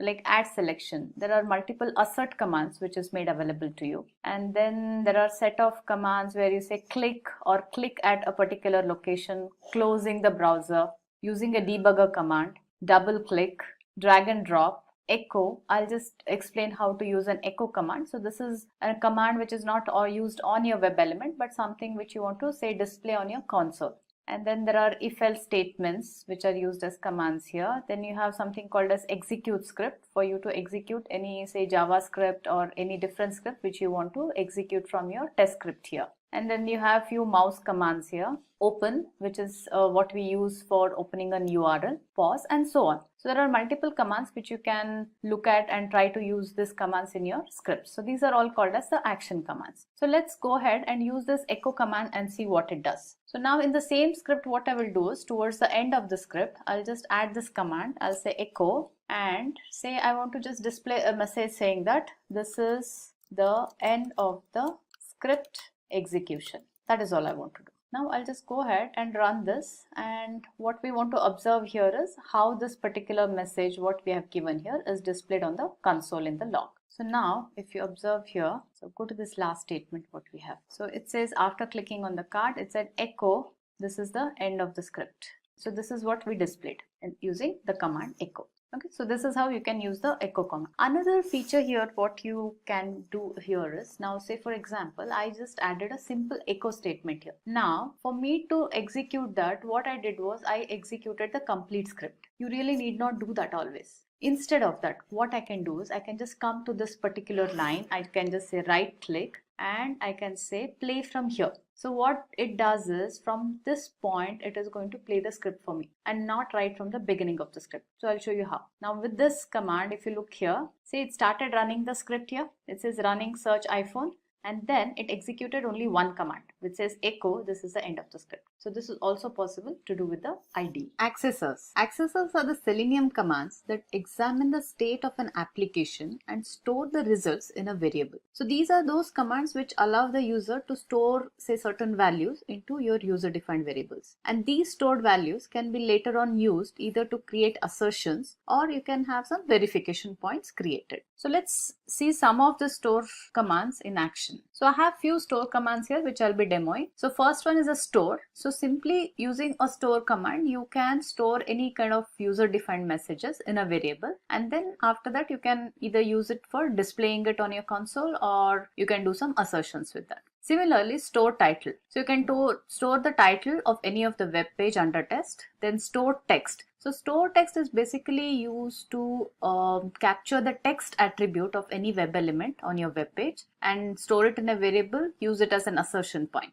Store value. So store value again is used to store the value attribute of any web element. Like, so you have a lot of web elements on the web page and say one of the attributes is what you want to do an assertion on. So what you can do is you can use the store value command here, get the value attribute of your web element and store it in a variable. So let's see all these commands in action. So let's go back to the same example. So we have this Amazon test script example. So what I'll do is say instead of using Amazon, let's do one thing. So let's create another test case itself. So I'll go here, I'll say add new test and I will name this test as accessor test. And we will use the same Amazon site here. I'll say click on start recording, keep this window side by side. So first we will look at store title. So simply what I need to do is go to this Amazon site which we have launched, right click on this, go to the Selenium ID and you have multiple options here. So go ahead and select store title. So once I click on that, it is going to ask me the variable name where I want to store the title of this page. So let's create a variable here. I'll say var title and I'll say okay, done. Now come back to your IDE. Alright, so I will stop the execution here. Now I have this store title command I created a variable called var title and I'm storing the actual title into this variable. So let's also display this on our console. So I'll add a command here, echo, and in target, how do I use the variable now? This is the way to use it. I'll say $, and in flower braces, I will give the variable name which I have defined earlier. So it is var title. Okay, so this is all my script is, where I'm storing the title of the web page and I'm displaying it in my console or the log. So now there are some extra commands which gets added here. Now because we are doing the recording on that, so whatever the mouse movements happen, it is going to record. We do not need this, so I will go ahead and delete this particular command. So let's close this window and execute this test first. So the script has executed successfully, but let's go and see whether did we get the title displayed on the console. Yes. So it did open the Amazon site. It has set the window size. It captured the title here in this line. And then after assigning it to the variable, we said echo and that variable name, and it is displayed as the title of the page. So now similarly, let's go ahead and let's see how do we use the store text command. Now for store text, I need an use case here. Say for example, what about this cart? Let's say we want to display the text of this particular element. Now the text of this element is cart. So now instead of again going and re-recording all the steps, I will simply manually add this command. So now after displaying the title, okay, so let's go ahead here and I will say store text. And in store text, I need to pick the text from this web element cart. So what I will do is I'll use this target, select target, and I will select this particular element, which is cart. After this, I need to create a variable where it can be stored. So I'll say var cart text. Now similarly, I will also display it using echo command. Echo $ in the flower braces. I'll say var cart text. So let's execute this and then let's look at the other command. So I'll just say, I'll close this window again, run this test. So now look at this log lines. So our last statements was storing the title and displaying the title. After that, we added store text. Okay, so here is the command. It said it is executed successfully. It was able to retrieve the text from the element cart, and the text retrieved was cart, and which is what got displayed with the echo statement on our console. So now let's move to our next store command, which is store value. Now as I said, store value for us to use, that particular web element should have the attribute value. So first let's examine which element we can take and display the value. Now on the same website, I have the search button. So I will right click on this and I say inspect element. Now look at all the attributes of this element. It is of type input, it has a class name, it is of type submit, and also it has this value attribute which is go. And this is exactly what I want to retrieve and print. So we will be using the search button. Now similarly, same thing what I will do here. I'll go ahead, add a command here. I'll say store value. Same way, I will select the target. I'll say select target from page. I will click on the search button. Alright, so here it has taken the target here. In the value, I will mention the variable name where I want to store the value. So I'll say var button and value. And similarly, I will say echo and I will print the value of this variable, which is $var btn value. Let's go ahead and execute this. I'll say run current test. So it has taken the title, it has printed the value on the line 7. So it says store value on this particular element, and the value was stored in the variable var btn value. So that command was successful, and the value actually which was got stored and which we retrieved using echo statement was go, and that's exactly what we had here. If you want to check again, go here to inspect element, the one which is highlighted. So as we said, the value is go, and that's exactly got printed on our console. Now apart from this, I also said there is a simple command which is just store. So let's use that also. Now after all this, here I will say store and say we want to just store a user message. I would say a target as all store commands demoed, and this message I will capture it in a variable, say var string, since it's just a text, and then like I did it in the other var string, then I'll say echo and the variable name. So now if we close this, and one way to do it is execute the complete test. So which will execute all our store commands. And also the last line is this, the line number 9 in the log, which says the store command which we use to store the text, all store commands demoed, and that is also displayed using the X. So all the store commands we have demoed successfully. Now let's close this window and go back to our presentation. So this is all about the accessor command. Now what do we have after accessor? So we have something called as assertions. Now what is an assert? So assertion is nothing but it verifies the current state of an application with an expected state. So this is something where you compare your actual result with the expected result. Now assertions are of 3 different types. One is assert, verify and wait for. Now what does assert does? When the assert command is executed and if it fails, right, the test stops immediately after this statement. So if you are asserting, say, a title of a page, and if you find that the title of page is not as expected, as soon as it finds that failure, your rest of the test is not going to run, and it's going to immediately stop the test, and also it is going to flag the test case as fail. What is verify? Verify is something where this Selenium ID, it logs that particular assertion as fail. However, it would continue with the rest of the steps in the test case, and then at the end of it, your overall test case is flagged as fail. That is what verify does. So verify is called as soft assertion, whereas assert here is called as hard assertion. Why it is called hard assertion? Because as soon as an assert statement fails, the complete test execution stops at that statement. Whereas in soft assert, what happens is after the failure happens, the test continues with the rest of the steps and it completes its execution and then flags the test case as failure. And when is this usually used? In cases like, as the same example, say if you are asserting a title, you really do not want the test case execution to stop even if there is a failure. Why? Because none of your steps are going to be dependent on this assertion point. And this is where you will require a soft assert. Wait for. Wait for is something which waits for a certain condition to be true. After that, it proceeds to your further steps. So if the condition goes false here, for whatever, say if you are waiting for an element to appear on the web page, and if that element does not appear, the test fails. However, it carries forward and completes the test by executing the rest of the steps and then flags the complete test case as a failure, which will be something similar to a soft assert. So let's see all these things in action.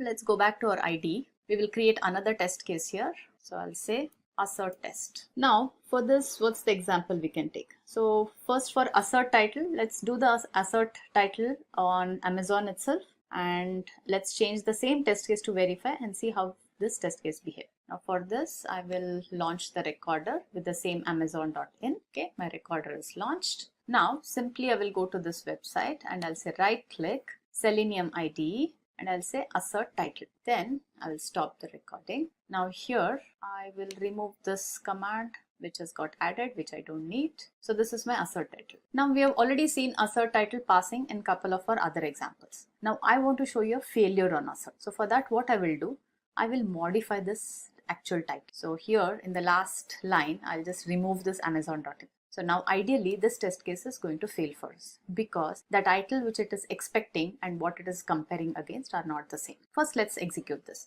Well, I also need to show some statements after this. So what I will do is, let's add few more statements here. So let me start the recording here again. Say after asserting the title, we want to go and click on this bestseller, and then I will close this. Now let's execute this. Stop the recording and execute this test. Now do you see this? Assert title is in red. That means it has failed the validation here. So you see here in the log, it says open the site, done, set window size, done. When it comes to assert title, it says actual value was something different and it did not match with what you were trying to look for. Assert test ended with one error. Now after this assert, please observe that there are no other statements which got executed. The test stopped right away after this failure. This is called as hard assert. Now let's go ahead and change this assert title to verify title. So simply what I will do, in the command itself, instead of assert, I'll say verify title. And now let's execute this and see what happens. Now let me close this window first and then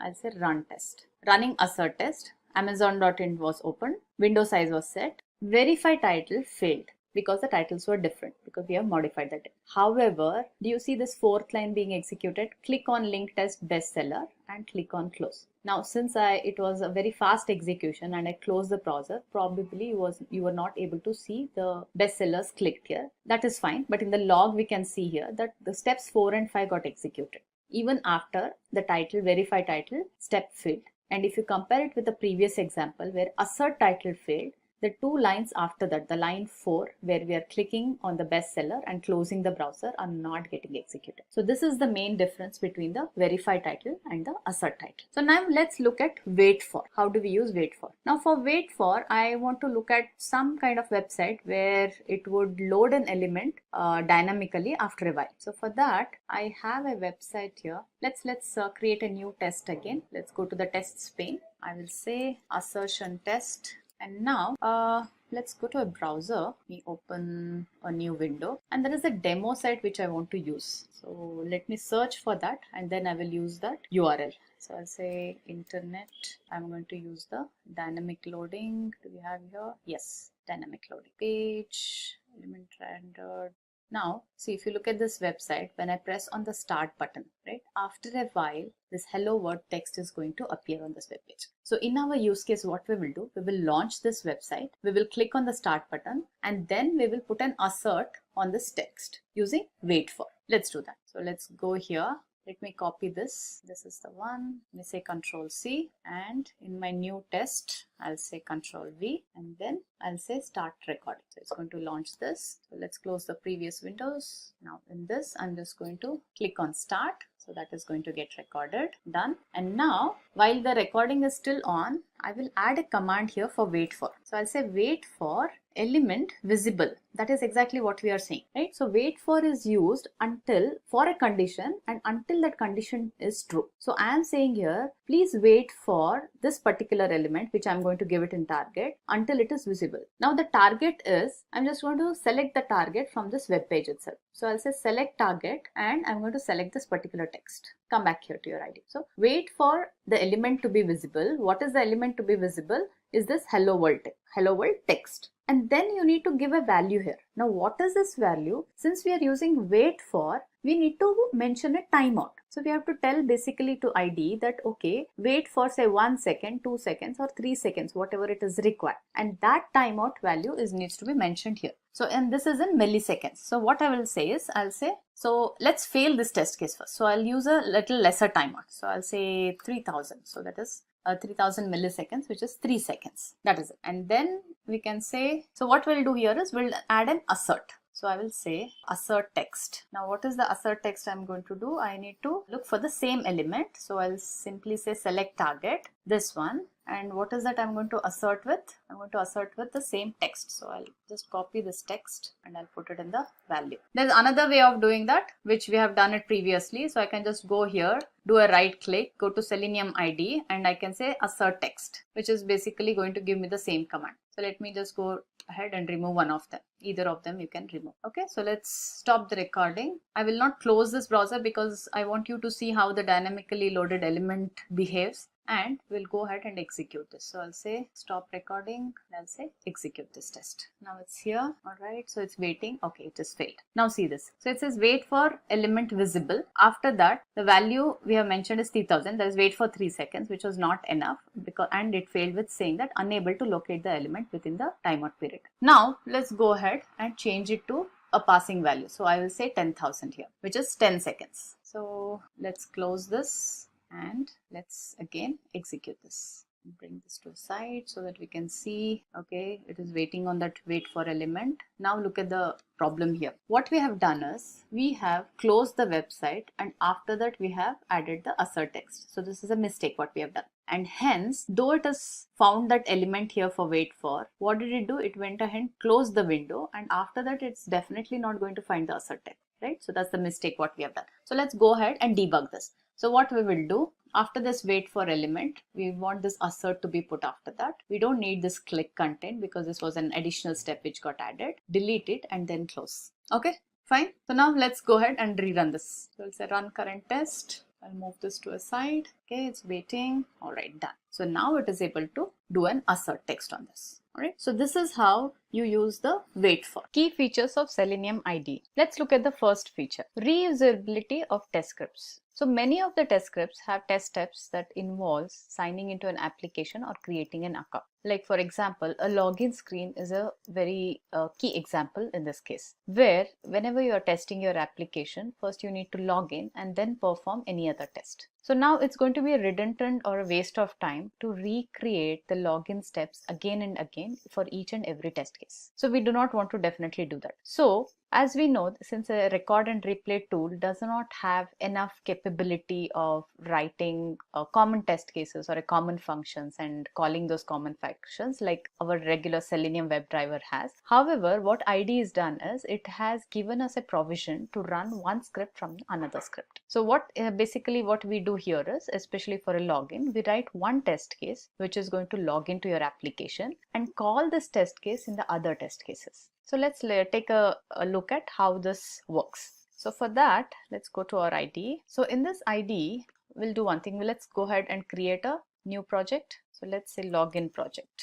In this project, I will create a new test case. We'll call it as login test. And I'll say add. Now in this login test, I need to give a URL. Now for this purpose, I will be using again a demo site. So first let me launch a demo site here, file new window, and I will say the demo site co.uk. Okay, this is a simple demo site which has a login functionality. Right, so here I will go to the login screen. Now this also allows me to add few users, and using the same users we can go ahead and do the login. Now coming back to our login page, so this is the URL which I need to launch, which is going to give us username and password we'll use to log in into this application. So give this URL here and say start recording. Move this window here for recording and this here. Now what is the first step we want to record? We want to come here, click on the username, and I'll say user1, okay, and I'll say password pwd1, and I will click on test login, and then what we will do is we will assert this text. So here I'll say right click, Selenium ID, assert text. That's it. And then I will close the browser. Okay, this is all my test is. Now come back to your IDE. Let's see if there are any unnecessary commands which it has taken. Okay, click, type, all done. And now for the time being, I'm going to comment out this close command because I want the browser to be still open so that we can see the actual test execution properly till the end of the script. This is the login test case. Now simply if I run this, let's execute this. Let me execute this and show, stop the recording and execute this test case. So it typed user1, it typed pwd, which is my password here, and then clicked on the button, and then definitely it was a wrong password. So it gave me failed login. So this is passed. Fantastic. However, this is with one value I have used it, but this is a function which I want to use it every time.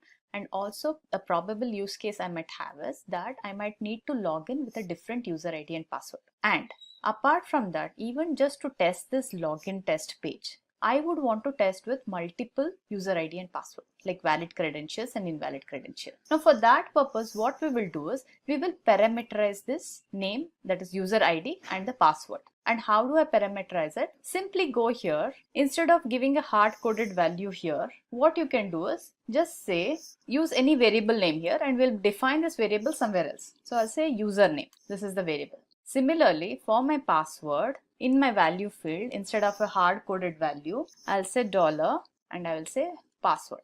Now I cannot run this program as it is because this variable is not defined in the login.test. What I will do now is I will create my actual test case. So I'll say here, I'll say invalid credential as my test case.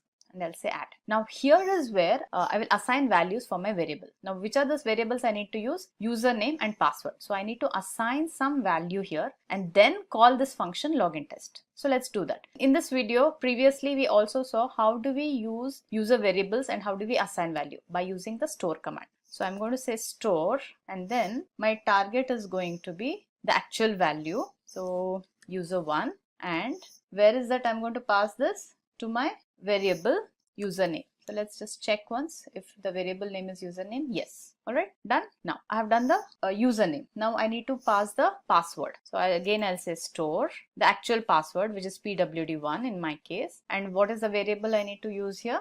I have to use password because that's the variable which we have used in login test here. And then after that, I need to use a command which is called as run. Now what this run command does is run, and whatever target you give, which is basically your another test case, it is going to run the test case. Now in our case, our test is login test. This is all our test case is going to be. Okay, so what is that we do in this test case? We created a variable username and password and assigned the actual username and password, and then we are just calling this login test, and in this login test this username and password will get passed, which will be user1 and pwd1, and then it will execute this test with the value which we have passed to this variable names. So now which test case we need to run? The invalid credential. So let's go ahead, close this window and execute this test. Executed. So now look at the log of this invalid credential test. See here, running login test called by invalid credential. Before that it said store this value, store user1 in the value username, that is your variable.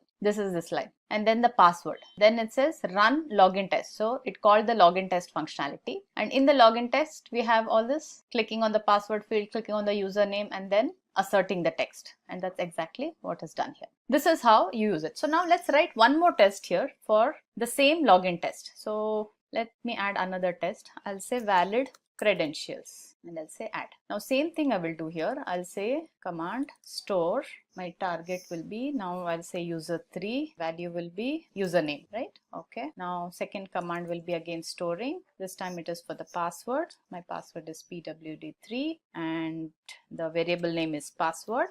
And same thing, I'll just call run and my login test. That's it. So now similarly, let's run this test and see what happens. Now this test is going to fail. Why? Let me close this window. I don't need this. Why did this test case fail? Because my assertion point, let's go to the tests, I'll show you. My assertion point in login test is look for failed login. However, we created a test case for valid credentials, right? Because our valid credentials said that the login was successful, which did not match with what we were asserting, which is fine, right? So we just wanted to see whether we can write a test case with valid credentials and invalid credentials. And this is how you do that, by passing the variables through your test case to your actual test case. The next feature is the debugger in the IDE. Like every other IDE offers a debugger functionality, so does Selenium IDE. So let's look at what are the different functions available for us in the debugging. So there are multiple functionalities which the Selenium IDE offers us. So one is called as the step execution. So for us to look at how each of these debugging techniques work, what I'll do is let's go ahead and create a new test script. So let's go to our IDE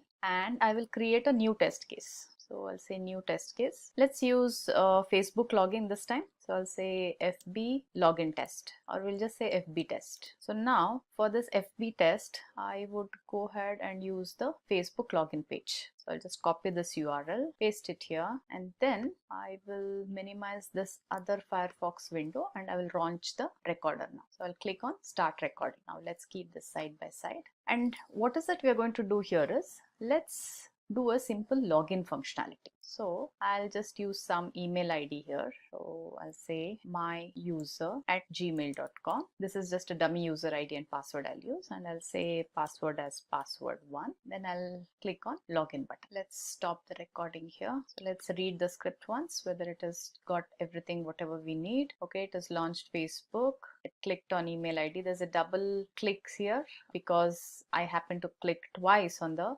email ID field. So what I'll do, I'll remove one. We don't need it. And then I'm typing the keys, which is myuser.gmail. And then I'm clicking on the password field, typing the password and clicking on the login button. And then once I do that, okay, so I'm going to get this page as the password you have entered is incorrect. So let it be. So we will use the script until here and check out some of the login options. Okay, so we have completed writing of the script. Let me go ahead and close this window. Now, first thing what we will do is we'll just simply execute the script. So we have to just say run current test. So it's going to log in your Facebook. It'll enter myuser@gmail. It'll enter the password. It'll log in, and that's about it. So now your script is executed. Now let's go into the debug mode. As we said, there are multiple options for debugging. What is the first option? Let's see. So first option we have is something called as step execution. So what the step execution does is, from your script, you can execute all the steps one after the other. So you can basically control the execution of each step.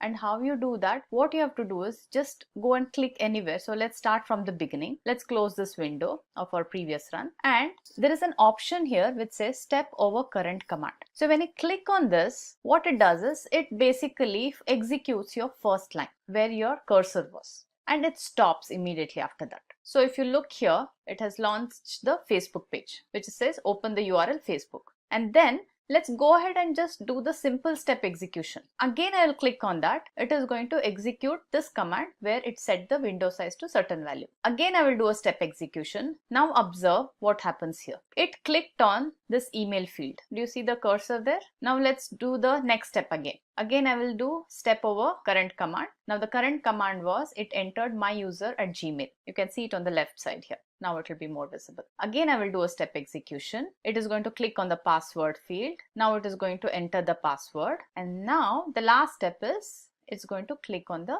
login button. And with this, all our commands are executed. And this is how you do the step execution. And now where is this useful? Say if you've got a very long test case written and you want at certain point you want to start doing the step execution to see where your test case is failing. Probably one of your web element you entered is wrong, or probably the text which you are entered is wrong. So for you to debug such cases, you can use this step over current command functionality. So what's our next command?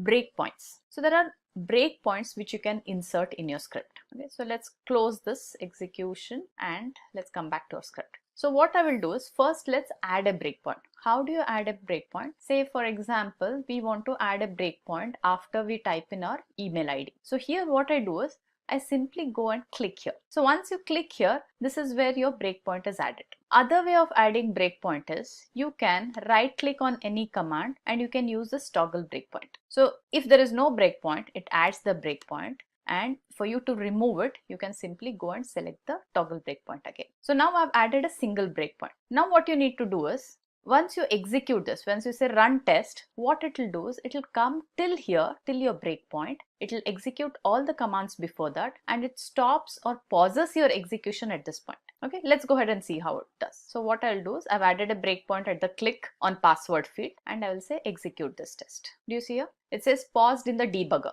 So by adding breakpoint, my test has entered the debugging mode. And where has it stopped? At the point where I added this breakpoint. So just go back here and see whether the previous steps have been executed. Yes, my previous step was adding this myuser@gmail.com into the email field, which it is done, and it is paused here. And now from here, I can either run the rest of the tests. If I just click on this run current test, what it will do is it will go ahead and execute all the steps, or even I can do a step execution from here. So say if I want to do a step execution, I'll do this. Let me minimize this window a little bit so that you can see. And I'm still again doing that step execution. So it added the password. And after this, I'll say just go ahead and complete the test. So it has clicked on your sign in login button and it is logged in. So this is how you can use the breakpoint. So that is about adding the breakpoint. Let's see what's the next. Removing the breakpoint. So I showed you. So if you want to add a breakpoint, you just click here, or you can do a right click and do toggle breakpoint. If you want to remove the breakpoint, just click again on the same place where it has added the breakpoint, or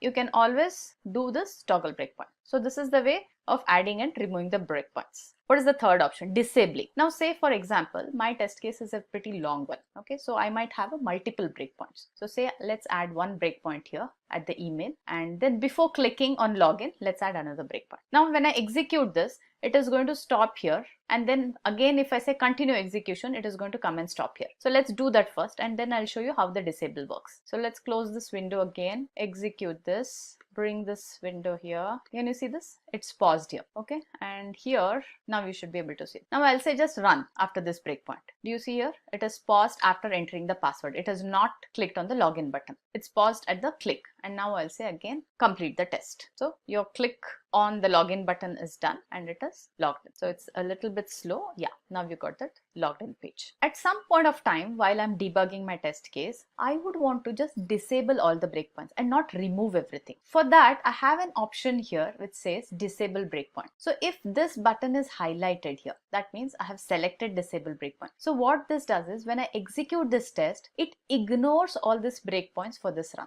It ignores these breakpoints until I have selected this disable breakpoint button. Okay, so let's see this. Let me close this again, and I have enabled this disable breakpoint is what I have selected. I'll just simply go ahead and run this test case. Do you see that it did not stop at this breakpoint? It went ahead and completed the execution. Why? Because I have temporarily disabled it. Once I remove this selection and run it, it is again going to stop at the breakpoints. So this is how it works. So we saw adding of breakpoints, removing of breakpoints, and disabling of breakpoints. What is the next one? Enter debugger by using play to this point option. Okay. Now another way of doing this is, so let's remove all this breakpoint. Now for example, like the last time we said we want to add a breakpoint here. So now instead of doing that, what I can also do is I can just right click on that particular command and I can say play to this point only. So when I select this, what happens? It acts like a breakpoint and it comes and pauses at this particular command where I have said play till this point. So let's try to do that. So let me close this window and then for say type the password. So here, okay, I'll say right click, play to this point. So it is going to execute all the steps until the password and it will stop here. Can you see this? Paused in the debugger. So it again entered the debug mode and now it has stopped at this point. So now there are multiple options. Now every time, last time what we did a step over and also we said continue with the rest of the test. Now what we will do, we'll just stop the execution. So this is also an option available. Say if you want to change something here, you do not want to continue with your execution, you can simply go ahead and stop the execution. So we saw how do we use the play to this point option. Now debugger command. Now all these things, whatever we did now, adding the breakpoints, this was done in the ID. There is also a way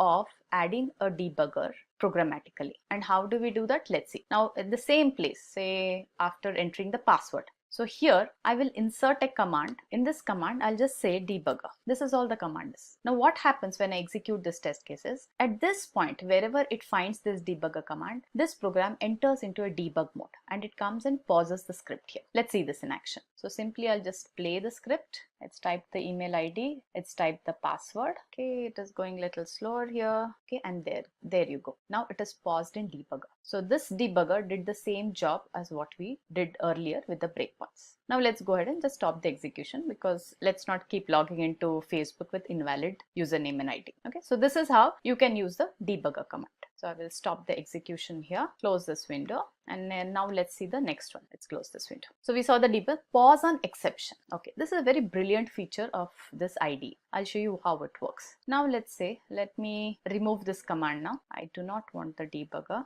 I'll say delete this command. Just click, let it be there. Now, if you look at this, what we are doing is we are identifying these elements like email, password, and then clicking on the login button. Now, say for example, say this click. So let's run this, then I'll show you what it is. And I want it to come and stop here. Okay, so I will execute this. All right, so now it is paused here. So now what I will do is the click, right? So this is where I'm clicking is this login button. So this login button is identified by some identifier, which is an ID. Now there is a possibility that tomorrow this particular ID might change or any of the locator might change on this particular website. And if that happens, the first point of failure what you will see is when you click on this button because this script will say that this element is not found.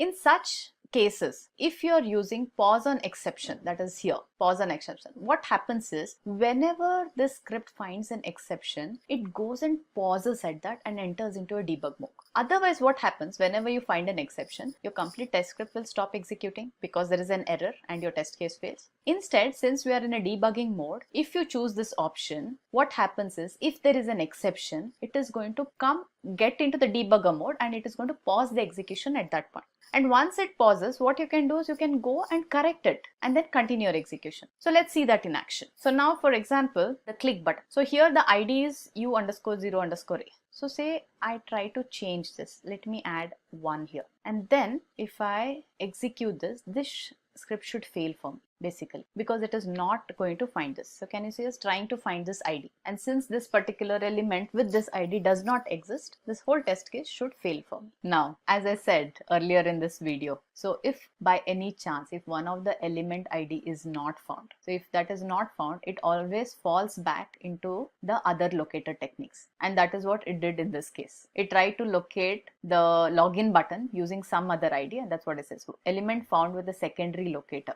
Okay, to use it by default, update the test step and to use it as a primary locator, and that is where the test case pass. So let's try to see if I can make this test case fail in any way. For that, let's remove this and let's try on the email ID. So what I will do is, let me try to comment this out. Let's remove the debugger and I will add a command here. I'll say insert new command, and in this I will say click, and then I will use the target as ID equal to email. Now in this case, I do not have a fallback ID because I am not using ID to recognize the element. Rather, I added my own command and I added my own locator here. So now let's try with this. And now instead of this is the right ID, so what I will do is I'll just change this ID to something like _1 so that this test case fails for me. Now let me close this and let's run this test case, and basically this test case should fail. So if you see here in the log, it's saying trying to find the element with ID email _1. So this ID has a default timeout, so it will keep trying to find the element until the timeout value is completed. Now there we go. So it had an implicit timeout of 30,000, so that is 30 seconds, 30,000 milliseconds, which was 30 seconds. Now after that, this test case failed.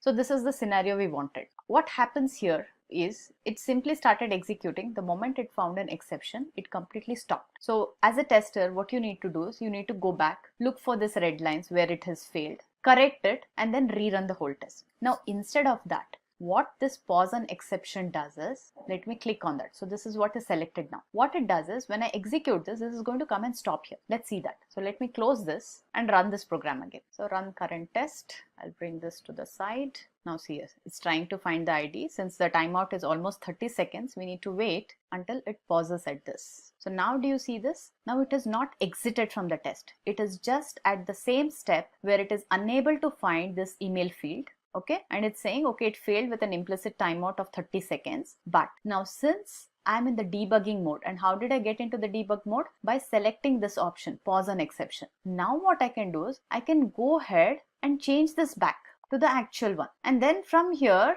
I can just simply do this. I can say run the test now. So now see what it did. The moment I changed that and I said run, it passed. And how did it pass? Because I gave the right ID here. And that's exactly you can do with this debugger. Control flow statements. So in the legacy ID, these control flow statements were available as plugin. So one had to install the plugin for you to use any of these control flow statements. However, in the new ID, these are available out of box. So let's see what these control statements are. So let's go to my notes. So there are two types of control flow statements. One is conditional branching and the other one is looping. So in conditional branching, we have a regular if, else if, nested if, else, and end. And when we talk about looping, there are multiple loops available. One is the while end loop. So how does the while end loop work? The code between the while and the end is executed until the expression is true. And then we have a do repeat. So do repeat where the commands after the do will get executed first and then the condition is checked. And this is evaluated in the if statement.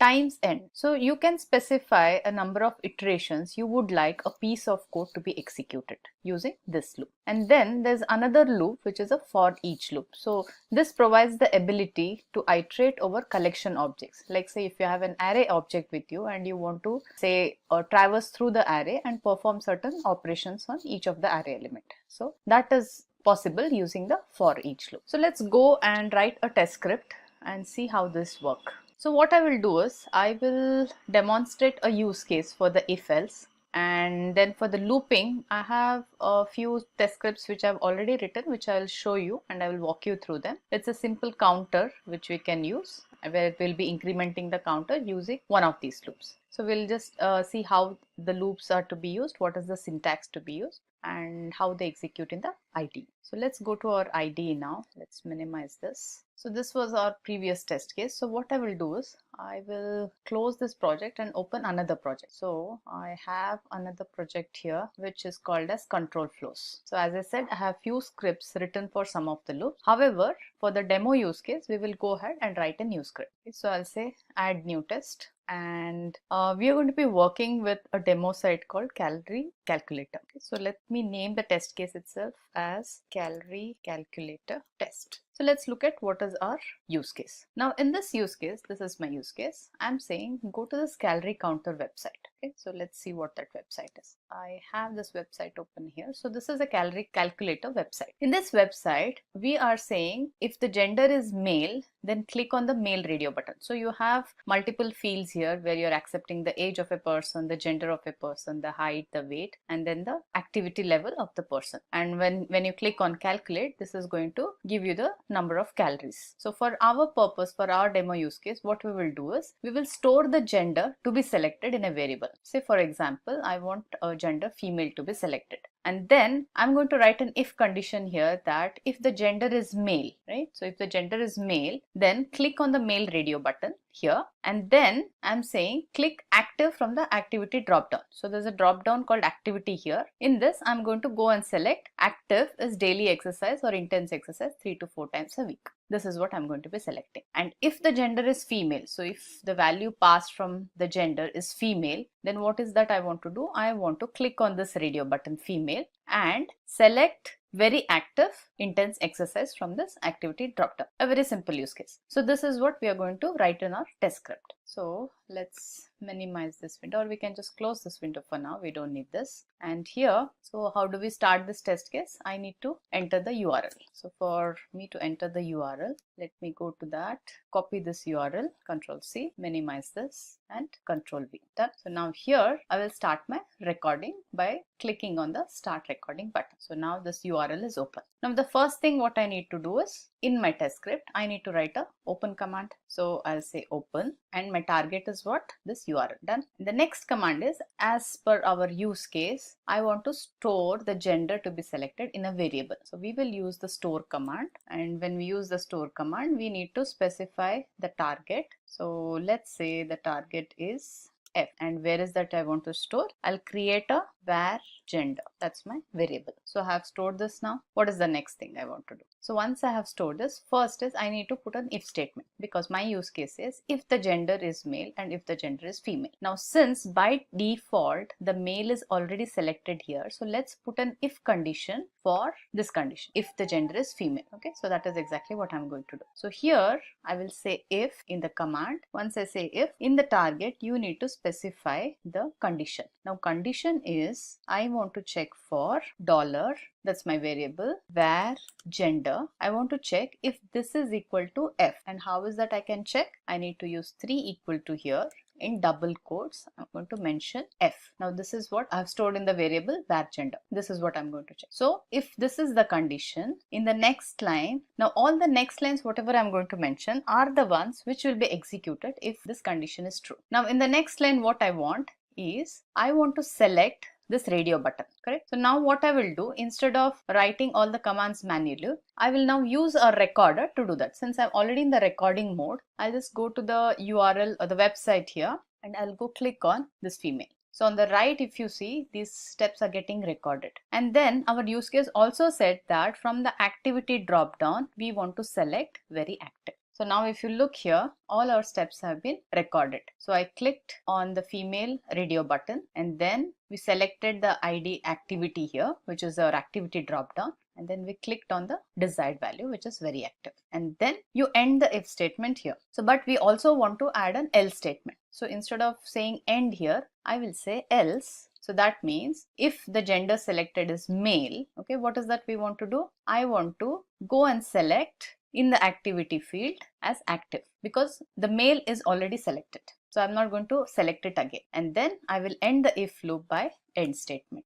That is all. So this is all my script is. So let's stop the recording here. There are some mouse move, mouse up, which I really do not need. So what I will do is I'll just delete this. So this is the simple statement what I need in the else, where I'm saying select. So select is something, a command which is used to select a web element, which is your drop down. So you select the drop down here, and once the drop down is clicked, and then you go ahead and click on this particular target is nothing but your active daily exercise or intense. This value from the drop down is what I'm selecting. And same thing what we did in the if statement. So let's remove these also. We don't mouse move at and mouse up at.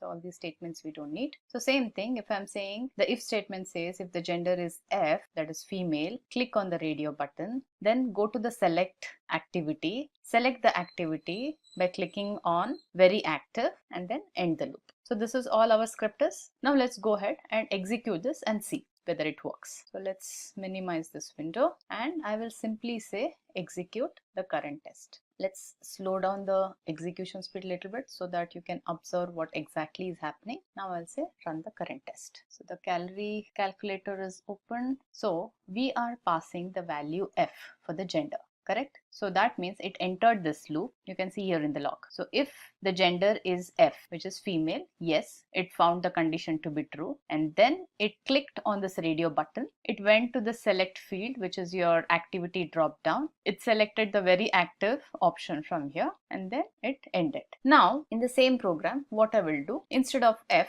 let's pass the value M. Male, and let's see what happens, and then we will go ahead and execute this program. So let's close this window again and execute the test script again. So now according to the script, we are not reselecting the radio button because this is already selected by default. And in this test script, if you see, now all the green colored one, if you see, okay, the open command ran successfully, store command ran successfully, it came to the if condition, it checked if the gender was F or M, it found that this condition is not true. So can you see here, all these other statements in the if are in black color. That means these were not executed. Instead, it came to the else part and then it executed all the commands in the else part. So this is how you use a if condition in your Selenium IDE. So let's close this. Now, as I said, there are other looping statements what we have, like while end loop or do repeat and times end. So I have couple of examples written here. Let's walk through that and see. So let's take the while loop first. So what happens in this while loop? Let's see. In this while loop, what I'm basically doing is I have created a counter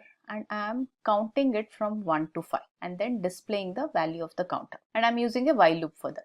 So here it says, first I'm setting a counter value to 1 and then I'm saying while the counter value is less than 5, this is the loop, while and end. So whatever commands are within that, those get executed until the condition is true. So this loop will get executed until the counter becomes 5. So once it sees that counter is 5, it is going to exit the loop and just print the value of the counter. It's as simple as while loop. So just pay attention to the syntax, the way it has been used here. So this execute script is what a simpler statement what I have used. This could be anything. It could be any of your web elements you're performing certain operations. Say there is a calculator which you are using, say a calculator under test. So if you want to key in certain numbers until say the sum of the numbers is 30 or something. An example like that could be a valid use case for your while loop. So you could use that. So let's execute this and see how the counter works. So if I execute this command, so now take a look at the log here. It says running while test. So first statement where it assigned the counter value and then it got into the while loop and it executed the while loop until the counter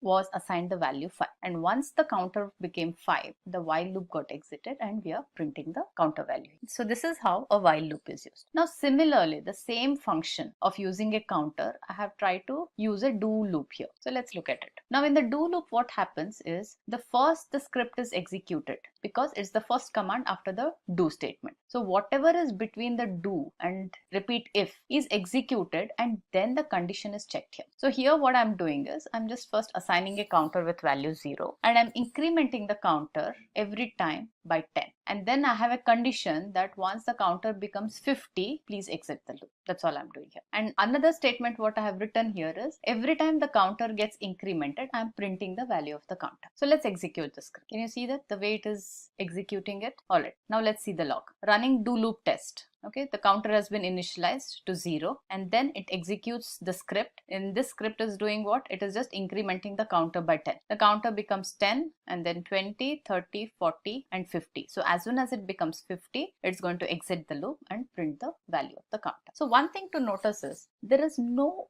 web element or website testing which I'm doing from the script. However, one thing what the IDE needs is it needs a starting point. So whenever you create a new test kit, it asks you to at least give it a URL. from where it can start. Though it is not going to launch that URL, it is going to launch your browser definitely before even it executes a single line of test. So that is something mandatory in the IDE. So we saw do loop, we saw the while loop. There's also something called as times loop, so which is what I have said here, times and end. So this is something you can specify a number of iterations you would like to perform a set of commands. So now in this example, what am I doing? I'm simply incrementing a counter by 1, right? And I'm saying just increment, that is, this is the only command which I want to execute, but I want it to execute 2 times. That's all. So there is no other conditions here. It is simply saying there is a set of command or a single command which I want to execute it twice. And the number of times which I want to execute is what I mentioned here in the target.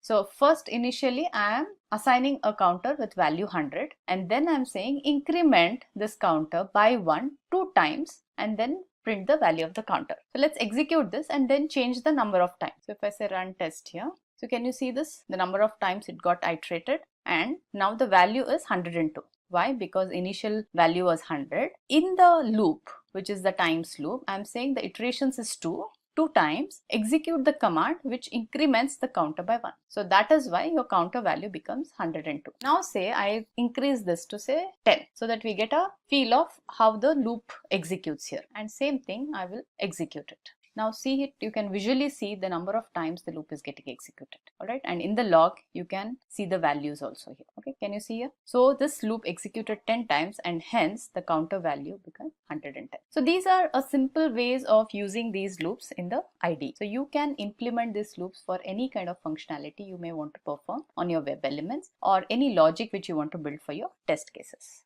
Selenium Side Runner. Selenium Side Runner is a command line runner tool which allows the user to run your Selenium IDE test cases on any browsers or to run the test cases parallelly, and also it gives you a mechanism to use the grid setup to run your test cases on a remote machine. Okay, so for us to work with this Selenium Side Runner, there are certain installations which we need to do. And some of the installation prereqs are, one is you need a Node.js server. And what is this Node.js server? Node.js server is a powerful JavaScript based platform, and this is the platform which is intensively used by many developers across the world for developing their web applications. And it's an open source and it is available free of cost to everyone to use it. So we will need to go ahead and install a Node.js server for this. So now let's look at all the installation steps which are involved in installing the side runner and running it. Okay, so let's go to my notes. So the seleniumhq.org has a complete documentation on how to install this command line runner, how to use it, and what are the different ways we can use this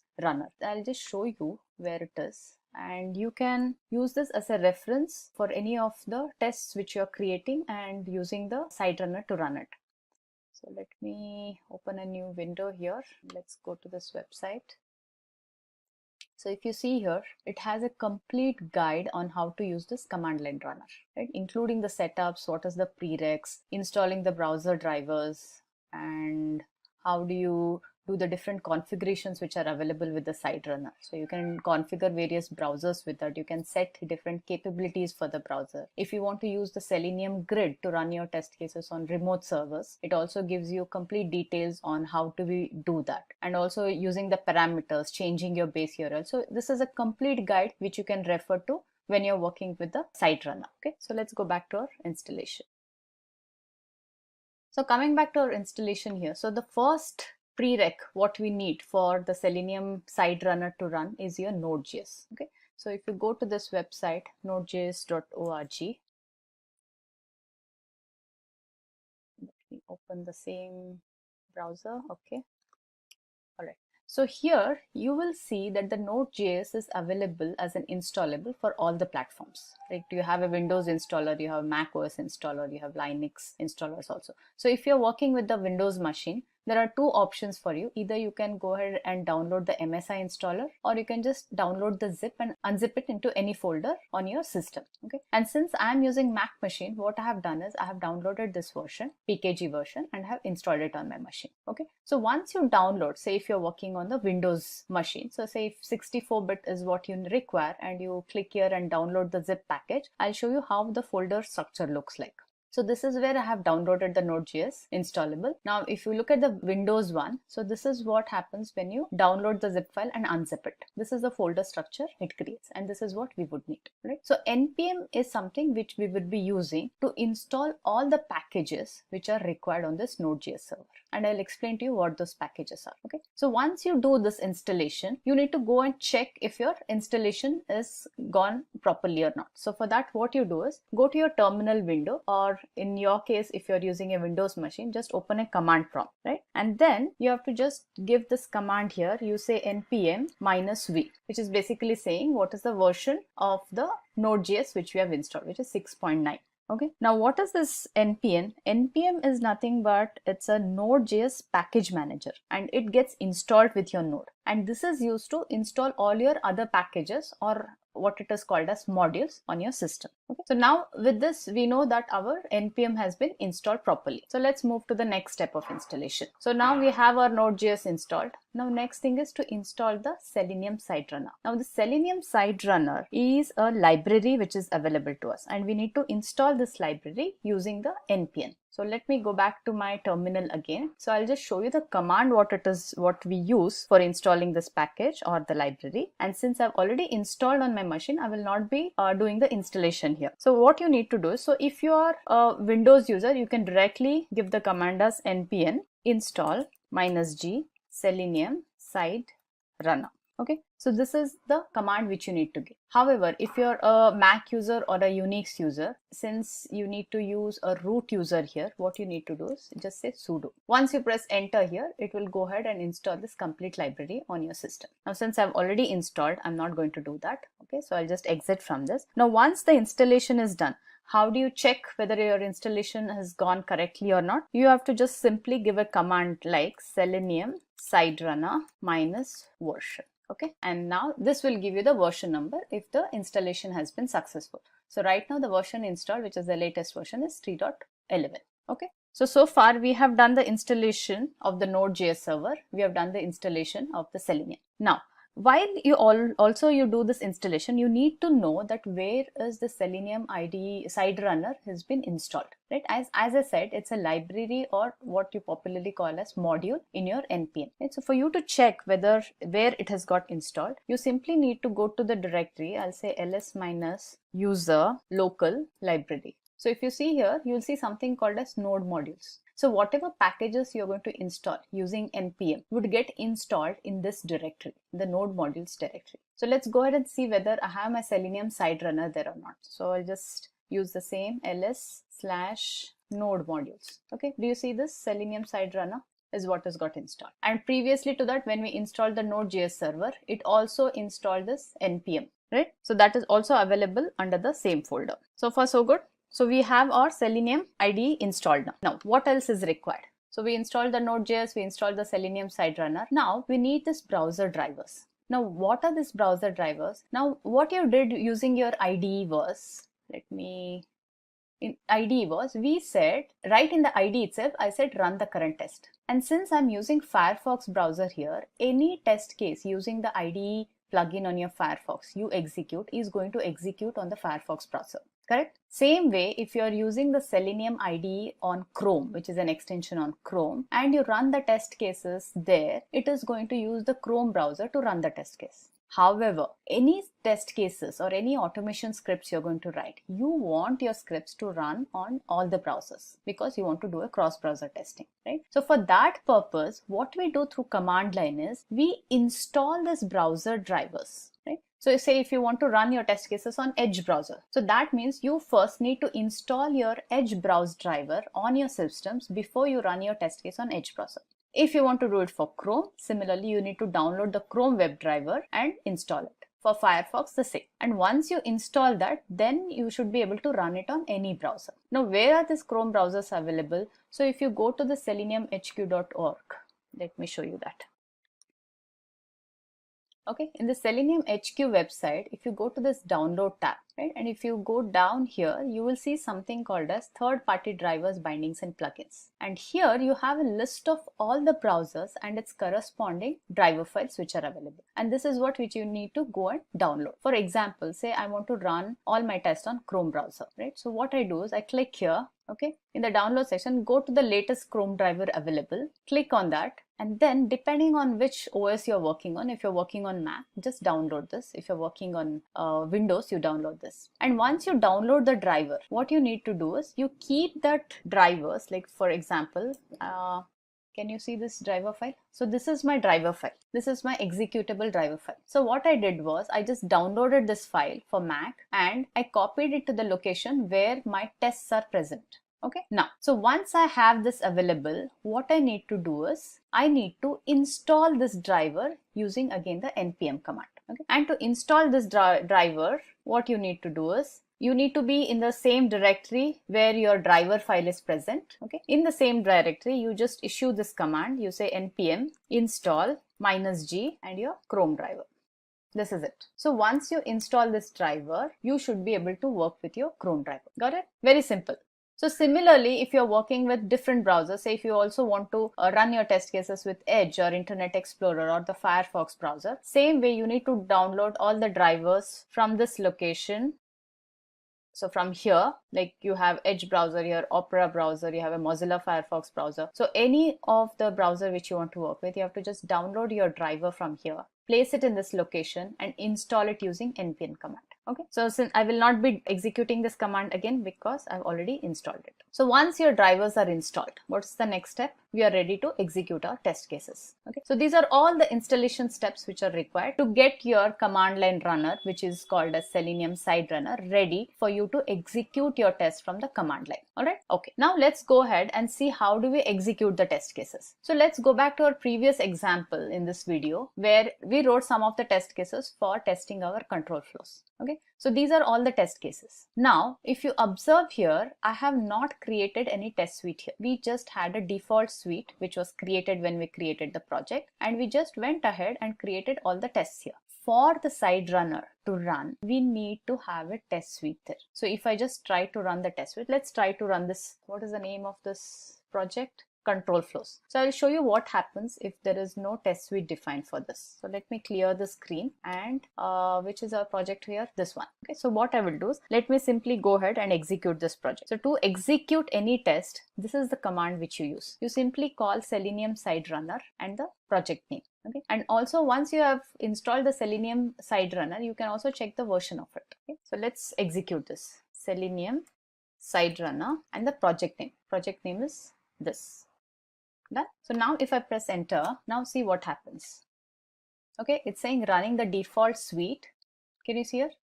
It looks for a test suite to start its execution. Okay, so it picked up the default suite which is here. Okay, since it was created when we created this new project. Fine. However, it's a test suite failed to run. Why? Because your test suite must contain at least one test, and all our tests are residing outside the test suite. We have none in the default test suite, correct? So what we will do, let's go ahead and create this test suite. Instead of default, what I will do is I'll say first rename this. So let's give it a proper name. So we'll say control flow test suite. Okay, done. So I have renamed it. Now let's go ahead and add all those test cases which we have created to this. So I'll just simply say add test and select all these tests. So we have around 4 tests here. So I'll just select all them. Done. So I'll save this project. I'll go to my folder IDE tests and the same file name. I'll just say replace. Now we have a test suite called control flow test. Now let's go ahead and run that again. Now let's see what happens. Okay, so there are multiple test cases here. So let's see, all these test cases will be run one after the other sequential. So we have that calorie counter test case, and then we have the loop test cases. All right, so it is done. So now let's understand the flow of this test case. Okay, so this is where we started running our test suite. So it finished first test case, it finished the second test case, it finished the third test case, and then the fourth test case. So all the 4 test cases it has completed, and it says all the 4 passed, total 4, and it also shows you the total time taken for the complete test suite to run. And for every test case, what is the amount of time required to execute the test. So this is all the information which is available here. If at all there is a failure in any of the test case, that would get reflected here. It would say 4 passed, 1 failed, and total 4 executed. Okay, so this is the kind of report what you will get to see. Good so far? Okay, so let's go back to our notes and see whether we have done everything. So the other way of running is, Say you have multiple browser drivers installed and you want to run this on a particular browser. So during that time, what you can do is you can use this command. You can say Selenium side runner -c. -c is nothing but setting the capabilities. Capabilities for what? For the browser. And then you give a browser name here. So you can say Chrome or you can say Firefox, whatever the browser of your choice. And then give your project name. So with this, what happens is if your browser is installed, now we have to install the browser using this command, correct? So if your browser is installed, it will execute this particular test suite on the browser which you have mentioned here, right? And that is how you use this Selenium side runner to run your test cases on multiple browsers.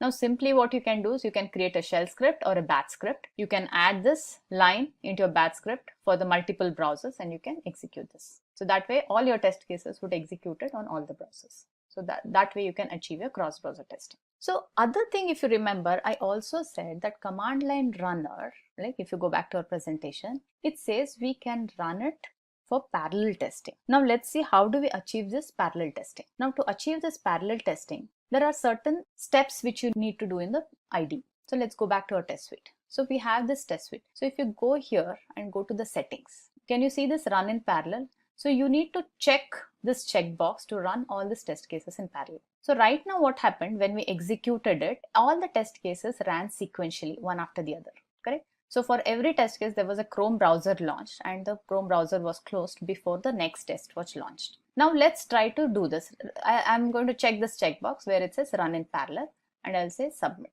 I'll save this project again. Now same thing, I'll overwrite this project, save, done, replace. Now let's go to our terminal window and run this test cases again. So for that, what I will do, I'll call the same command again. However, now please observe the number of Chrome browser windows it's going to open. Okay, I'll show you that. So it has started running the test suite. Okay, can you see this? 3 Chrome browser windows open at the same time. Okay, and one by one they're going to get closed out. Okay, so there was also the 4th one open, but since the test case was so small that it was too quick for us to see here. Now look at the complete execution here. So what it has done is it opened all the browsers in parallel, okay, and it ran all the test cases parallelly.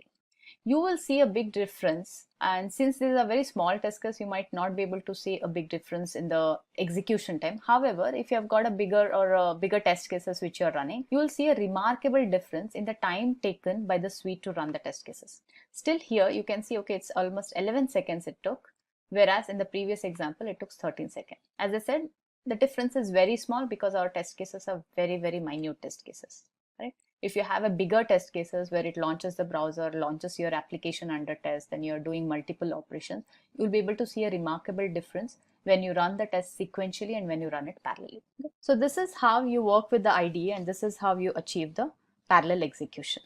Okay, so that completes our Selenium side runner. Now let's look at some of the limitations of the Selenium IDE. The first limitation is you cannot export your IDE scripts to WebDriver scripts. The support is yet to be added, right? So earlier in this video, I showed you there are ways to export the scripts to JUnit and Python. However, the previous IDE did have this capability of exporting your scripts to WebDriver scripts, and that support is yet to be added to the new IDE. Data-driven testing, like using Excel files or reading data from the CSV files and passing it to your scripts. So this capability is not yet available in the IDE. So you cannot do data-driven testing. Database testing is also not possible. So you cannot actually connect to your database, read the test data from your database, or even you cannot perform any kind of database testing. Reporting facility. So it does not have a good reporting. We saw when we use the command line runner or through the IDE when we run the test, there's a very minimal reporting capabilities what we could see. So it does not really have capabilities of reporting like your test ng or the report ng. All right. So to sum it up, what all we learn in this video? We learned how to use the Selenium IDE to create automation scripts. We also looked at some of the key features of this new IDE, like the reusability of the tests, using the control flow statements, how do we use the debugger, and most importantly, using the command line runner, which is called a side runner, to run your tests on any browser and also to run test case parallelly. Let's get started with what is JMeter. JMeter or Apache JMeter is an open source software which is a 100% pure Java application. The application is designed to load or test functional behavior and measure performance. Performance testing means testing a web application against heavy load, multiple and concurrent user traffic. It was originally designed for testing web applications but has since expanded to other test functions. To simplify, let's assume that someday your team lead tells you to perform performance testing of some website like google.com or facebook.com for around 100 users. What would be the first thing that comes to your mind? Do you think it's practically possible to arrange 100 people with computers and access to the internet and accessing the same website? Now just imagine the infrastructure requirement when this testing has to be done for 1,000 or 10,000 users. This is when a need for software like JMeter arises. So what JMeter actually does is that it simulates. It will simulate real user behaviors and perform load tests on a server, group of servers, network, or object. Moving further, let's have a look at the prerequisites to install JMeter. The only prerequisite of installing JMeter is that Java must be installed in your system. Since JMeter is an entirely based application, that's why having Java installed in your system is a must. Other than that, JMeter can be used in many operating systems such as Linux, Windows, Mac OS, or even Ubuntu. Now that we know the basics of JMeter, let's go on to installing JMeter onto our system. First, let's check if you have Java installed in your system. For checking that, we shall go to the command prompt and type java-version. We can see that Java is present in our system. Here, it will show the version of Java present in our system. The next step is to download JMeter. Go to Google Chrome and type JMeter download. Now go to the official Apache JMeter website and go to the binary sections. In the binary sections, we shall download the zip folder. Once the zip folder is downloaded, open the folder location. Then extract the zip folder. Once the folder is again extracted, go inside the folder and go inside the bin folder here. The bin folder contains the JMeter script file for starting JMeter. Now it's time for us to launch JMeter. But before we launch JMeter, we need to know that there are typically two types of modes in which JMeter can be launched: the GUI mode and the non-GUI mode. The non-GUI mode may refer to two types, the first being running JMeter in the server mode, and the second refers to running JMeter in the command line. And if we talk about the GUI mode, then the GUI mode has a limitation which slows down the CPU utilization while running the recorded script. But GUI mode of JMeter is perfect for adding and editing new configuration elements, thread groups, and samplers, as a result of which you can view a number of different listeners helping for debugging. Here, today, we shall be using the GUI mode. So, to open the GUI mode, inside this bin folder, select the jmeter.bat file. Double-click on this file. This may take a while, and then the JMeter window will open up on the screen. The home window is divided into two sections. On the left side, all the elements of the test plan are added, and on the right side, all the configuration of that element are added. As we see on the test plan element, we can see the configurations of the same. Here, the test plan is like a place or a container where all the elements we will use to perform this test will be stored. All the requests, listeners, and everything will be stored here. So, moving forward, let's rename this test plan. Let's name the test plan to be first JMeter. Now, when you click outside this window section, you can see the element name will change. Otherwise, you can just save this and also the name will change. Now, when this is done, the next step is to add thread groups.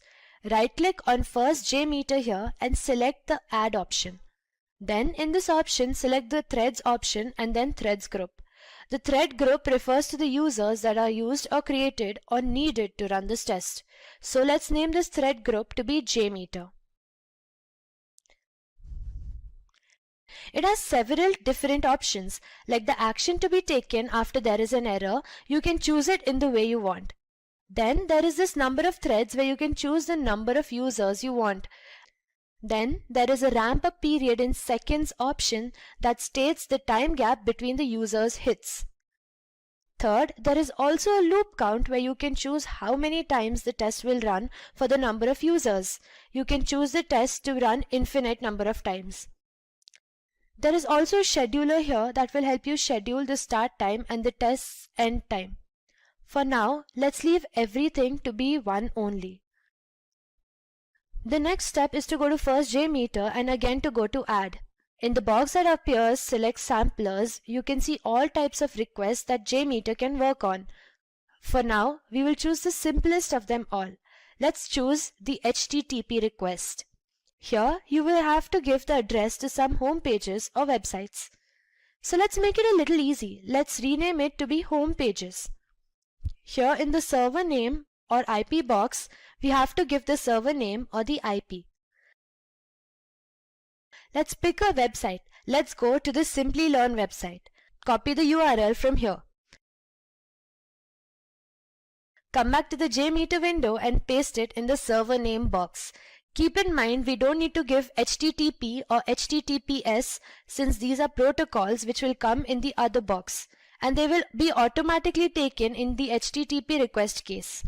Then in the path dialog box, since we have to access the route page, we will leave a / there.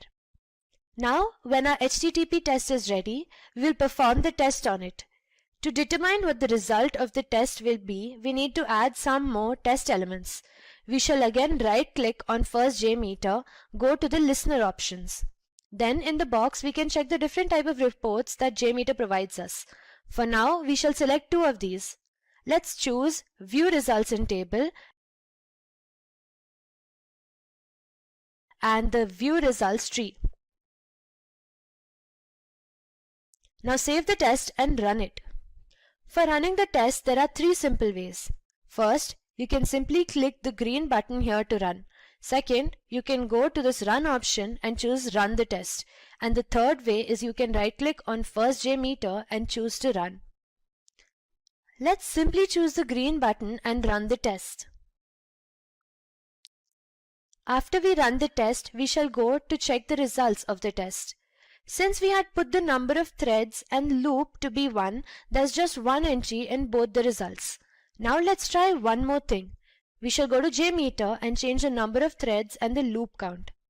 Let's make the number of threads to be around 10 and also the loop count to be 10. And now run the test. After running the test, we shall see the results in the table and see the testing being performed. And the same happens in the case of View Results in tree. Since we have increased the number of users and the loop count, we can see the test being performed accordingly. Since the loop count now was 10, so for each user, the test will run 10 times. And here on the screen, we can see the time taken and the number of tests being performed and the status of each hit onto our website link. Let's get started with what is performance testing.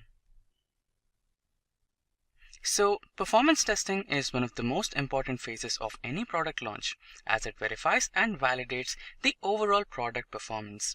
This testing can be done in different forms depending upon the resource availability and the type and volume of the user base. The main agenda behind conducting performance testing on any product is to make sure that the product's performance is as expected before it gets launched into the market. So, performance testing is the process of testing a software application under a specific workload. Performance testing is a software testing process used to test the speed, response time, stability, reliability, scalability, and resource usage of a software application under a particular workload. The main purpose of performance testing is to identify and eliminate performance bottlenecks in the software application. Performance testing mainly focuses on three factors of a software program. First one is the speed. Here it identifies whether the response of the application is fast or not. Then comes scalability, where the maximum user load is determined, and the third one is stability, where the stability of the application is checked under various workloads. Now we know what is performance testing. Let us understand why we need performance testing.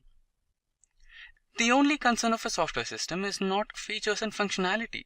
The response time, reliability, resource, and scalability are also important factors. So, the goal of performance testing is not to find bugs, but to eliminate performance glitches. Performance testing is performed to help the stakeholders with information about the application concerning the application speed, stability, and scalability. Furthermore, performance testing reveals what needs to be improved before the product goes into the market. If there is no performance testing, the software might suffer from issues such as running slow while several users use it simultaneously, inconsistencies across different operating systems, and poor usability.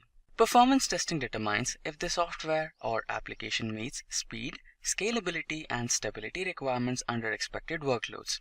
Applications sent to market with poor performance metrics due to non-consistent or poor performance testing are likely to bring a bad reputation and fail to meet the expected sales goals. Now we know the relevance and need for performance testing.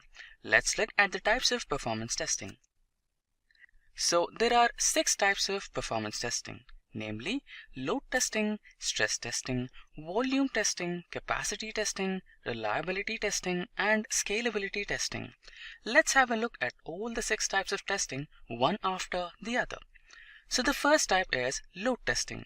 Load testing is a type of performance testing where the application is tested for its performance on normal and peak usage.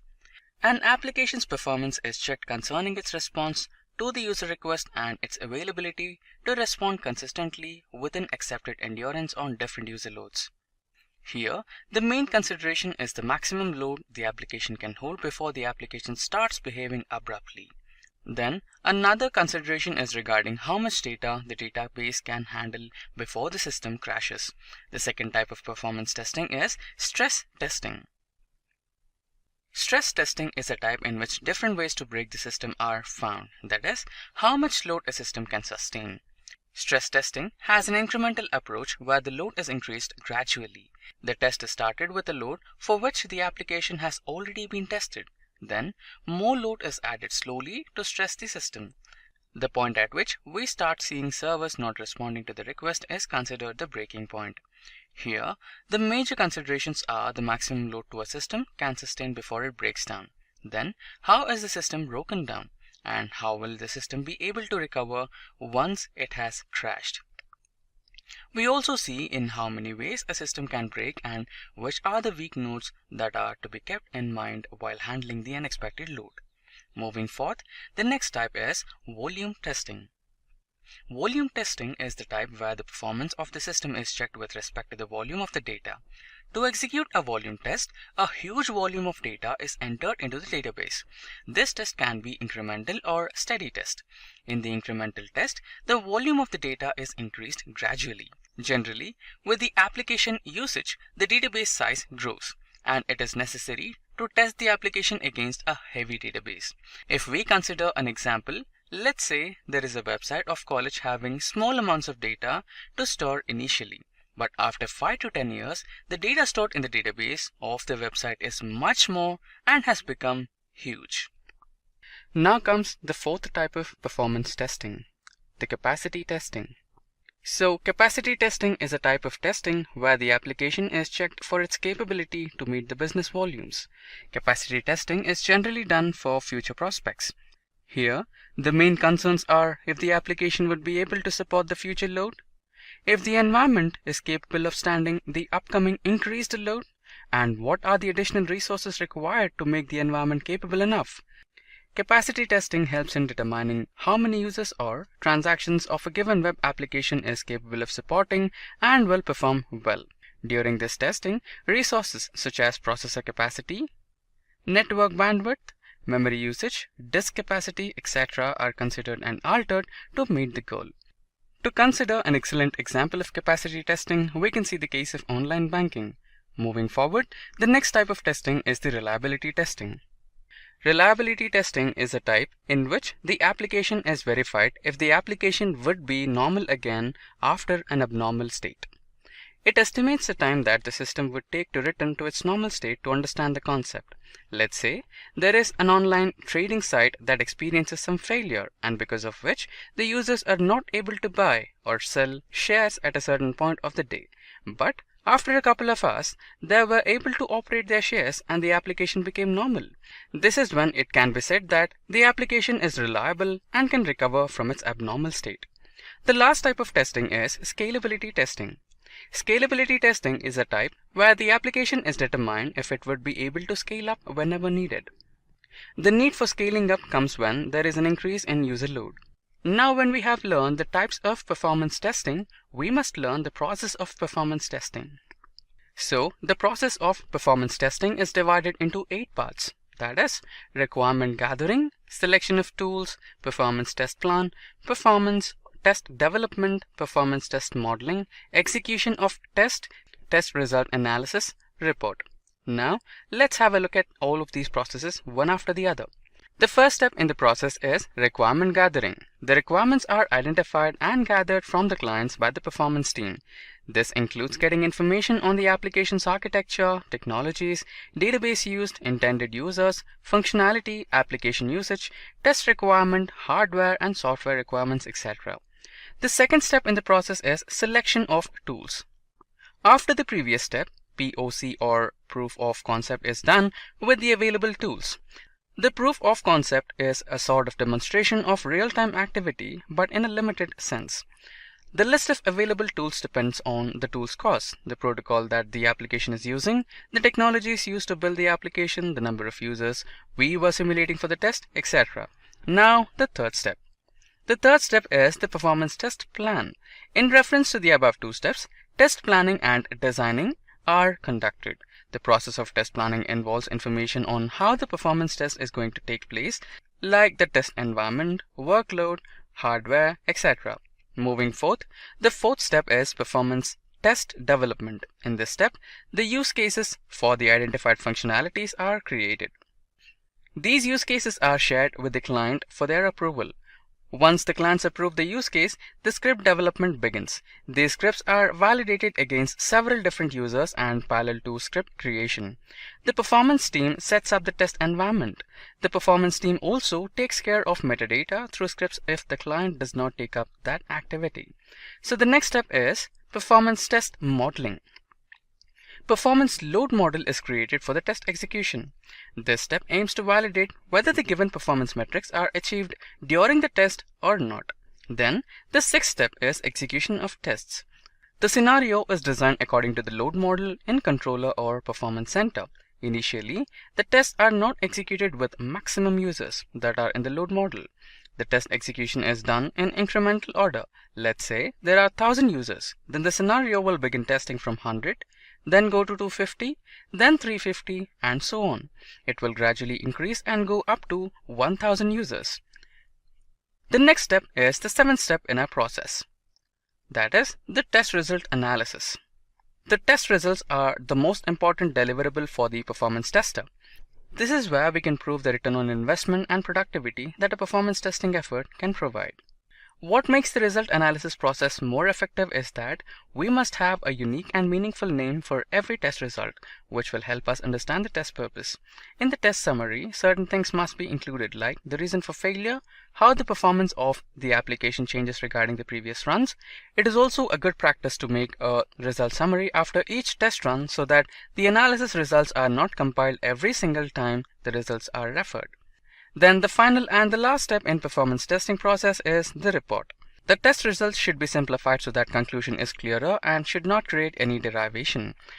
The development team needs more information on analysis, comparison of results, and details of how the results were obtained. The test report is considered to be good if it's brief, descriptive, and to the point. Now that we know the performance testing, the next important topic to discuss is the understanding of performance testing metrics.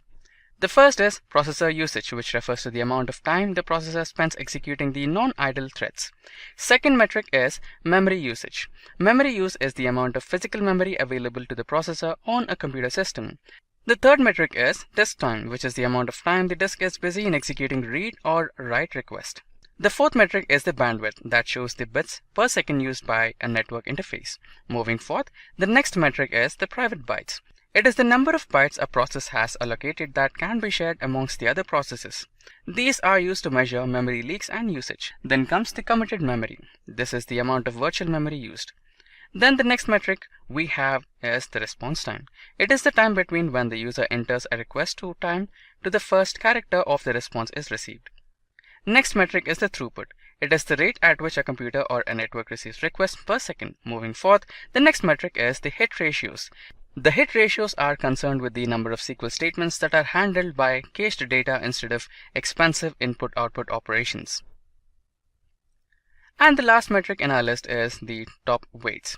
These are monitored to determine what wait times can be cut down to make the data retrieval faster from memory. Apart from this, some metrics like the rollback segment, garbage collection, thread counts, hits per second, CPU interruption per second, disk queue length, etc. Now, when we know almost everything that is needed regarding performance testing, it is very important to know the tools that make performance testing possible. Here are the top 5 performance testing tools in the market today. The first tool we have is the Load Runner or HP Load Runner. As the name suggests, the Load Runner is great when it comes to handling a large amount of users for testing. The second tool in our list is WebLoad. WebLoad is one of the best testing tools for stress and load testing. The next tool in our list is Load UI. Load UI is a great testing tool to map the scalability and speed of the target product. The fourth tool in our list is Neoload. It is one of the fastest testing tools with a speed of around 10 times the traditional testing tools that are integrated seamlessly into our existing software with a wide array of tests. The last tool in our list is the Apache JMeter. Apache JMeter is one of the best and most used testing tools in the market right now. It is highly capable of creating a large number of virtual users working on web server. Moving forth, we shall talk about JMeter and understand why JMeter is preferred over all the other performance testing tools in the market. So moving forth, let's see what JMeter is. JMeter or Apache JMeter is an open source software that is 100% pure Java application. The application is designed to load or test functional behavior and measure performance. JMeter is originally designed for testing web applications but has since expanded to other test functions. To understand the concept of JMeter, let us assume that someday your team leads tell you to perform performance testing on some website like Facebook or Google.com for 100 users.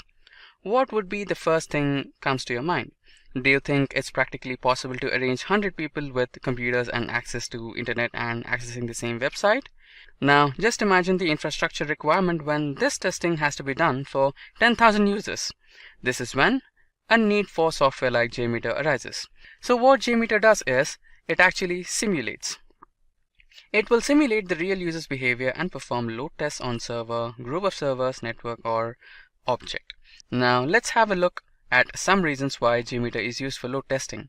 We have divided these reasons into 6 parts.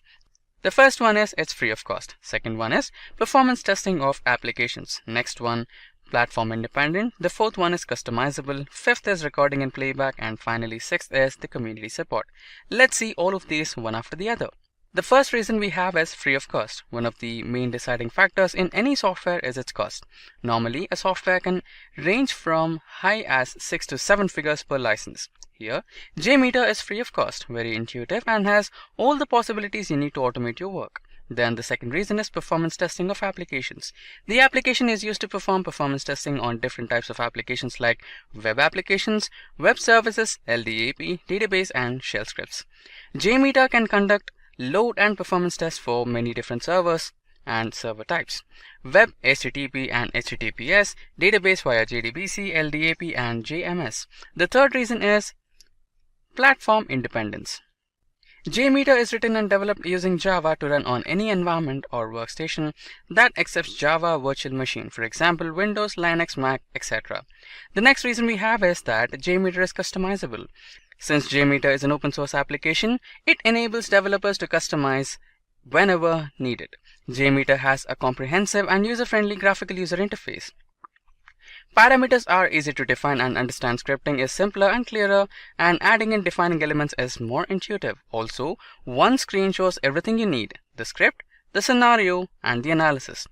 These samplers are highly customizable when determining which request to be sent to the host. However, samplers don't enable full control of test actions. Moving forth, the following reason is recording and playback.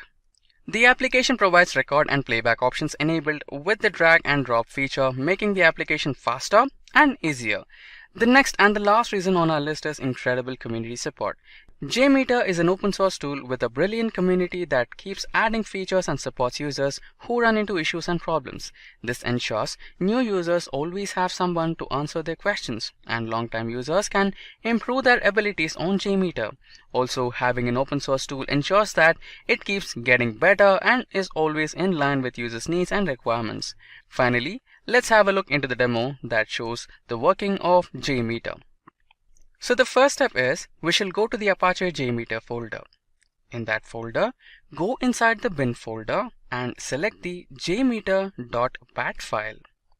Double click on this file. This might take a while, and then the JMeter window will open on the screen.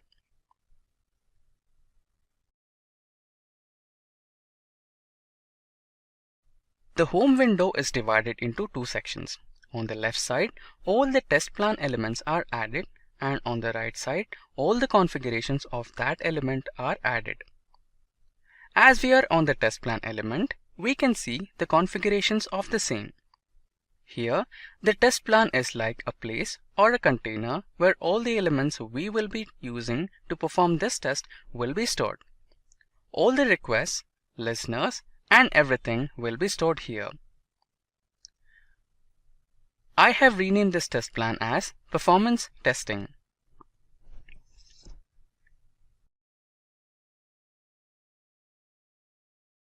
Now the first step is to add thread group. Right-click on the Performance Testing, go to Add, then go to Thread or Users, and select Thread Group. Let's name this as Perform. Here, the thread group refers to the used or created users or needed to run this test. It has several different options like the action to be taken after there is an error. You can choose it the way you want. Then there is this number of threads where you can choose the number of users you want. Then there is a ramp up period in seconds option that states the time gap between the user's hits. Third, there is a loop count where you can choose how many times the test will run for the number of users. You can also choose the test to run infinite times. There is also a scheduler here to help you schedule the start time and the test end time.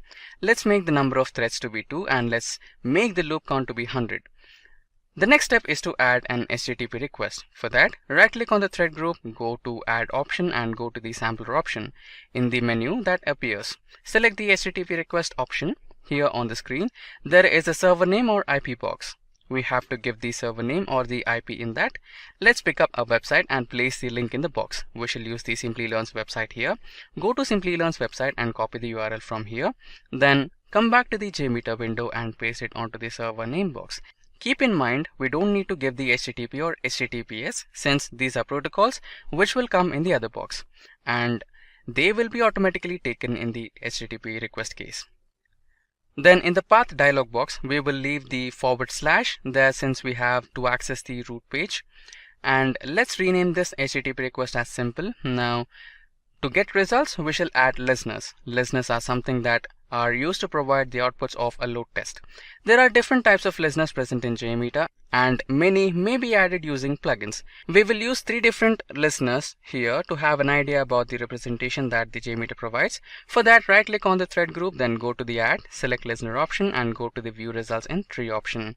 Then again, right-click on the Listener option and choose Graph Results. And for the third listener, again right-click and select the View Results in the Table option.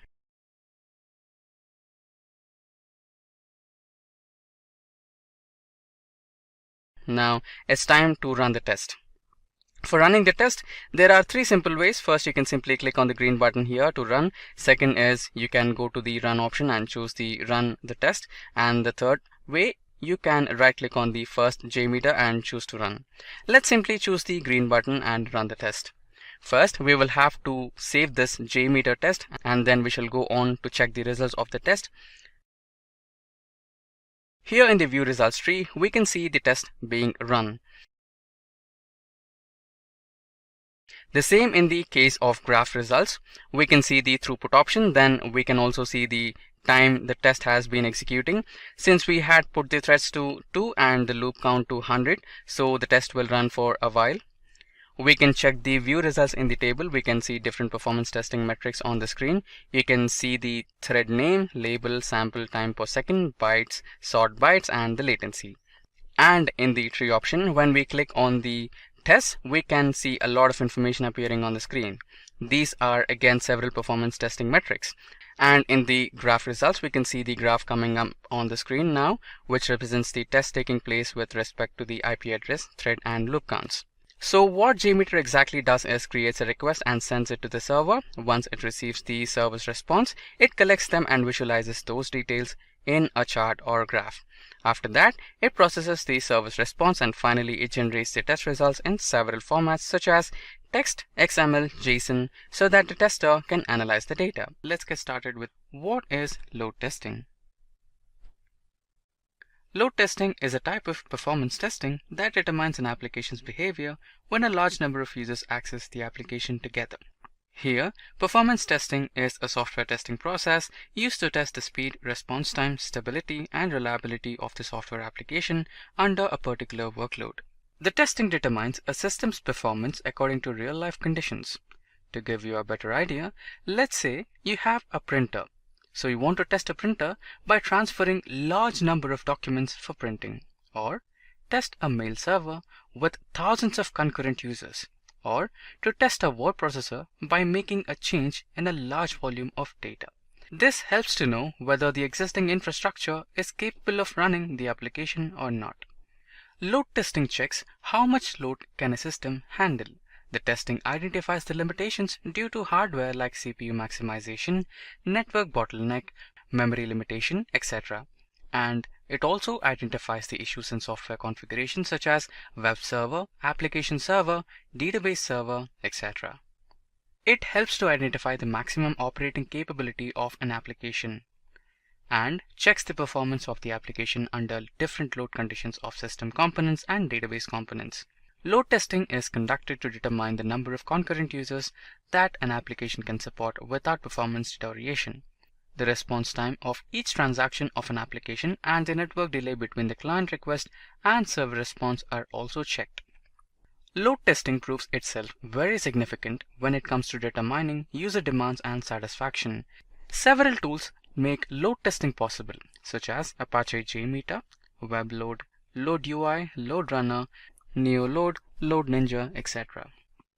Here in this session, we shall be using JMeter for load testing. So JMeter or Apache JMeter is open source software that is 100% pure Java application. The application is designed to load or test functional behavior and measure performance. Performance testing means testing a web application against heavy load, multiple and concurrent user traffic. It was originally designed for testing web applications but has since expanded to other test functions. To simplify, let us assume that someday your team leads tell you to perform performance testing for some websites like yahoo.com or google.com for 100 users. What would be the first thing that comes to your mind? Do you think it's practically possible to arrange 100 people with 100 computers and access the internet and accessing the same website? Now, just imagine the infrastructure requirement when this testing has to be done for 1,000 or 10,000 users. This is when we need a software like JMeter. So what JMeter does is it simulates. It will simulate real user behaviors and perform load testing on a server, group of servers, network, or object. Next, let's have a look at some reasons why JMeter is used for load testing. We have divided these reasons into 6 parts. It is free of cost, performance testing of applications, platform independent, customizable, recording and playback, and community support. Now, let's see all of these one after the other. The first one, free of cost. One of the main deciding factors in any software is its cost. Normally, a software can range from high as 6 to 7 figures per license. Here, JMeter is free of cost, very intuitive, and has all the possibilities you need to automate your work. The next one is performance testing of applications. The application is used to perform performance testing on different applications like web applications, web servers, LDAP, database, and shell scripts. JMeter can conduct load and performance tests for many different server types like web, HTTP, and HTTPS, database via JDBC, LDAP, and JMS. The third important reason is its platform-independent nature. JMeter is written and developed using Java programming language to run on any environment or workstation that accepts a Java virtual machine, for example, Windows, Linux, Mac, etc. The next reason we have is JMeter is highly customizable. Since JMeter is an open source application, it enables developers to customize it whenever needed. JMeter has a comprehensive and user-friendly graphical user interface. Parameters are easy to define and understand, scripting is simpler and cleaner, and adding and defining elements is more intuitive. Also, one screen shows you everything you need: the script, the scenario, and the analysis. The samplers are highly customizable when determining which request is to be sent to a host. However, samplers don't enable full control of test actions. Moving forth, the following reason is recording and playback. The application provides record and playback options enabled with the drag and drop features, making the application faster and easier. The next and the last reason in our list is incredible community support. JMeter is an open source tool with a brilliant community that keeps adding features and supports users who run into issues and problems. This ensures new users always have someone to answer their questions, and long-time users can improve their abilities on JMeter. Also, having an open source tool ensures it keeps getting better and always in line with users' needs and requirements. Now, after we know about JMeter and the reasons to use JMeter, let's understand the process to perform load testing with a hands-on demo. The only thing that is kept in mind before this demo is we must have a fully functional JMeter on our system, and by now we know that JMeter can be used in any operating system like Linux, Windows, Mac OS, and Ubuntu. In this demo, we shall look into both graphical user and non-graphical user interface mode of load testing. So the first step is we shall go to the Apache JMeter folder. In that folder, go inside the bin folder and select the jmeter.bat file. Double click on this file, this might take a while, and then the JMeter window will open on the screen. The home window is divided into two sections. On the left side, the elements of the test plan are added, and on the right side, all the configurations of the element that are added. As we are on the test plan element, we can see the configurations of the same. Here, the test plan is like a place or a container where all the elements we will use to perform this test will be stored. All the requests, the listeners, and everything will be stored here. So the first step is to add listeners. For that, go to test plan, right click on the test plan, go to add, then go to threads, users, and select a thread group. The test group refers to the users that are used or created or needed to run this test. It has several different options, like the action to be taken after there is an error. You can choose it the way you want. Then there is this number of threads where you can choose the number of users you want. Then there is a ramp up period in seconds option that states the time gap between the users hits.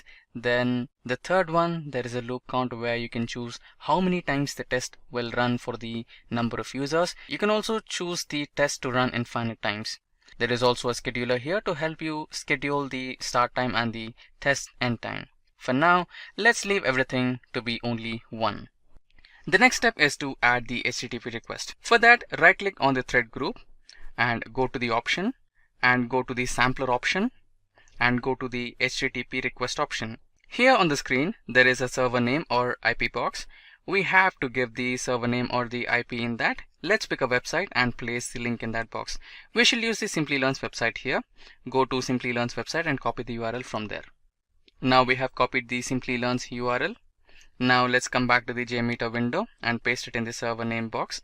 Keep in mind that we don't need to give up the HTTP or HTTPS, since these are protocols which will come in the other box and they will be automatically taken in the HTTP request case. So this is what I was talking about. Now let's rename this name as Simply. Moving forth, let's create one more HTTP request. For that, again, right click on the thread group, select samplers and select HTTP request and go to Simplilearn's website again, and there we have the resource link. Go to that link and copy the URL, then place that URL in the server or IP address box.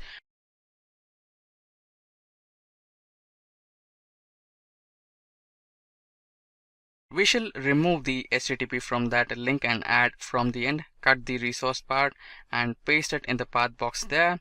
Here we will rename the HTTP request as resources. Moving forward, to increase a load a little bit more, we shall use one more HTTP. So this time we shall add one more HTTP request. Again, right click on the threads group, go to the samplers option and select the HTTP request option again. To add one more link to the server and IP address, go to Simplilearn's website, go to the corporate training link. Now copy the URL and go back to the JMeter window and paste that URL in the IP box. Now cut the corporate training part from the link and paste it to the other path box.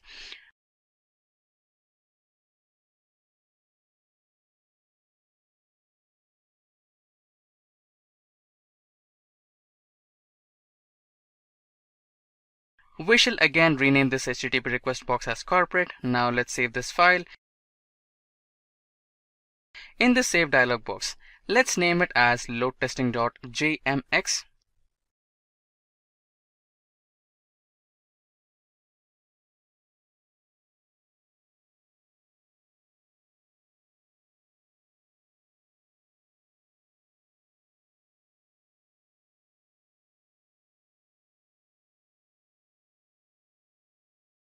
Now to get the results, we shall add listeners. Listeners are something that is used to provide the outputs of the load test. There are different types of listeners present in JMeter and many may be added using plugins. The listener we will use here is the tree, as it is comparatively easy to interpret. For that, right click on the thread group, then go to add, select listener option and go for the view results in tree option. Now it's time to run the test and check the load. For running the test, there are three simple ways. First, you can simply click on the green button. Second is you can go to the run option and choose the run test, and the third is the way you can right click on first JMeter and then choose run. Let's simply choose the green button and run the test. After we run the test, we shall go to the check the results of the test in the view results in tree section. We can see the green symbol that states the test has successfully completed. Since we had left all the values to be 1 in the beginning, that's why there is just one test for each HTTP request. Now let's increase the load and let's change some numbers. Let's make the number of threads to be 10, ramp up the periods to be 2 and the loop count to be 10.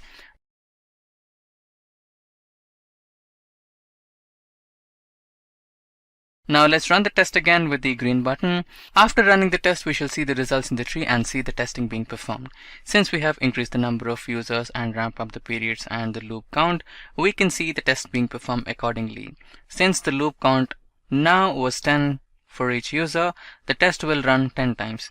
So here on the screen we can see the time taken and the number of tests being performed on the status of each hit onto the website. This is how you perform load testing in graphical user mode. Now perform the same test in non-graphical user mode. We shall remove the listener, so let's remove the view results in tree.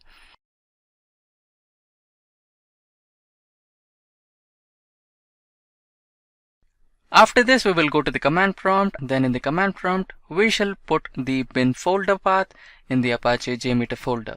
Let's go to the bin folder and copy the location from here. Now paste the path in the command prompt and execute it.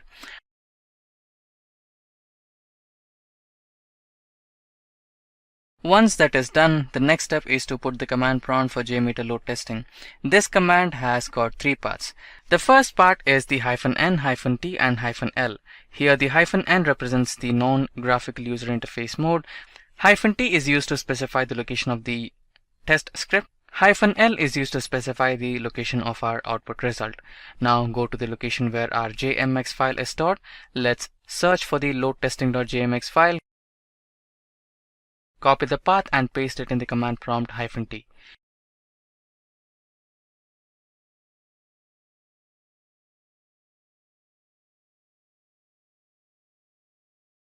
In the link that we paste towards the end, make sure that you add the name of the file with .gmx.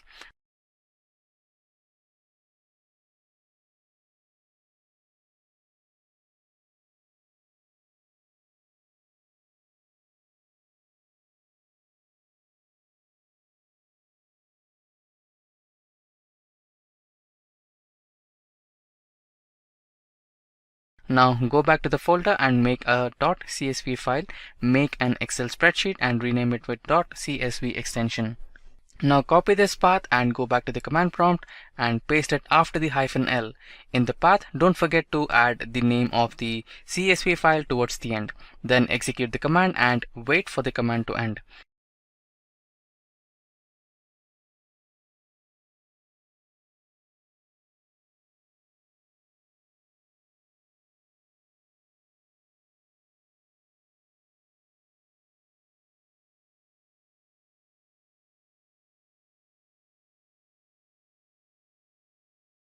After the command is successfully run, you can see that the tree is successfully created, and towards the end of that execution, you can see that the message is the end of the run.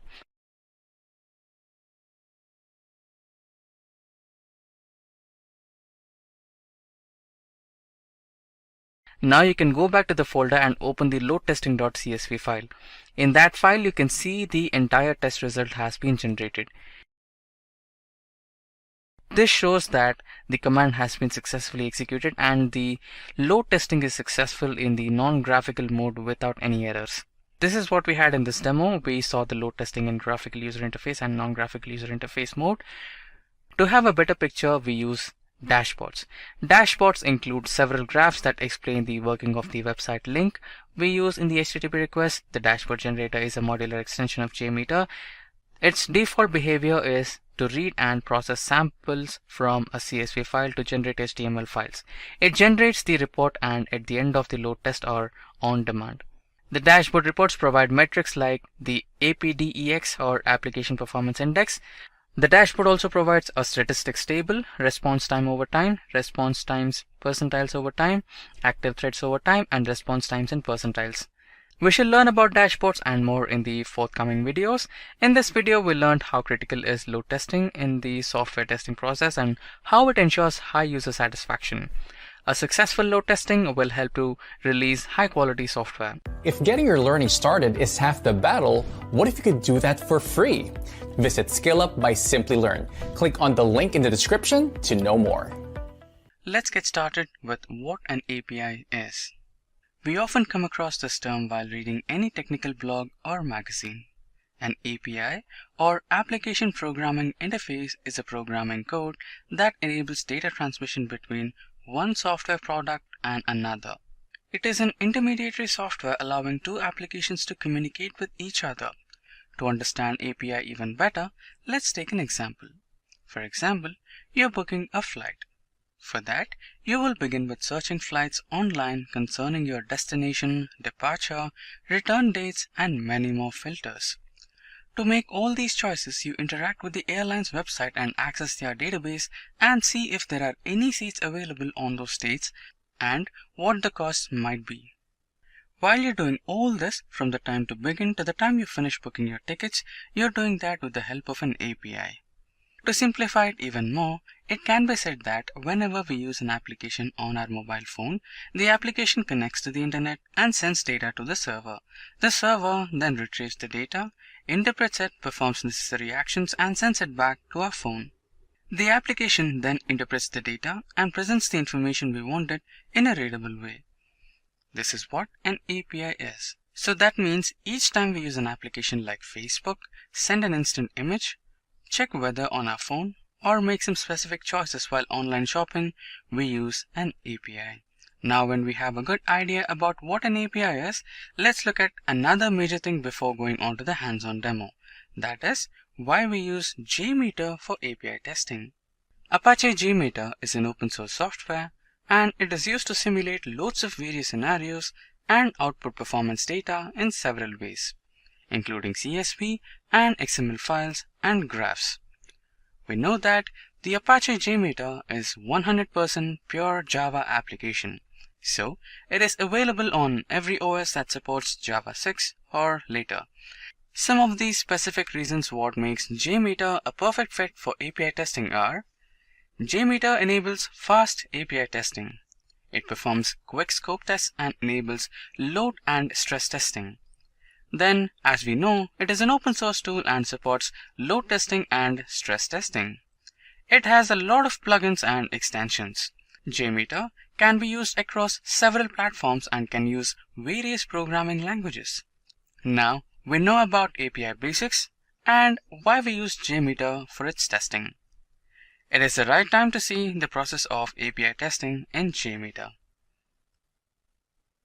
To download JMeter, you can go to the Apache JMeter website and download the file. To know the entire downloading process and installing JMeter, you can check our JMeter download and installation video in our JMeter playlist. Moving on, I have my JMeter installed. I will go to the Apache JMeter folder, go into the bin folder and open the batch file. This might take a while, and then the JMeter window will open on the screen.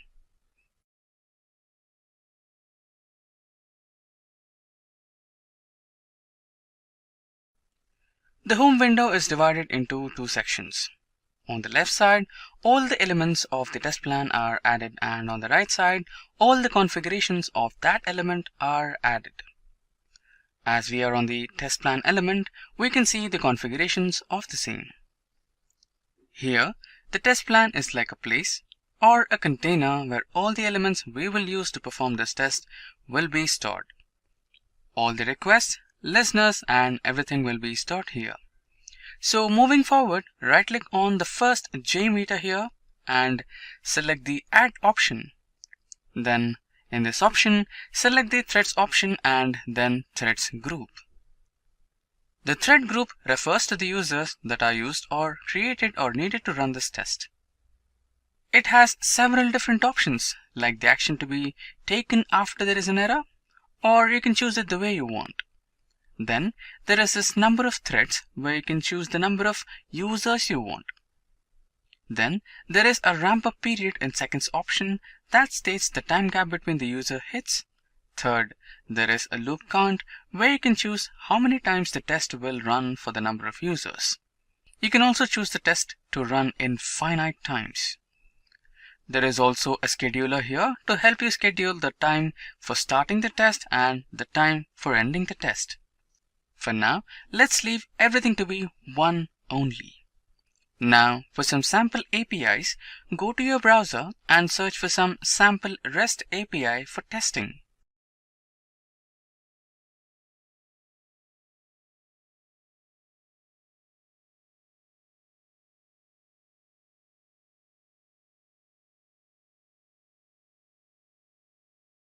In this, we will go to the first link, that is reqres.in or requestresponse.in. We will create and run get, post, put, and delete REST API request in JMeter in the demo. Here, in this link, we have all get, post, put, delete APIs. So we shall choose the first link here, list users. Here we have the link request. Open this link in the new tab.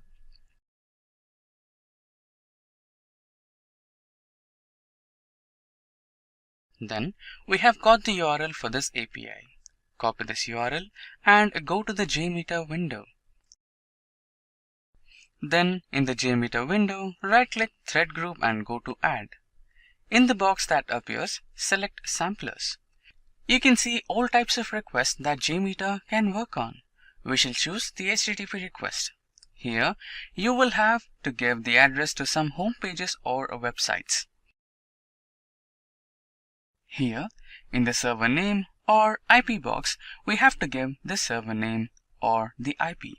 So here, we shall paste the get API request URL. In the protocol box, we shall put the HTTPS. If in the URL the protocol would have been HTTP, then we would have left this box empty.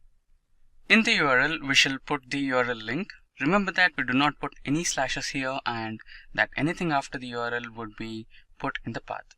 So we shall remove the path from the URL and put it in the path box.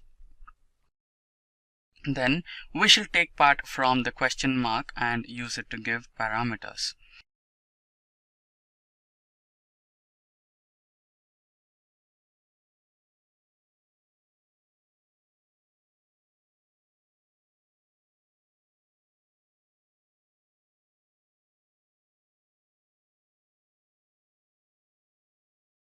Since it is the GET API, we will have to give parameters. We will add the name in the parameters and give the name as page and value as 2. In this HTTP request dropdown, we can see all the different types of HTTP requests that JMeter accepts. For now, we shall leave it to be GET since we are using the GET API. And also, let's name this HTTP request as GET API. Now, when our HTTP request is ready, we shall perform the test on it. To determine what the results of the test will be, we need to add some more test elements. We shall again right-click on the thread group, go to the listener options, then in the box, we can check the different types of reports that JMeter provides us. For now, we shall select 2 of these. Let's choose View Results Tree and the View Results in the table. Now, save the test. I will save the test with the name API Testing.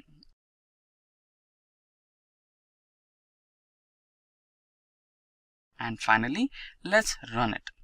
For running the test, there are 3 simple ways. First, you can simply click the green button on the run. Second, you can go to this run option and choose to run the test. And the third way is you can right click on the first JMeter and choose to run.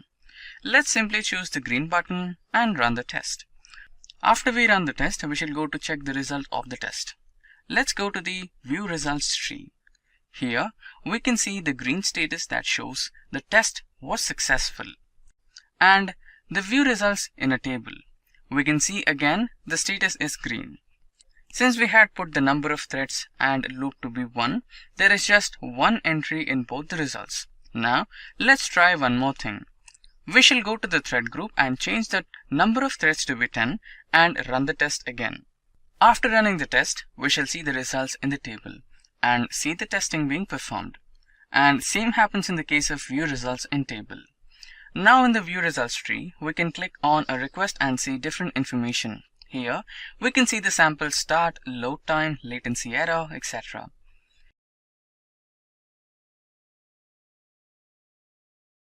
Same in the view results in table. You can see all such information in a tabular format. You can also see the response data here.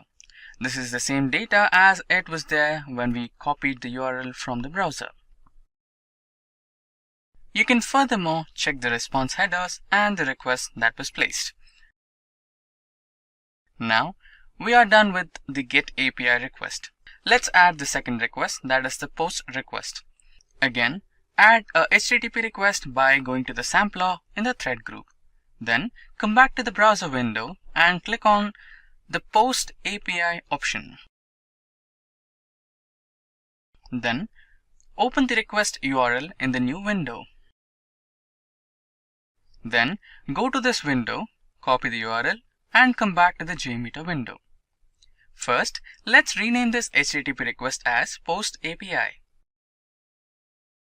Then, let's paste the URL in the server name or IP box. Again, let's put HTTP in the protocol box, address in the server or IP address box, and path in the path box.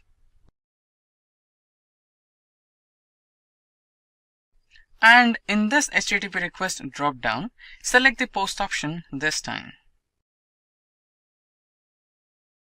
Then, let's go to the parameter part. Here, select the body data option, and we shall have to add body now. So, go back to the browser window and copy the body from here.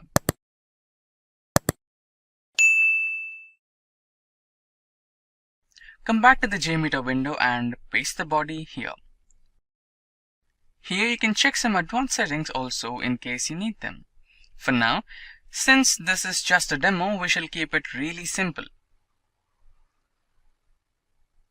So let's run this.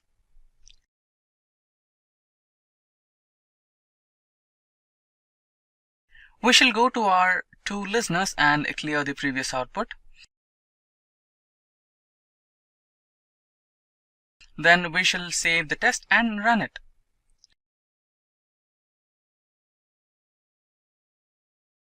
Now you can see the 2 tests are here. Since the thread count is 1, let's make the thread count to be 10 again. Let's see what happens.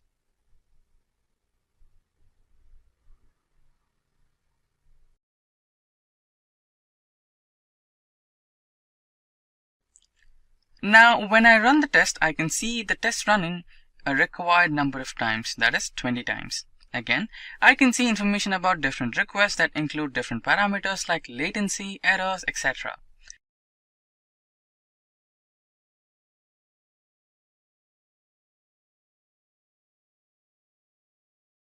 Now let's move on to our third API request, that is the put request. Go back to the browser and click on put request. Open the request in the new tab. Copy the URL and come back to the JMeter window. Make a new HTTP request by going to the sampler in the thread group.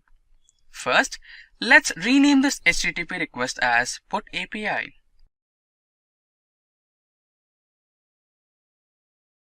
Then let's paste the URL in the server name or IP box. Again, let's put HTTP in the protocol box.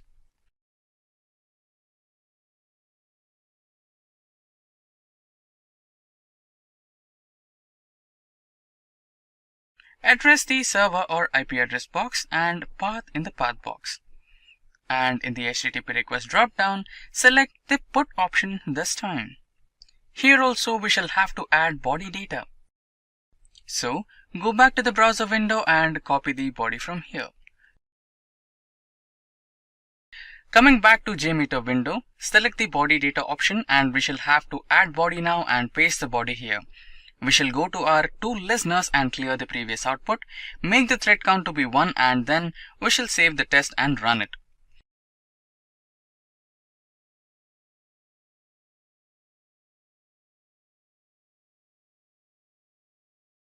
Now you can see the 3 tests here. Since the thread count is 1, here by clicking on the API request, we can check a lot of data like the response, body and response headers. And same in the case of view results in the table. You can see the data in a tabular format. Let's make the thread count to be 10 and again see what happens. Now when I run the test, I can see the test running a required number of times. And here I can see information about different requests.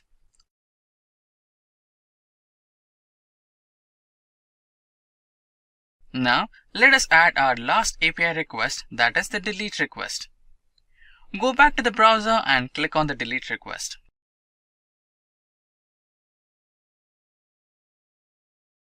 Open the request in the new tab, copy the URL and come back to the JMeter window.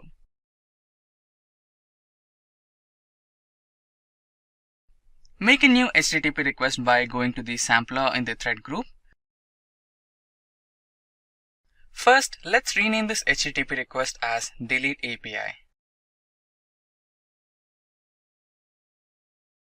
Then, let's paste the URL in the server name or IP box.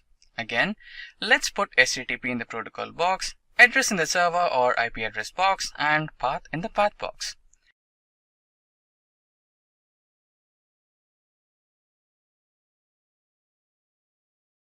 And in this HTTP request dropdown, select the delete option this time. Here, there is nothing to be added in the parameters section. So, let's go to the two listeners and clear what all is there. Then save this test and run it. Since we did not make the number of threads 1 this time, we can see the test running n number of times. We can see the information of any API request by just clicking on it. Let's get started with what is script recording. Record testing in JMeter helps testers to record and run their activity against test targets. It is a type of automated testing, but for multiple users, the test script is designed to record such scenarios. The proxy server allows JMeter to watch and record user activity while browsing web applications with a normal web browser. When we talk about proxy, it is a component that is present between you and the remote server. Let us say that you want to record web browser interactions when JMeter starts acting like a proxy. This is when JMeter script recording is used. Script recording is one of the advanced and impressive ways to figure out and eliminate the complexity of browser interactions in software testing. Now when we know what script recording is and how it is relevant, let's look into how to do it in JMeter. But before that, let's check the prerequisites of script recording in JMeter. There are three major prerequisites. First is having JMeter installed in your system. The second requirement is having Java installed in your system. The third and final requirement is having Mozilla Firefox in your system. Now, let us have a look at the hands-on demo of how to perform script recording in JMeter. So, the first step is we shall go to the Apache JMeter folder. In that folder, we will go into bin folder and then select the jmeter.bat folder. Let us double click on that. This might take a while. And then the JMeter window will open on the screen. The home window is divided into two sections. On the left side, all the test plan elements are added. And on the right side, all the configurations of the elements are added. As we are on the test plan element, we can see the configurations of the same. Here, you can think of the test plan like a place or a container where all the elements we will be using to perform this test will be stored. All the requests, all the listeners, and everything will be stored here. Now, the first step is to add thread group. So for that, right-click on the thread group. Select Add, and from Add, go to Threads or Users, and in that, select Thread Group. Here, the thread group refers to the users. It has several different options, like the action to be taken after there is an error. You can choose it the way you want. Then, there is this number of threads where you can choose the number of users you want. Then, there is a ramp-up period and second option that states the time gap between the user hits. Third, there is a loop count where you can choose how many number of times the test will run for a number of users. You can also choose the test to run for infinite times. There is also a scheduler here to help you schedule the start time and the test's end time. The next step is to add an HTTP request. For that, right-click on the thread group, go to the Add option, and now go to the Sampler option. Select the HTTP request option. Here, there is a server name or IP box. We have to give the server name or IP in that.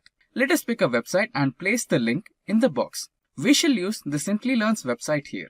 Go to Simplilearn's website and copy the URL from here. Then come back to the JMeter window and paste it in the server name box. Keep in mind that we don't need to give HTTP or HTTPS since these are protocols that will come in the other box and they will be automatically taken in the HTTP request case. Then in the path dialog box, we will leave a / there since we have to access the root page. Now the next step is to add the HTTP test script recorder. For that, right-click on the test plan, then go to Non-Test Elements and select the HTTP Test Script Recorder option. The window on the screen shows several options. Here, we can see the Start option to begin the test. Then, there is a box that has the port number. You can make this number whatever you like. I'll put this number as 1234 for now. Then, let's go back to the Simplilearn's website and go to the Resources page. Then, come back to the JMeter's window and rename the recording controller as Resources. Now, let us add another recording controller so that JMeter works like a proxy with the help of HTTPS test script recorder.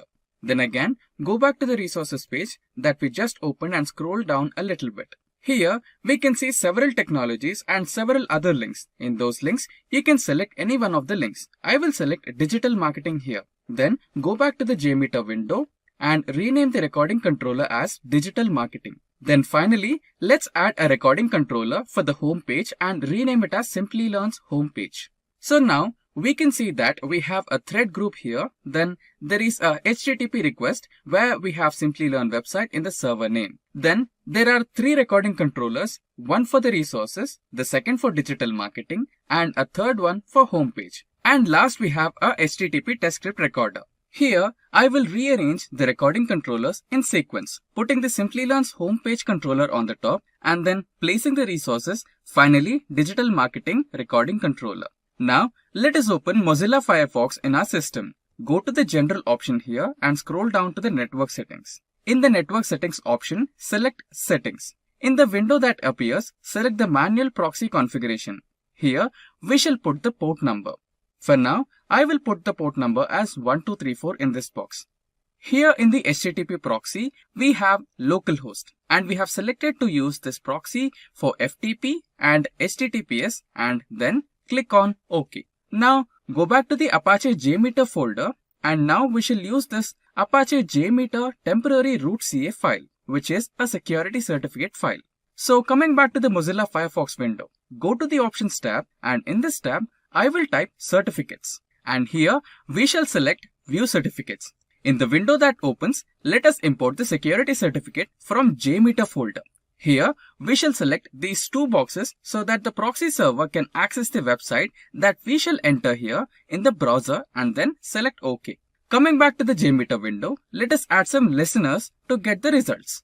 Listeners are something that are used to provide the outputs of a test. There are different types of listeners present in JMeter, and many may be added using plugins. For adding listeners, right-click on HTTP Test Script Recorder. For adding listeners, right-click on the HTTP Test Script Recorder. Then go to Add option and then go to Listeners option and then Add View Results tree. Now, let us add one more listener in the same way. We shall add View Results in tree. Now, in the HTTP Test Script Recorder in the Target Controller option, save the target controller. Here in the drop-down, select the Simplilearn homepage option as we will begin the script recording for the homepage. Finally, let's start the test by clicking here. Click on OK. Now, go back to the Mozilla browser and here, let us open the Simplilearn's homepage. Now, come back to the JMeter window, go to the homepage recording controller. You can see the homepage controller has started. As you can see, the homepage controller has started recording the scripts that are being performed. These are the tasks that are performed on the client side to the server side. Now, we can check both the listeners that we have put to see what all functions are working fine and what all are not. All the tasks from the time that we have entered to simplilearn.com in our browser are recorded in this homepage controller. To take the test further, go to the test script recorder and stop the test. Now here in the target controller, select the second controller, that is the resources controller. Now start the test again. Select OK. Go to Simplilearn's website, select resources. After opening the resources link, go back to the JMeter window. And now in the resources controller, you can see what all events are recorded from the client side to the server side. Once we click on the resources link, now again in the two listeners, you can check all the scripts and tests are successful or have failed. Now for our last recording controller, go back to the test script recorder and stop the test. Now here in the target controller, select the third option, that is the digital marketing. Now here in the target controller, select the third option, that is digital marketing. Start the test and select OK. Now get back to the Mozilla Firefox window, go to resources, go to digital marketing. After digital marketing link has opened, go back to the JMeter window. And now in the digital marketing controller, you can see what all events are recorded from the client side to the server side. Once we click on that link, I guess this is taking a while. You can see all steps coming under the recording controller, and then you can also see the two listeners. Some of the tests are being successful and some are not. We can sum this entire process as a way of communicating between the server and the client with a proxy server help. In this case, the proxy server is our JMeter. That is why it was able to record all the steps that are happening while we were performing any task. This is how we can perform the JMeter script testing in few simple steps. Now, when you are done with the proxy server, do not forget to go back to your browser and change your network settings back to normal. That is, go to these settings, select Use System Proxy Settings, and that's how it is done. And so with that, we come to the end of this complete tutorial. If you found this video on DevOps training helpful, let us know in the comment section below. Also, if you have any doubts or queries, feel free to leave a comment in the comment section. Thank you so much for being here and watch out for more videos from us. Until then, keep learning and stay tuned to Simplilearn. Hi there, if you like this video, subscribe to the Simplilearn YouTube channel and click here to watch similar videos. To nerd up and get certified, click here.